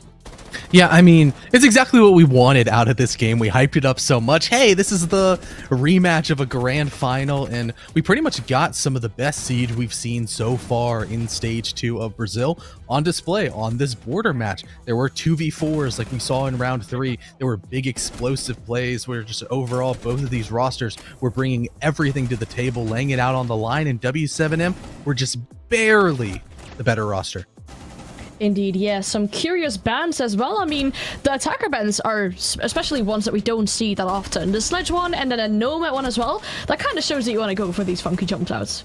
Oh yeah, for the Nomad ban, we saw some of the interesting runouts and just attempted plays off of intel, whether it be Valkyrie cameras or even the Soulless scanner that people like Volps were bringing on their defensive side. But more than anything, you already touched on the sledge ban, and it did make the sort of interesting interactions, especially on the Liquid defense, where they were heavily bringing the castle almost every single round.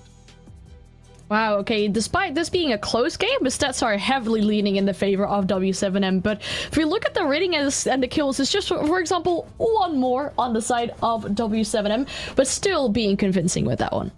Yeah, I mean, you got the W7M player looking like, oh my gosh, how did we even win this game? It's a complete surprise. But when those stats just slightly edge out is what you expect to see out of a full maximum overtime matchup where everything besides the entry battle was very hotly contested. W7M, they did pretty dang well in those entry engagements, both Herds as well as KZ going 2-1 on the attacking entry in particular, where the only issue arose where the team for W7M wasn't properly converting on those picks, only going 2 out of 5. That is very unfortunate there, but Palu had a great start to the game. He kept up that momentum throughout the entirety of the game, but then if you look at how the kills are spread between the players of each team, I feel like it's way closer on the side of W7M. Yeah, I mean, we always talk about with W7M, this is a 5-man team. All the way across the board, they've got 5 players that know how to frag and can step up at any moment. Today, maybe just slightly Nade was a bit above, but for the side of Liquid, it was just kind of the Palu show, just a little bit with Volps kind of throwing his hat in the ring. Let's have a look at the standings as well for this group, because this game has shaken up a few things in regards to the standings in this group. W7M still not fully leading the charge, as they are just 1 point behind of E1 Sports due to having one regular win and this one in overtime. They could have potentially gotten on the same, point count at least, but that was not happening today though. The 6-5-4-3 is really pleasing my eye, and then there's unfortunately just MIBR with 0 points. Yeah, and for Team Liquid, it is a rough position for them to be in, because tomorrow they have their bye, and then 1 week away, sure, they might play MIBR, which could be a free win, but there's so many games still to be played, but those top 3 all playing against each other, and if those games start to overtime, Liquid are definitely on the outside looking in. Oh yeah, and especially with them having an off day tomorrow, like they'll have to sit aside and watch all these teams potentially, well, overtake them or extend their lead on Liquid. So there's definitely some work for them to do. It was really close. They maybe could have closed it out earlier, or maybe, you know, had that final round in overtime could have gone a bit different. It would have been Liquid's favor coming out of this. But that were all our games actually for Group B. We still have one more for Group A though. That is probably a game that, you know, we kind of expect to be one-sided.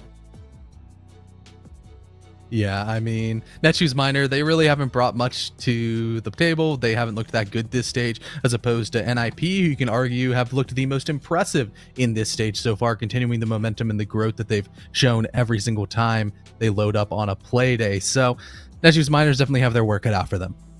Definitely, yeah. That'll be our last game for today, though. This game was exciting. It was great to watch. It was all the way down to those 15 rounds in the end. So we're taking a quick break, and then when we do get back, we will be back with you for the final game of the day.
Our final game of the day, Netshoes Miners taking on Ninjas in Pajamas. Both these teams last time around ended 5th in their own group, and now Ninjas in Pajamas. They decided to not make any changes, continue what they had, work on what they had already, and then Netshoes Miners, they decided to make some changes, but that hasn't really been working out for them so far.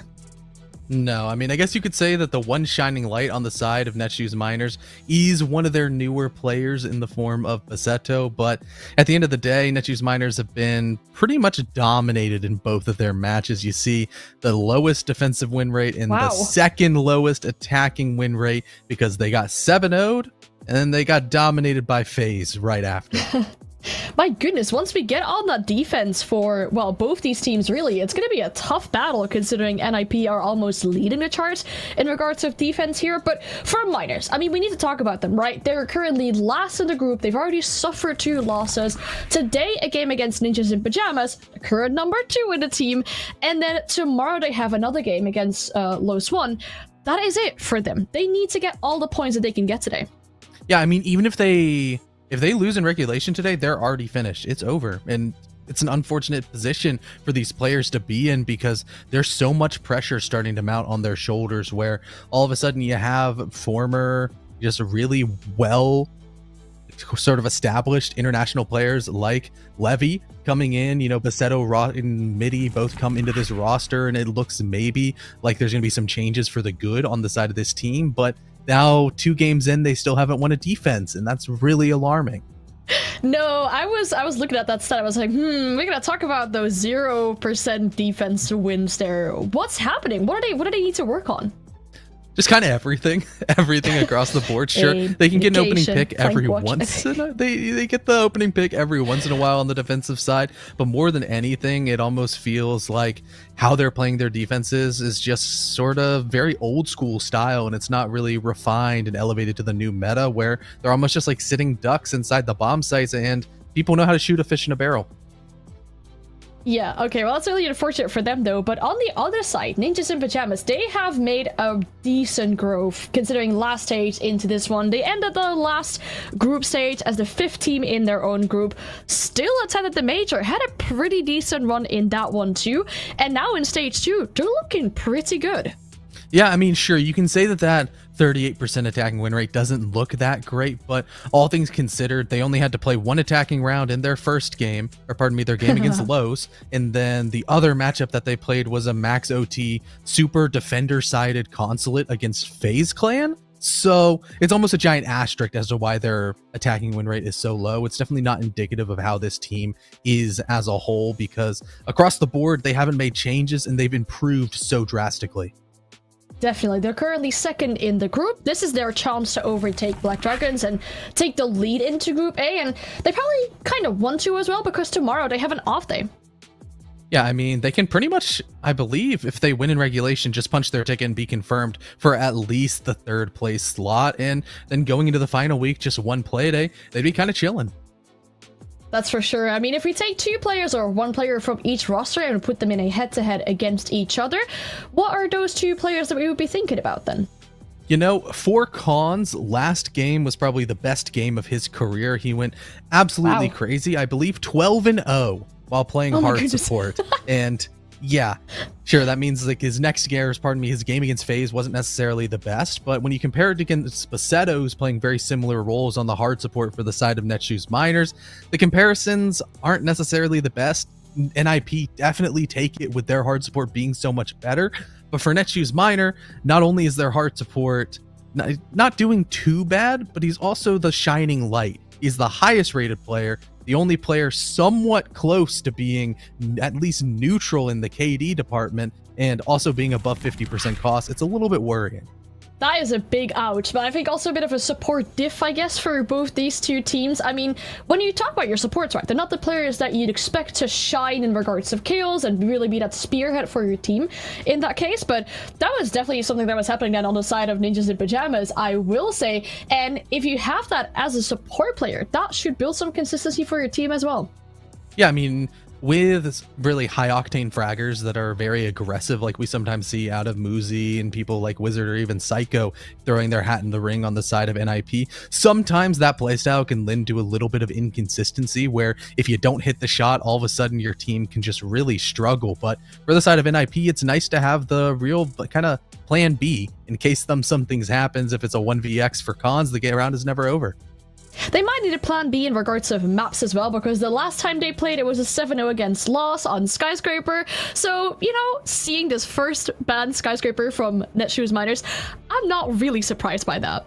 Yeah, I'm not surprised either. And for the side of Netshoes Miner, their map pool is a little bit alarming, and it makes me think that, hey, NIP can kind of bully them to wherever they want. The permabans for... Yeah, I was gonna say the permabans for NIP being Bank in Oregon, you know, those are kind of the only decent maps for Netshoes Miner. And when you also have to take away maps like Skyscraper, Cafe, and Bank, which were somewhat middling maps for the side of Netshoes Miners, it means that NIP just, once again, have the complete control. We're going to go to Chalet, which is a map that we have not seen Netshoes Miners play, besides it being an unused, not necessary decider in a match in the Gamers Without Borders quals against Clayton's, as opposed to NIP, who we have seen on this map extensively and have been able to take down teams like M80 at Copenhagen. Oh my goodness, that is an interesting result there indeed for NIP in recent history at least. But that probably means, as you said, Ninjas in Pajamas maybe having a deeper map pool, they might be more comfortable on this map. And then the other thing that I am, well, worried about so far is in Brazil League Stage 2, Miners have only won 2 rounds. They need to win more if they want to get a point, let alone a win. Yeah, they've got to win quite a few more rounds, and it is going to really have to depend on getting the opening pick against NIP. One fun fact for this roster, on their 3 plays of Chalet, they have not dropped a single conversion on attack or defense. So every single time they've gotten the opening kill, they win the entire round. And that's not only against like weird random teams and things like the LCQ. That's at Copenhagen against teams like Elevate as well as M80.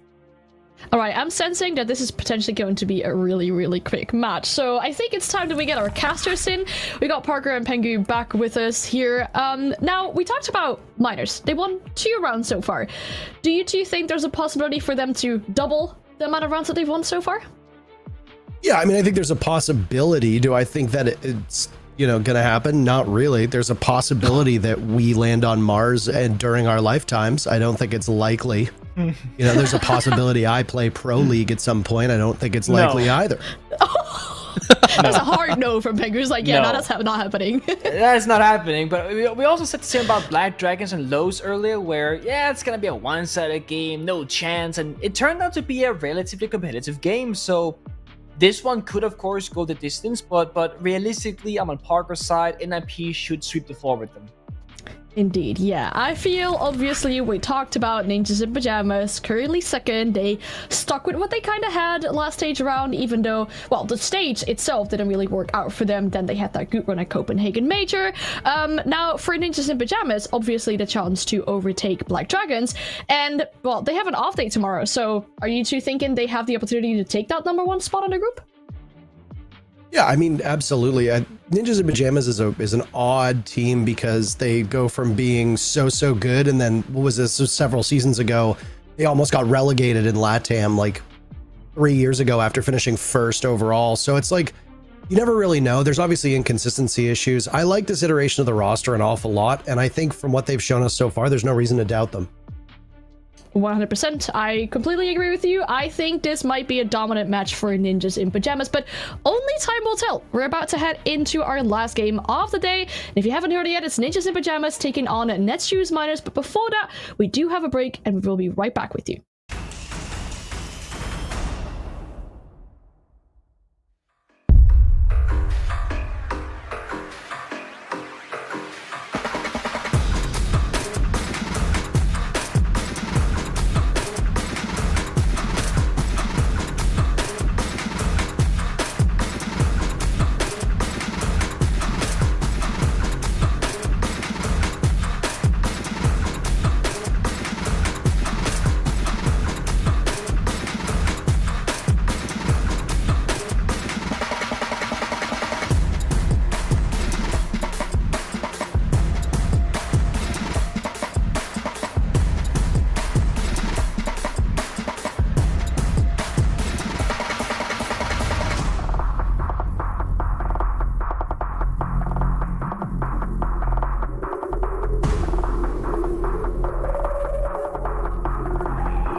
final matchup of the day, Ninjas in Pajamas versus Netshoes Miners. On Chalet, we go. Netshoes Miners have not had the success that I think a lot of people maybe hoped for, or at least fans of the team. Opposite story for Ninjas in Pajamas, who look like they're back to almost world championship form. That just means that the path for Netshoes Miners does not get any easier. They went 0-7 against Black Dragons, and NIP's, as you said, formidable team right now, looking very strong. I guess you could argue, for the sake of it, that Chalet is a very common maps for these teams. Anyone can play them these days. Been out for a long time. But that doesn't mean that you cannot get absolutely destroyed if the opposing team is just far, far better than you. So I'm curious to see how things they start off. NIP will be on the attacking side. They can kind of set the tone and set the pace. And I think with the first 2 or 3 rounds will give us a pretty good idea of how the entire series is going to progress. I'm very curious as to how this goes down. Fingers crossed, or no tech issues.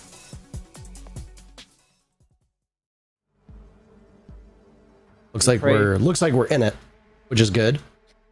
In it to win it. In it to indeed win it. God, I mean, the expectations for Netshoes Miners are very, very low. It's always frustrating when you as a caster see teams that just aren't able to play up to what their potential ought to be. I think Netshoes Miners as a team should be better than the scores that they've had at this point.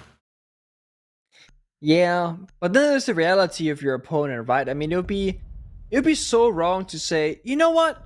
Netshoes Miners, they've had some unfortunate games, but there is no way NIP can beat. It's like, no. Like, NIP should just destroy them looking at the trends, right? The only big challenge so far for NIP was an 8-7 victory against FaZe on Consulate, and that's really it.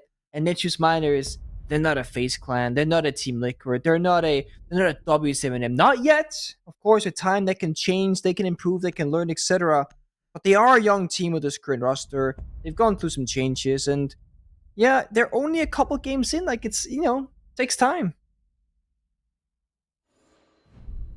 I guess that's one of the downsides to the system that we have right now, is that you only will play a couple best of ones, and that's really all you get.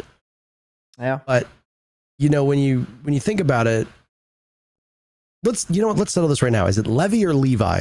Let's just do it. Okay, so I want to say Levy, but then half the time when I cast, Levi comes out of my mouth. Got it. So yeah, I'm of 2 minds, unfortunately. Levy is what I enjoy. I like them both. I say Levy as well. Yeah, you do. That's how I want to say it. No, I remember we spoke about it. We cast them, and then you just kept saying Levy, and I kept saying Levi. And then you were like the jeans. Levi, yeah. And then you were like, yeah, names are hard. Oh, you spoke it into existence, Parker. I literally just said, let's hope for no tech issues.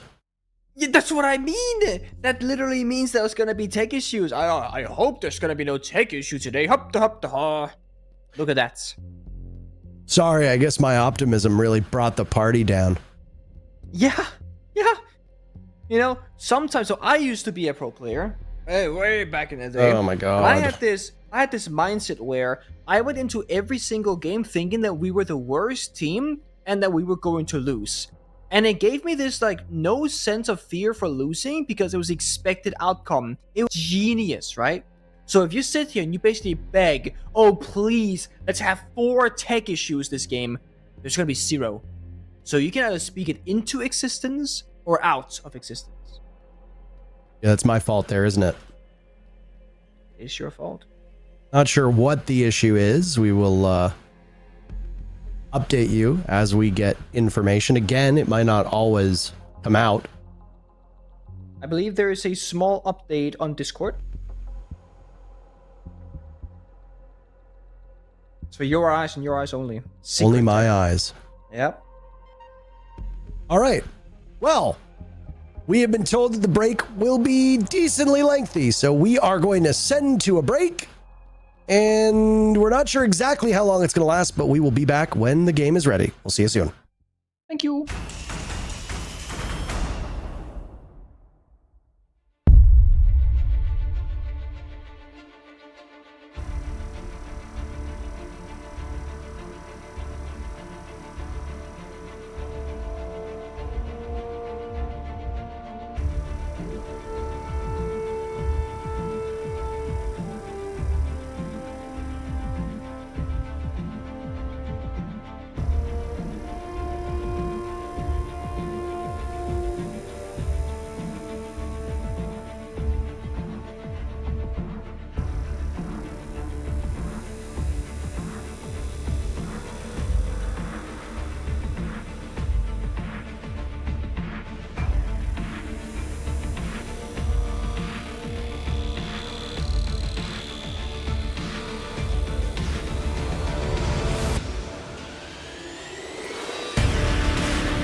Everybody, it's time for our very final match of the day. Again, I say this because there was a lengthy tech issue. So we are underway. Hopefully, fingers crossed.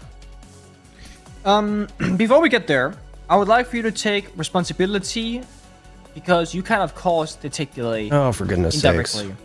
You said, hopefully, there'll be no tech issues. And 4.5 minutes goes by, maybe less. And then this happened. And I want you to acknowledge that you have a part in how the universe makes things play out. It's very important to me. I want the best for you, Parker. I don't know if you can blame me for that. I don't think I did anything wrong.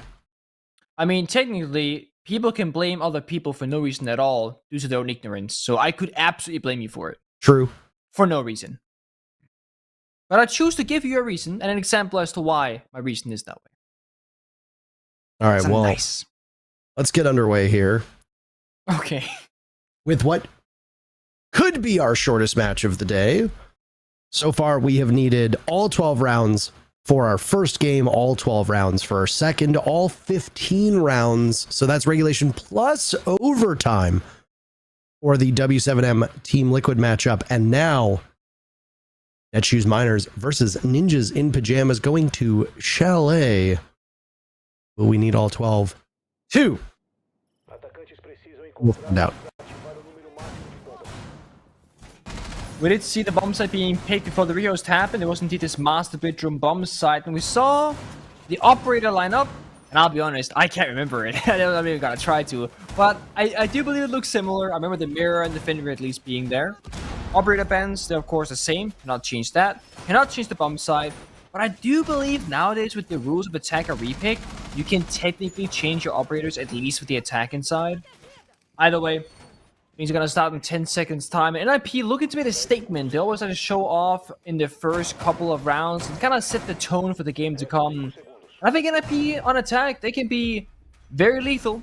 We saw in Consulate last week against FaZe that they can fly in that building real quick if you let them. So I like the fact that Netshoes Miners are kind of putting up a couple of issues here in their path. The mirror windows, the utility, and the spawn peak is attempted by Netshoes Miners as well from Cons, but he takes a, onto Cons, and Cons takes a fair bit of damage, but he stays alive. Without even like looking up, I just see the MP7, and I'm just so accustomed to it being a bandit. Yeah. Seeing it on Fenrir always kind of throws my mind for a loop here. It's like Warden and Valkyrie, right? The MPX. Not the same issue there. Just playing in the tub. Rub-a-dub-dub, 3 dread mines in a tub. Yeah. At least you're safe from Nate's in there as well.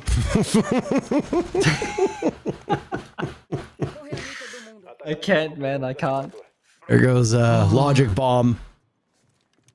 And very limited follow-up from Nip so far. I would imagine that the keys to success for Ninjas in Pajamas are to be quite brisk with how they want to approach this map. Get in quickly. Do some damage. Get a pick or two, but right now, half the round expired, and honestly, it's hard to tell what Nip has accomplished. I mean, they've opened some windows and some doors, and I mean, this is the classic, like, phantom pressure, like, oh, we're over here, we're over there instead. But they've been rotating literally all across the map multiple times, and they haven't gotten any actual map presence inside the building as of yet, and I think they're kind of relying on Netshoes Miners' lack of experience, and what should have been 1 or 2 kills, it's like 0 point of damage for Moosey somehow. A little bit sloppy there. Let's blame the tech issue. You know, they warmed up, now they warmed down. They gotta warm up again here in the server. First round is just a warm-up practice round here, but it will count, of course. And P, extremely slow here, with only 45 seconds left to go. This is a really sluggish pace. Maybe not exactly what Nip wants. Very, very sluggish. What are they doing at this point? There goes the Logic Bomb, so I have to imagine this is when the rubber will meet the road. Still nothing. Now it's Levy to take some damage. He's the first to fall. Traded back as Pino is off of the board. STK also getting beat up in this position. Damage is continuing to be done, but Nip's only going to have 10 seconds left. Nearsighted is Cons with Wizard side by side. Very limited utility. Basetto pops up. Down he goes. Musi on the board. Cons getting Diffuser down. Can STK stop him? Yes! Nip gets the final 2 kills, though, right as the clock expires. That's as close as you're going to get. Oh, way too close for comfort. That's ridiculous. It's absolutely absurd. I mean, if you turn back the clock there, NIP could have done exactly that, about 2 minutes quicker than what we just witnessed. They spent every single second basically accomplishing nothing in the round, and then they realize, oh, there's 15 seconds left. I guess we should press that W key on our keyboard, just walk on in and do what they do best. Play off one another, get those trades, establish the crossfires from the attacking side on the engagement on the bomb side itself, and you would think the bathroom player Fenrir just laying down there the entire round had a really good position and a good read onto NIP. The second he stood up, immediately shut down, despite the Fenrir mine being inside of, Solarium, just like near-sighting the attackers. It just didn't matter. And this is exactly what I expected from NIP. Just a lot early in the round.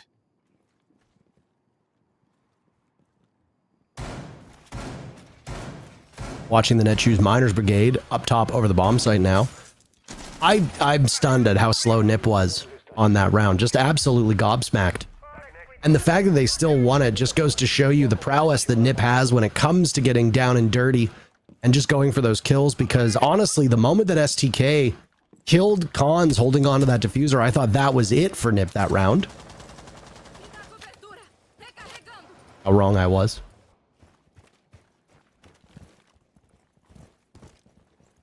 Oh, wrong once or twice. It's okay. I too was very wrong in that round. I like the exterior basement walls being reinforced from Netshoes miners. Just another, again, layer for MP to deal with. We tend to see teams go into the basement, or up the fireplace staircase, and breach that single wall into stock to apply some pressure onto the sole bombsite member, typically. It's Levy in this tough position, the library corner, where often you'll be dealt with, or have to do some nades, some flashbangs, capital fire sometimes, and gotta play that fine balance between sticking around for long enough to burn as much utility as possible, but also falling back towards the bombsite with that head drop sooner than when the nade hits your feet. Doesn't seem like any people attack it though. They're doing the same kind of we're nowhere to be found strat. The one exception, a wizard is actually inside the building.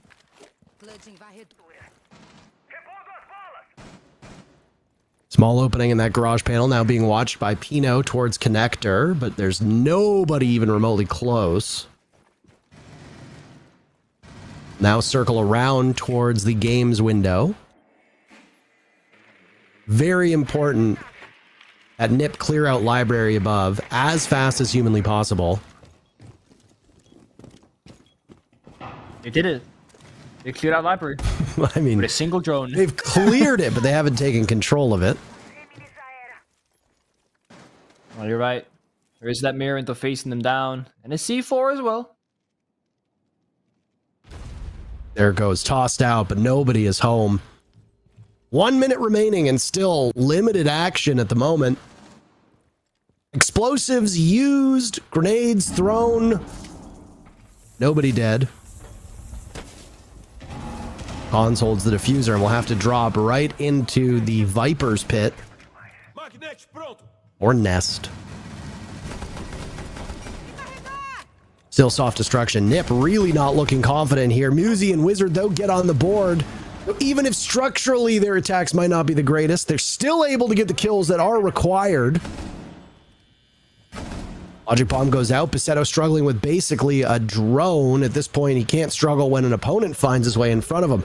Neskin will need to retake through lobby, but will hit the barbed wire. That's information that Nip will have as they are slaughtering all of Netshoes miners. Neskin looking for 1 kill. Cons with diffuser in hand, successfully getting it planted. Neskin gets 1 kill before Pino pulls out the sidearm and guns him down. Still a risky round from Nip, but they get the kills that are needed. With diffuser 2, they win 2-0 for Ninjas in Pajamas. I mean, it's a risky round because the time is so low on the clock, but outside of that aspect, it's extremely one-sided in both of those rounds. NIP, when they want to, are just running over Netshoes minus in those gunfights. I mean, Cons sprints into the bomb site, Jiggle peeks the door, rather, into stock, and it just pre-fires down a player. Like, there's no chance. Neskin pistol whips the last guy alive. It looks like it's a great start in these rounds for Netshoes miners, but the end of these rounds are just absolutely brutal, and it's not going in their favor. What a beautiful view.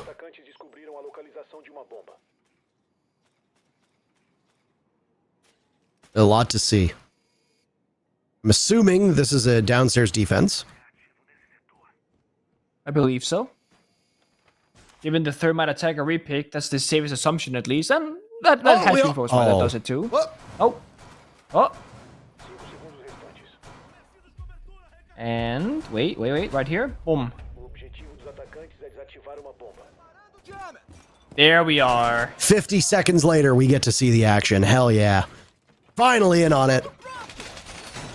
And now we can begin to go over the setup because, frankly, I can only assume how these Netshoes miners players would go about approaching this bomb site, but no real idea. Just, yeah, riding along the attackers.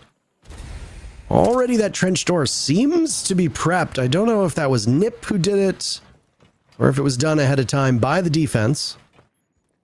Also sounded like the exothermic charge on garage door was successful.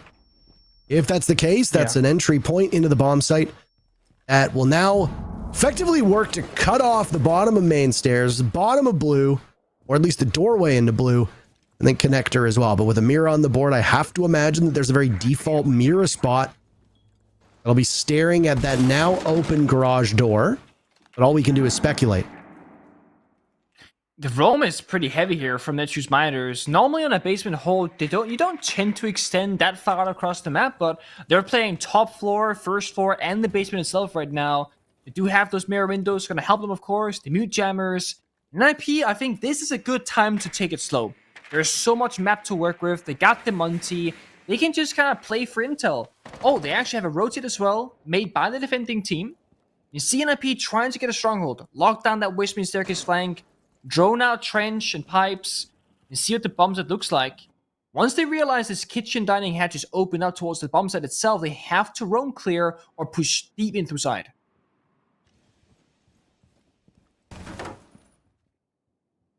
Mighty up above, looking for a pick. He's got a hatch to drop off. Both he and Neskin holding similar positions. Seto swinging around, but smoked by Cons, who lowers the shield and gets the shot off.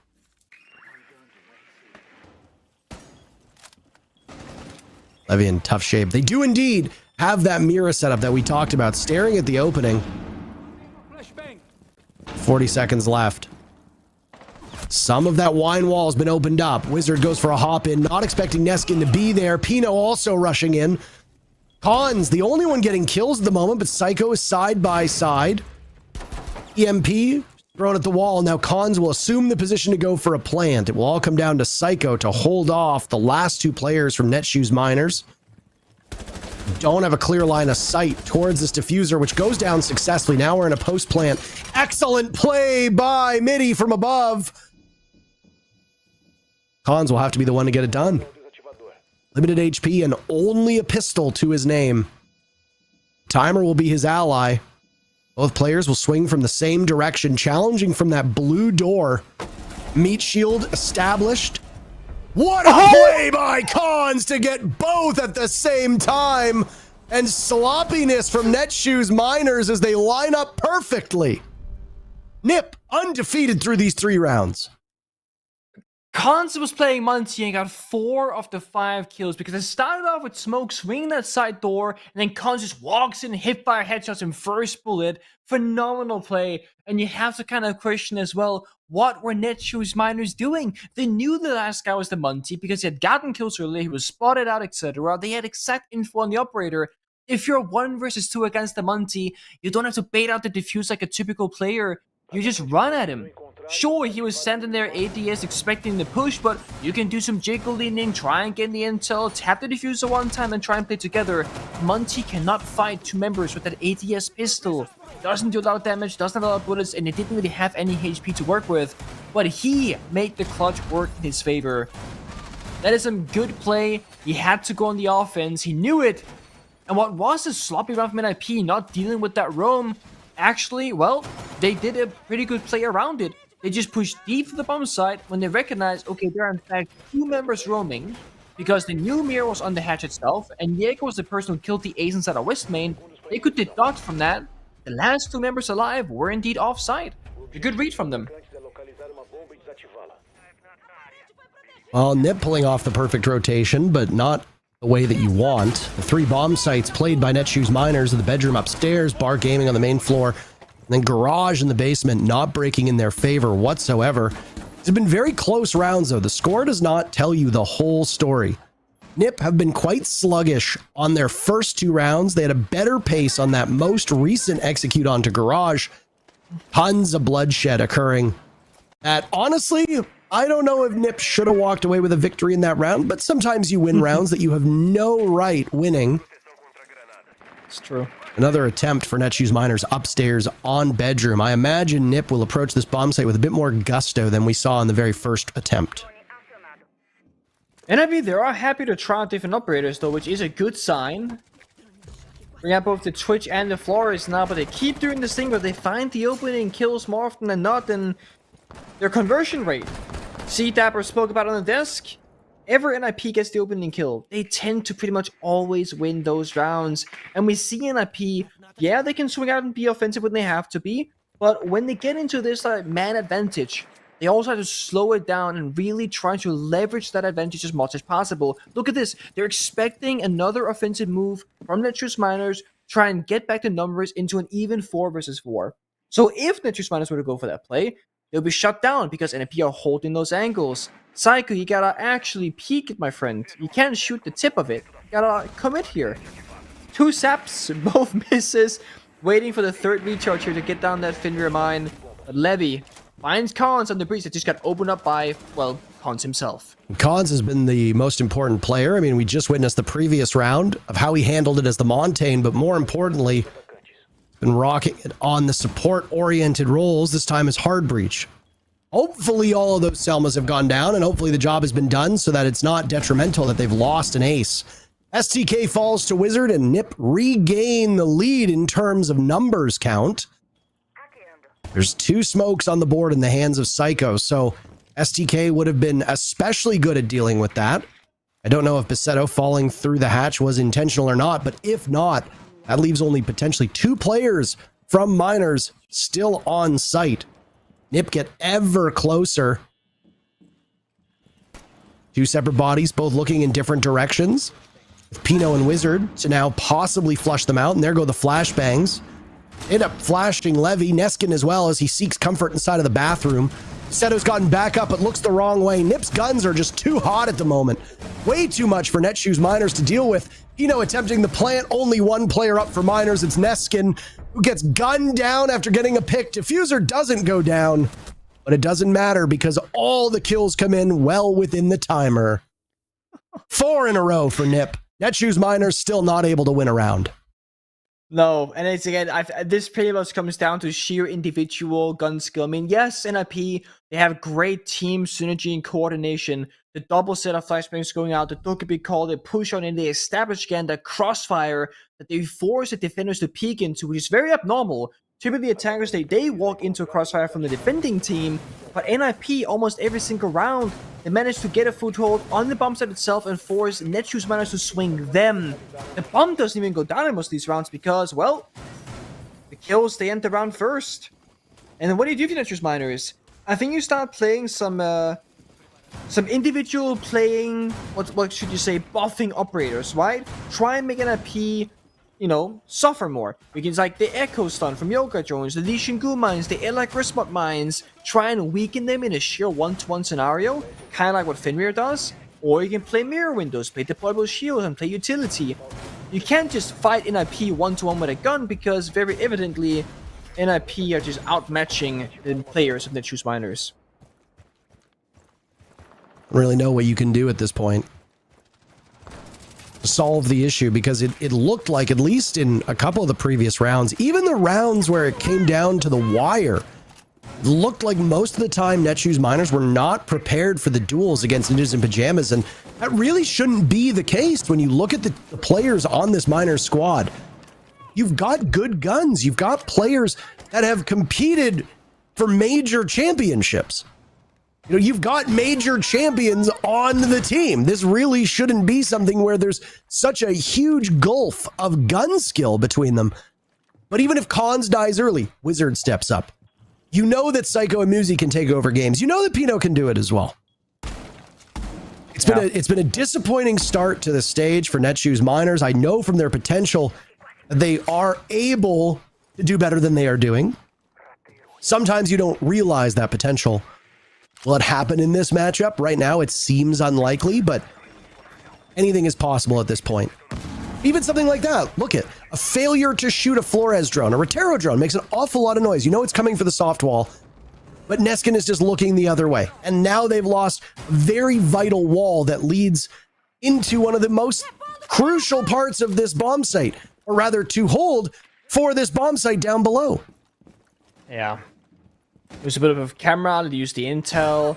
But this also, remember, like, NIP back in their prime, there were this, you know, very lethal Thors that nobody could really deal with. They were kind of what we see now from W7M. Like, they were just such good individual players with synergy.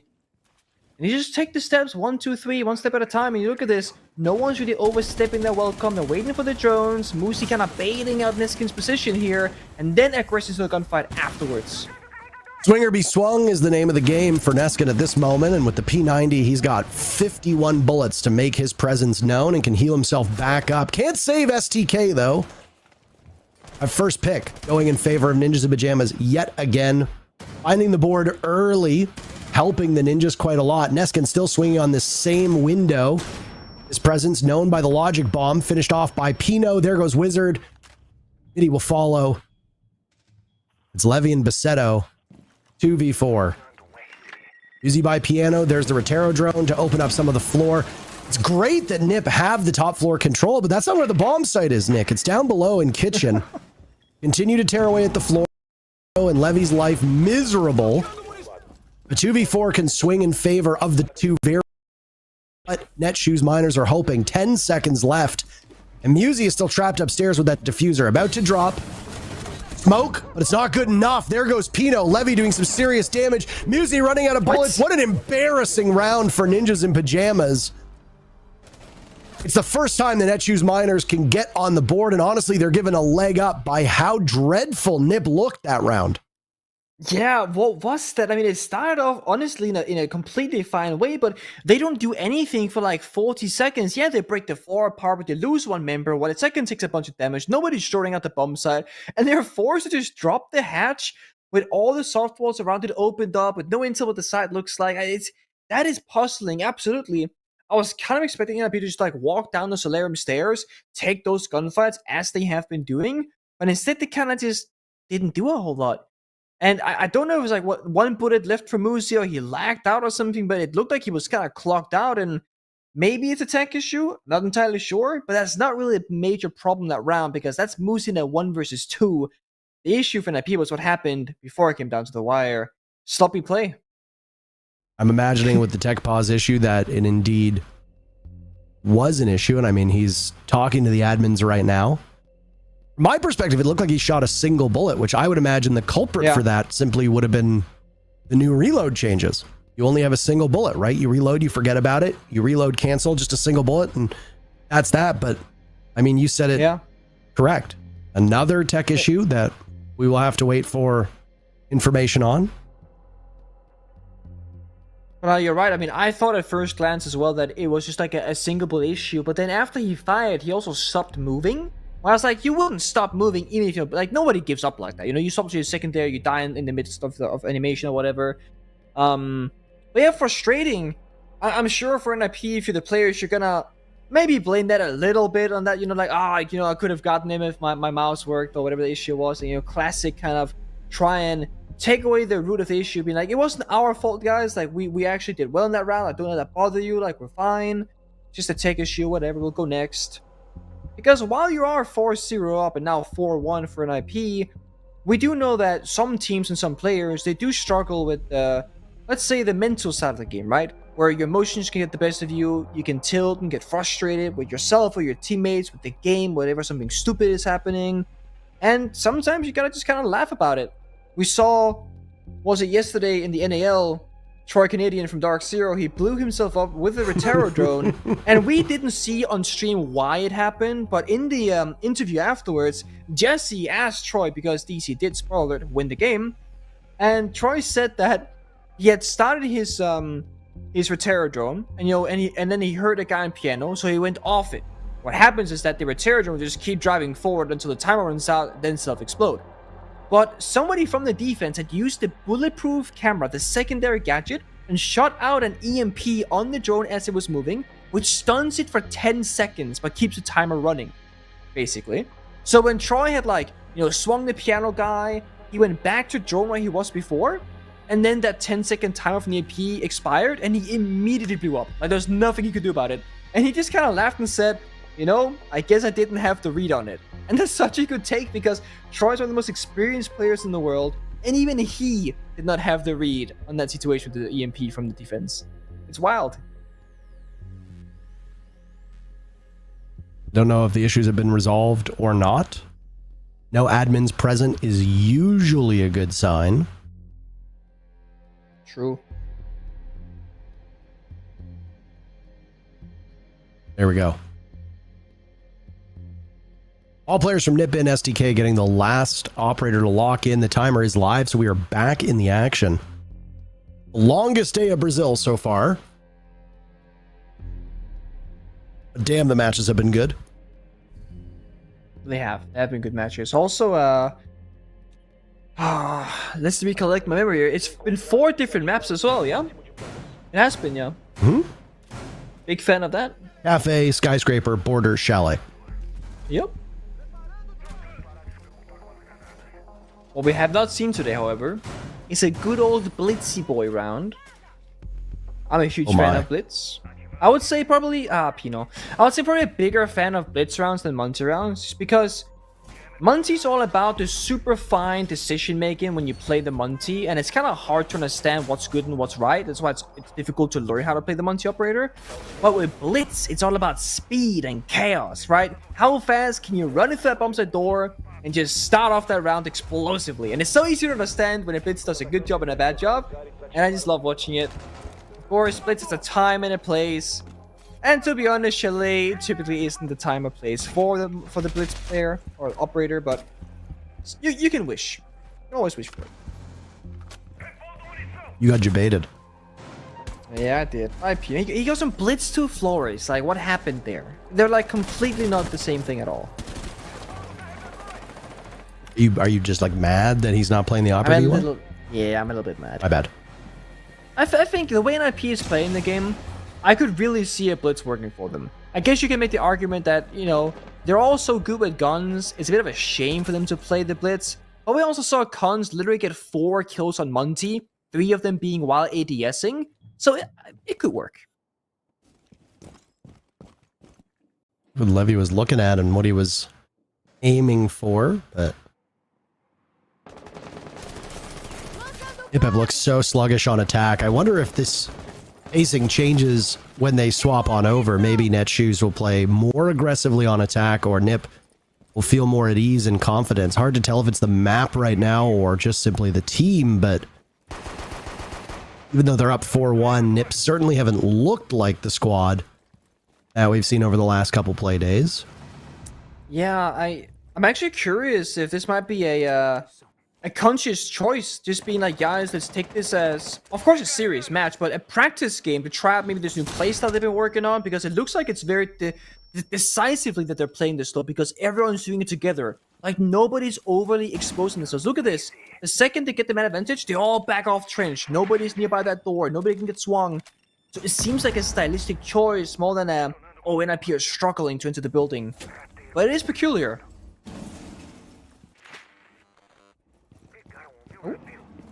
Very, very slow.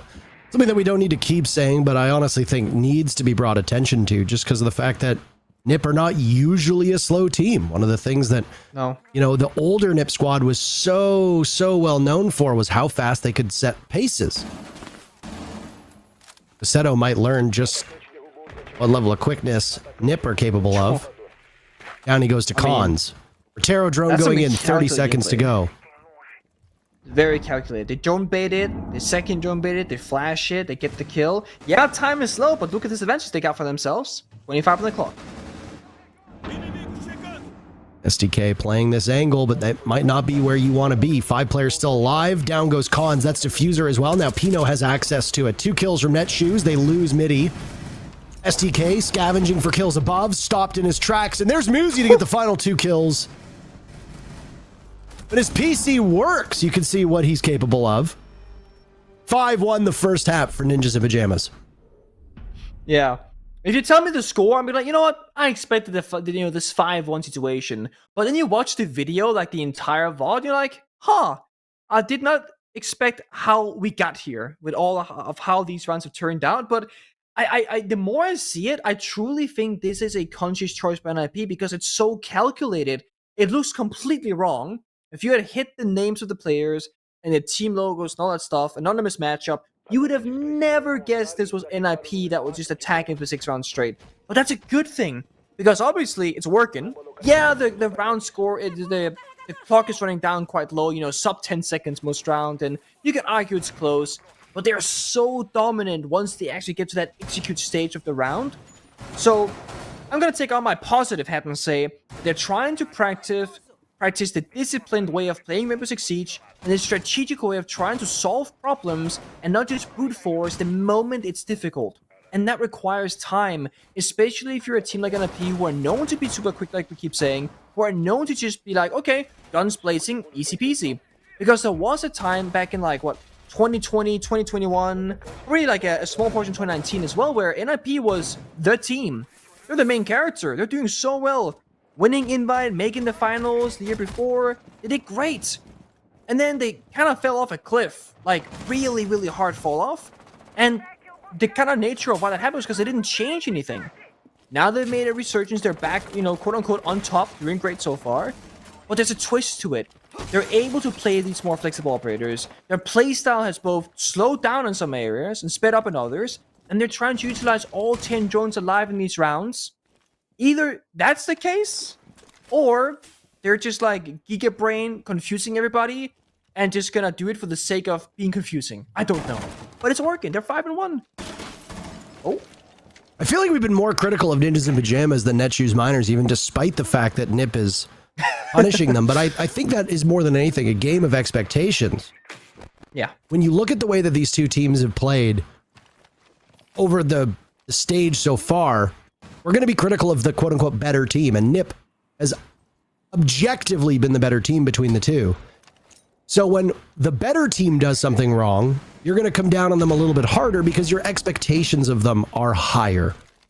Yeah. For Netshoes Miners, my expectations are they win a couple rounds. Realistically, they haven't really shown us much else to warrant expectations above that. The fans of the two teams in the chat, just in case you're wondering why we've been talking the way we have, that's the reason.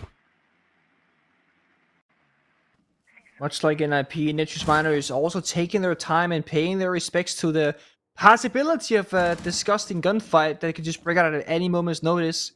2 drones left, so Netshoes Miners, they gotta go in blind very soon. But compare this round to NIP, right? Because they're playing both slowly.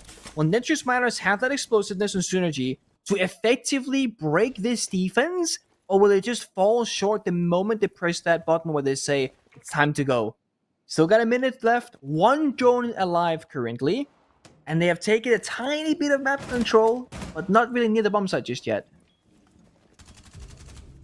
There goes Wizard. STK, very first pick. Psycho trying to keep numbers close, but his shots through the floor are in vain. Now it's Psycho's turn to get lit up.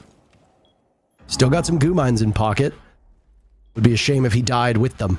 Down goes Midi to Pino. Khan still holding this close angle, beheading Neskin. Levy on the board, dies Pino. Not where you need to be. Seto hitting a goo mine. That'll slow him down. 20 seconds left. Still utility for Psycho, not particularly troubled by it. Musi gets out of harm's way, drops down. Basetto collecting the kill, looking for another, can't accomplish it. Cons going absolutely enormous. Levy has 3 seconds to get in and plant the diffuser. He'll attempt it. Psycho just needs to wait for 0-0-0. He's got it, and he seals the deal. Match point for Ninjas in Pajamas. They're successful on their very first defense. It wasn't pretty, but Kant is putting up some pretty nice numbers right now in some rounds. The 4K on the Monty, the absolute hero play in that round with an incredible flick straight onto the head of the players of Netru's Miners. And honestly, we saw Netru's Miners try and execute. It was very slow, right? They would start the first kill at 40 seconds, and the round ended at 0. So there's like a kill, long breathing room, defenders they rotate, there's no collapse from Netru's Miners, whereas when NIP attacked, they would get the first kill with 20 seconds left, but the round also ended with like 10 seconds later. So a continuous loop of follow-up on repeat until the attackers are successful. That's the big difference. They both played it slow, they both used all their drones, but one team has that synergy and explosiveness, and the other one just kind of fell short. They are fishing for kills and not pushing for kills. I like the timeout to talk things through, but realistically, I think you could have taken the timeout 1 or 2 rounds ago, maybe even earlier, depending on like what you think the problem was. But that's also the thing. By NIP having so many rounds be so close in such a time, it doesn't look so bad for Ninjas Miners, right? You're sitting there going like, oh, you know, that 5 seconds left, you know, guys, like that could have been a round for us. It's easy to like deceive yourself as a player and be like, oh, that was a close round. But like, well, they had 4 people alive, you had 0. Was it really close? Not really. Either way, Nature's Miners, they struggle on their defense, and they struggle on their very first attack. Let's see if this is gonna end up being their final round, or if they will be successful.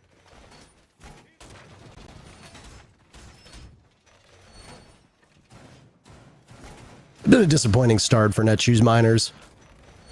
You didn't listen to the segment on the desk. Their very first matchup against Black Dragons was a 7-0 victory for BD. Their second match was against FaZe Clan. That was a 7-2 for FaZe Clan. Now against Ninjas in Pajamas, it could very easily be a 7-1. That's 3 rounds over 3 play days. That is probably one of the worst debuts we have ever seen at a tier 1 level from any team / any org. Tomorrow they play Los. Now the thing is that Los are also not the greatest team. They've only won 5 rounds so far, but they all came against Black Dragons earlier today. Los only played 2 matches, so their third match will be tomorrow. As was talked about, they got 7-0'd by NIP. Only FaZe Clan has given NIP some trouble so far.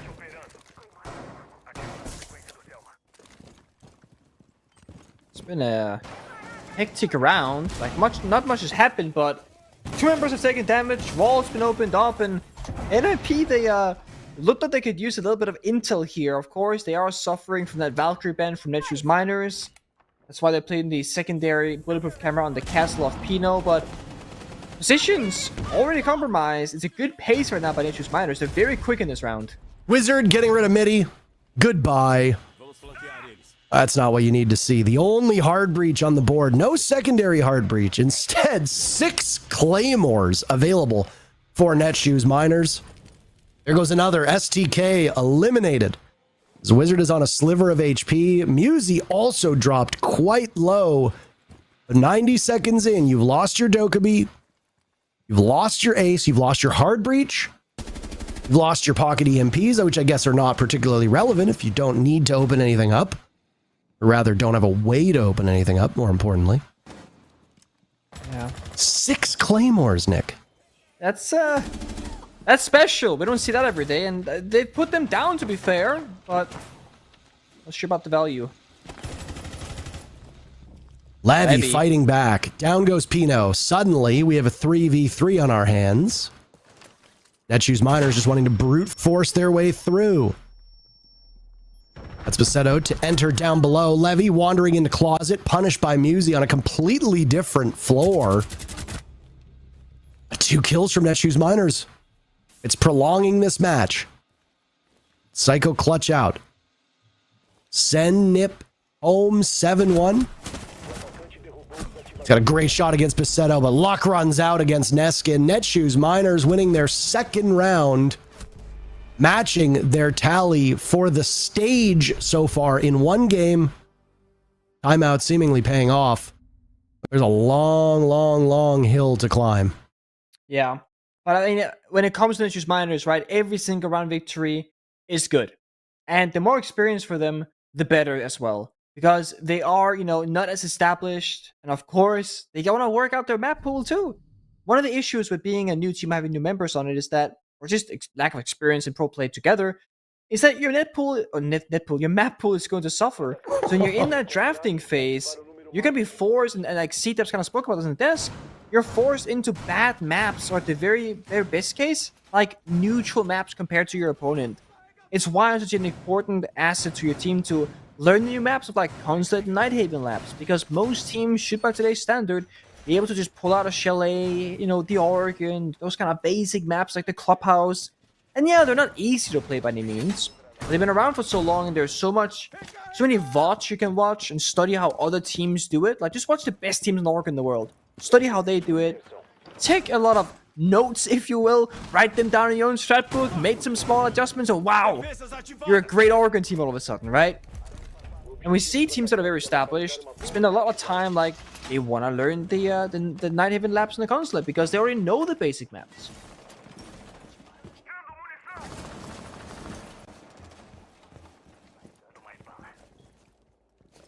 Netshoes Miners have an opportunity to continue what would be quite the upset, but like I said, it's a big hill to climb. They'll need 4 more rounds in a row, which would make 5 in total. We've actually seen some impressive streaks today. E1 won 4 rounds in a row before Vivo did the same in their matchup on Cafe. Team Liquid won 5 in a row on the most previous matchup. It's definitely doable. But there's a long way to go. For a team that so far is not looked all that proven.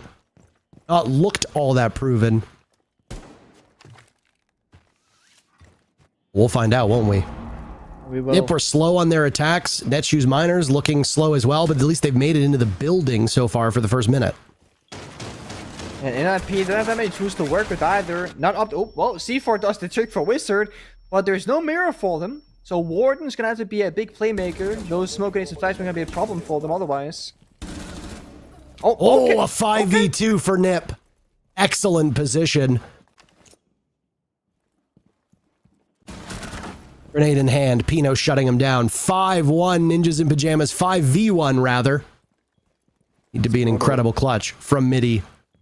1:20 left. Perfect time to throw out those gas canisters. Khan's trying to stop him. A flawless round from Ninjas in Pajamas to send us home. (7-2) to scoreline. Nip looking like their usual self. Yeah. I was gonna say, that is the old school Nip that we know and love, and it seems like they're keeping it up. It wasn't just a one game, thing against FaZe where, they really played well, or a 7-0 earlier against Lost. No, this is a consistent performance from them 3 games in a row, looking like one of the better teams in Brazil right now. Looking like, I would argue, the best team in Brazil right now.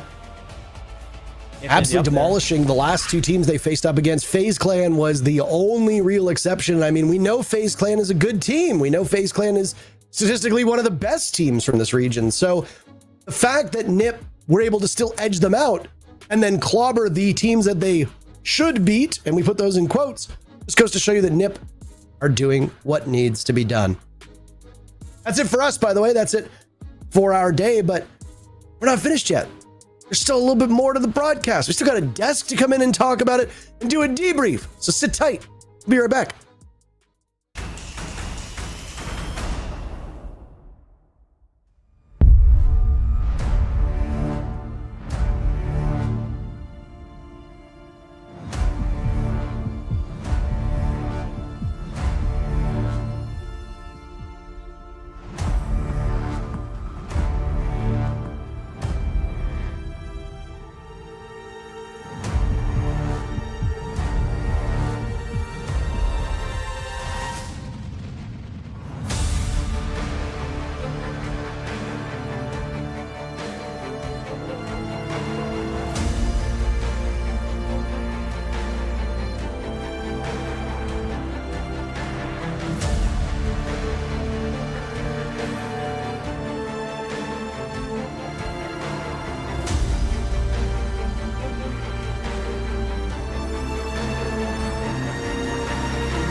doing what the caster said, Ninjas in Pajamas looking like their usual selves, taking down Netshoes Miners in a 7-2 scoreline. But hey, there's a positive for Netshoes Miners. They've at least doubled the round count that they've won so far in Brazil League Stage 2. Yeah, I mean, you got to make those baby steps in order to have any sort of improvement, but you also can't be losing 2v1s to a Monty in a post-plant position when all you got to do is trade out. They really did a great job in that clutch of trying to figure out exactly where he was. They went systematically and cleared all these positions where you could only be in blue, just go for the trade. But they unfortunately didn't. And for NIP, it was also nice to see them finally juice up their attacking stats and actually look pretty good overall, getting a 5-1 split, knowing what we can do on those attacks. Yeah, when I saw that very first round of Ninjas in Pajamas on attack, I was a bit worried. I was like, this is looking like NIP's usual self, but in a bad way, whereas they're slow, they take their time, and then eventually they might just run out of time, which is, luckily for them, not what happened in this case. Indeed, that Monty 1v2 from Cons was absolutely insane. The fact that he was allowed to do that on 5 HP on a Monty with a pistol, that is absolutely wild to me. But it does show that Ninjas in Pajamas are, in fact, the stronger team here today, and it even shows in the stats as well.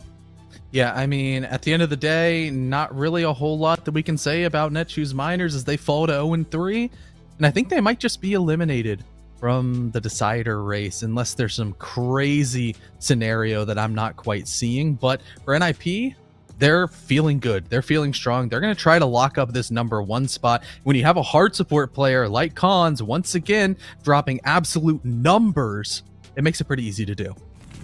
For sure. Well, let's have a look at the standings of this group in just a little bit, because it was our final game of the day.